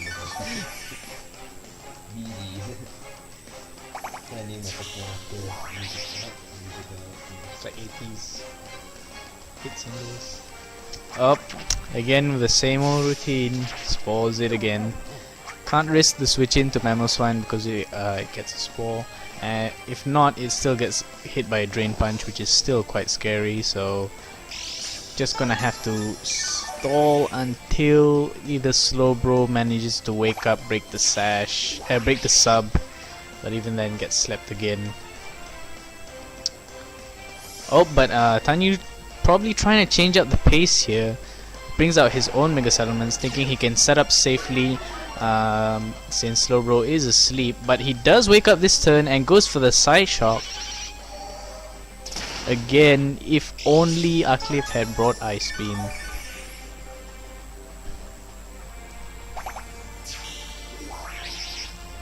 Leftovers healing up that chip damage from Side Shock. And I do believe that it can survive a turn, Mega Evolve, and maybe even set up a Dragon Dance right here. Still gonna do that, the burn is gonna get him. Yep. Return. Not even plus one. Ladies and gentlemen, the bulk is real. Gets scalded by Aqlif's. Gets that burn, ladies and gentlemen. No more boomeranging, no more croissanting or whatever it does. Even though I didn't even die this turn, ladies and gentlemen. That's how much bulk this Slowbro has, or any Slowbro in general. If you go for a 252 variant, ladies and gentlemen, full defense. Here you go, Ice Ice Baby coming out, knowing that it practically can't do anything anymore. That's still quite a damage. That's still quite damaging. But here I go. Since I am non-intimidated, this Ice Shot will pick up the kill. And there goes a defective boomerang. Sent back to the factory. Right, here we go. So now, Icicle Spear, as you know, has done a major job in getting rid of Dragonite.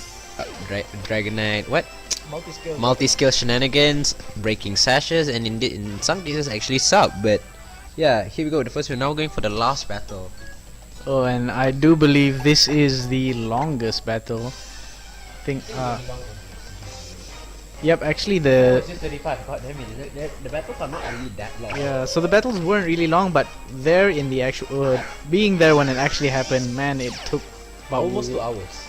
nearly about 1.5 hours to finish up. Aqlif leading with the Choice Banded Sock here, going for the Earthquake.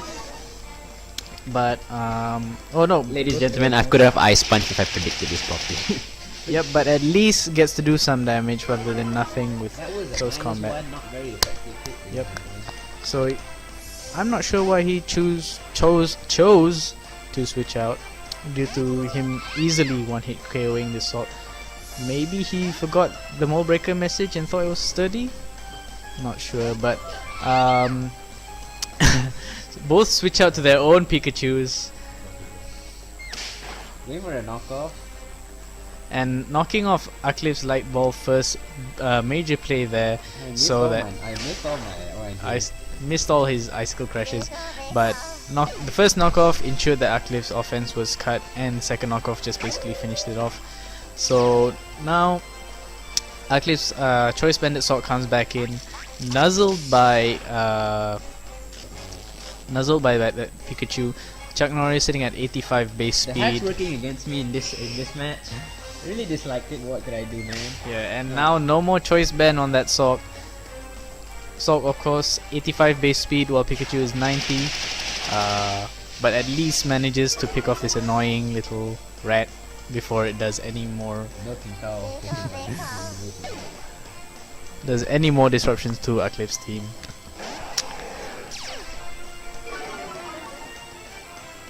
Now Tanyu coming in, now non-choice ban -1 Salk paralyzed is just the thing that Tanyu is looking to set up on.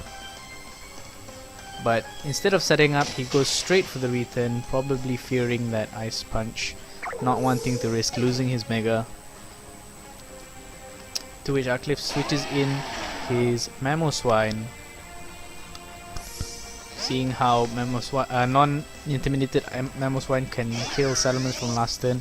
He makes a good decision to switch out to his Rotom Wash, easily takes that and recovers it back with leftovers.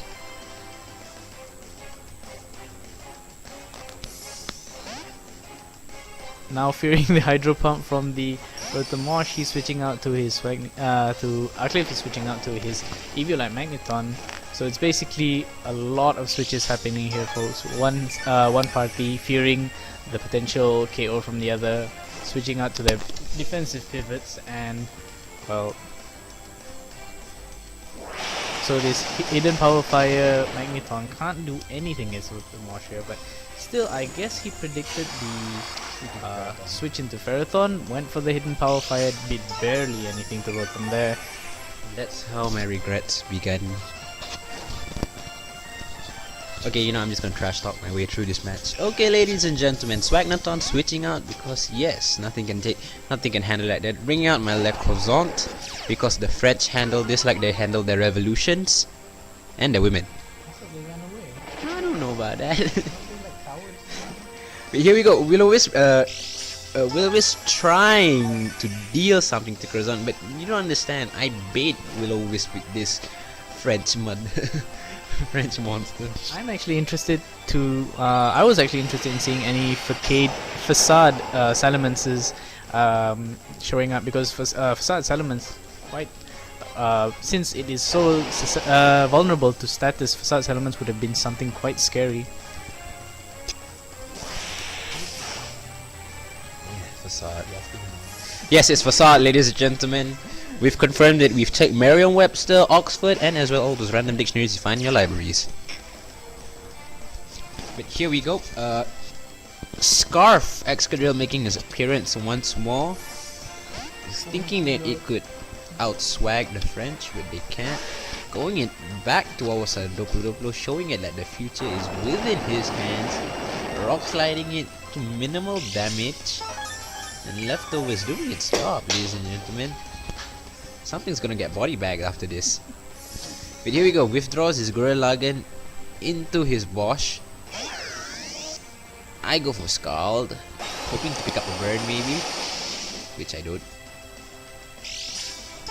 And basically what was happening here is just the two trainers just dancing between their offensive pivots which threaten each other. Neither one wanted to take a super effective hit, and now Aqlif unfortunately takes this Volt Switch from Rotom Wash here, and hang on. This is what's scary, because now that Rotom Wash has done at least about 60% plus damage on it, Excadrill can potentially threaten it a lot more than if it was full HP with the Choice Scarf Earthquake. Ladies and gentlemen, the Salamence is Reg Chalup, just in case you were wondering. What? Who is that? La Croissant. Oh. Yep, and instead of going for Earthquake here or anything else, this Scarf actually went for the safe move and went for Iron Head. Despite the times 4 resist, it still manages to take down that Magneton. Took a bit of damage from the future side, but thankfully resisted it. And basically what Aqlif was probably trying to accomplish was trying to trap that Rotom Wash again, deal a bit of damage and wear it down with future sight, and just remove that offensive pressure on his team. But I think Tanyu was onto that, and he realized that the only thing that really scared out Aqlif's Slowbro was his Rotomosh, so he did his best to keep it alive. And yep, so we're gonna see another Volt Switch from Rotomosh here, and that looks to be just about enough in the range for Gurren Lagann to finish it off with Earthquake. But Aqlif sets up another Future Sight. I'm just spamming Future Sight because, you know, screw that. Let's see if Earthquake manages to pick up this the KO, but no, Aqlif doesn't give it a chance. Switches it out to his Lecroson, but Tanju makes the correct prediction, goes for the safe option in Iron Head, and knocks out Aqlif's Mega. Slowbro being forced once again into battle, and now that instead of Slowbro protecting its allies from most of the attacks, most of Slowbro's allies have died around it, and now it's just being cornered. Fortunately manages to pick up the burn on Wally here. Future Sight stacks on some damage, but hardly anything noticeable. But another moveset choice I would recommend here. It's Fire Blast. yeah, Fire Blast or Flamethrower on Slowbro would have been somewhat game changing, and Psyshock probably the worst move to use here because of Ferrothorn's higher defense stat and resistance to Psychic.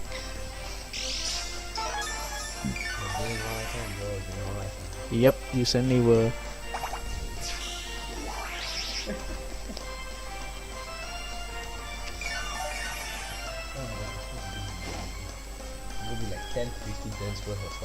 Okay, so we're just gonna be seeing a very slow death.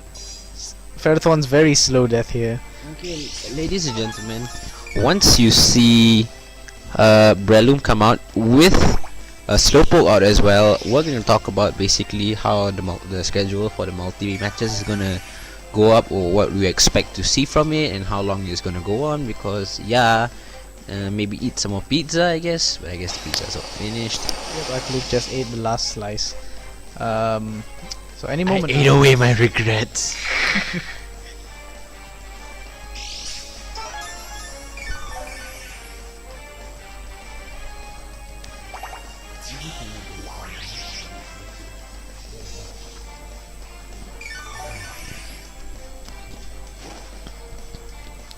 And you know, and maybe while like these two idiots are stalling out each other, but we know who's the bigger idiot in this case because he lost, we're gonna just like go and a nerf axe versus a nerf sword just to, you know, kill the time.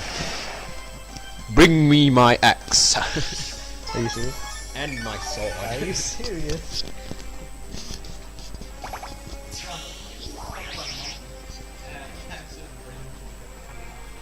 Why did I get an axe? I like the sword. It's like, you know, nerf sword. Yeah.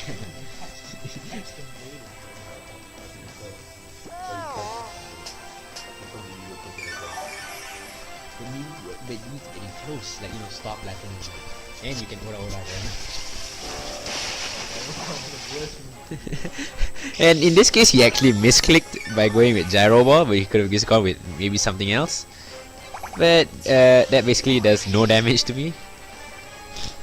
And right now, I'm busy playing with my sword, and Umar's Umar's going out shouting. Excuse me, Aqlif, could you run that by me again? But basically in CFHQ we have these pretty neat nerf swords. You know, Axis. Oh, you mean like those swords? Yeah, I can go like daggers, you know. Ladies and gentlemen, if you are not informed, before we end this stream, oh my god, which is gonna basically end itself, if you have not joined the group, Nintendo Pokemon Communications Group Malaysia on Facebook, please do right now, because that's all the things Pokemon happening in Malaysia. You get events, you got giveaways, you have free gifts, you have drama, yes. and most importantly, you do have pizza. Yeah, that's basically what you get. That was the sound of pizza digesting in our stomachs. Yep. Oh, and the Breloom does come out, so I guess we're gonna talk about the multi now. Alright, okay. So, from the multi, we expect it or we want it to be this Saturday. Schedule it by same time, or do you want it to be a bit different? Earlier. Alright, then we go by around 5 o'clock to 5:30. Alright, Saturday.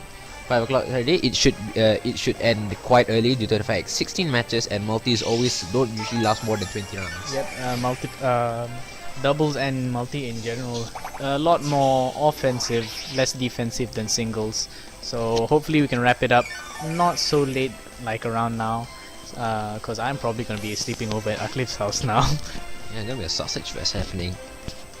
But that's not the point right now, ladies and gentlemen. Do you want to spawn several fan fictions on or? I don't know, some people calling you what? Some people are calling you Justin Flynn, and somehow I'm the Asian guy. No, I'm the trash talker, man. You should call me either Hayden or I don't know, Flaming Spade or something. That's me promoting myself. And when it goes to multi, we'll talk about a lot more VGC viable tactics and how 252 does not work all the time, ladies and gentlemen. It's gonna end soon. We've got about 3 more turns in this. Enjoy watching this Salamence just leech seeding and generally being Salamence. Even though it's burnt, it can still do a few things up its sleeve. But basically in this match, we've clearly saw that Tanyu making the proper plays. He outpredicted me. I did not outpredict him. I'm being the trash talker, and right now I'm being pathetic, eating pizza, watching Umar shafting a shark from behind. Umar, control yourself, Umar. This is not your house, nor it is mine. Yeah, no, keep it chill, keep it cool. And even though he now has his scarf thing, which is very annoying. He's gonna KO me soon. Goodbye. So this Scarf Excadrill picks up the KO with Iron Head right here. And there you go. Congratulations, Dean. Congratulations, Dean. Tanyu, aka Dean, for winning this year's CF 2014 Pika Singles. Hopefully we'll see you again next year. And well, that concludes all the replays for tonight. And anything else? Yeah, I'm sorry, we should have done an exhibition match, but we couldn't make it. I think that you would just be annoyed. So hopefully during the multi, since it's shorter, we'll be able to give you a very fun VGC match this time instead of a singles match, just so that it lasts a bit lasts shorter and doesn't really bore you, and we can give you a few insight on how VGC works. And with that, I think I'm Aqlif or Weedskits. This is Umar Musica, and we'd like to say good night and train well. Yep, and thanks for tuning in. Signing out.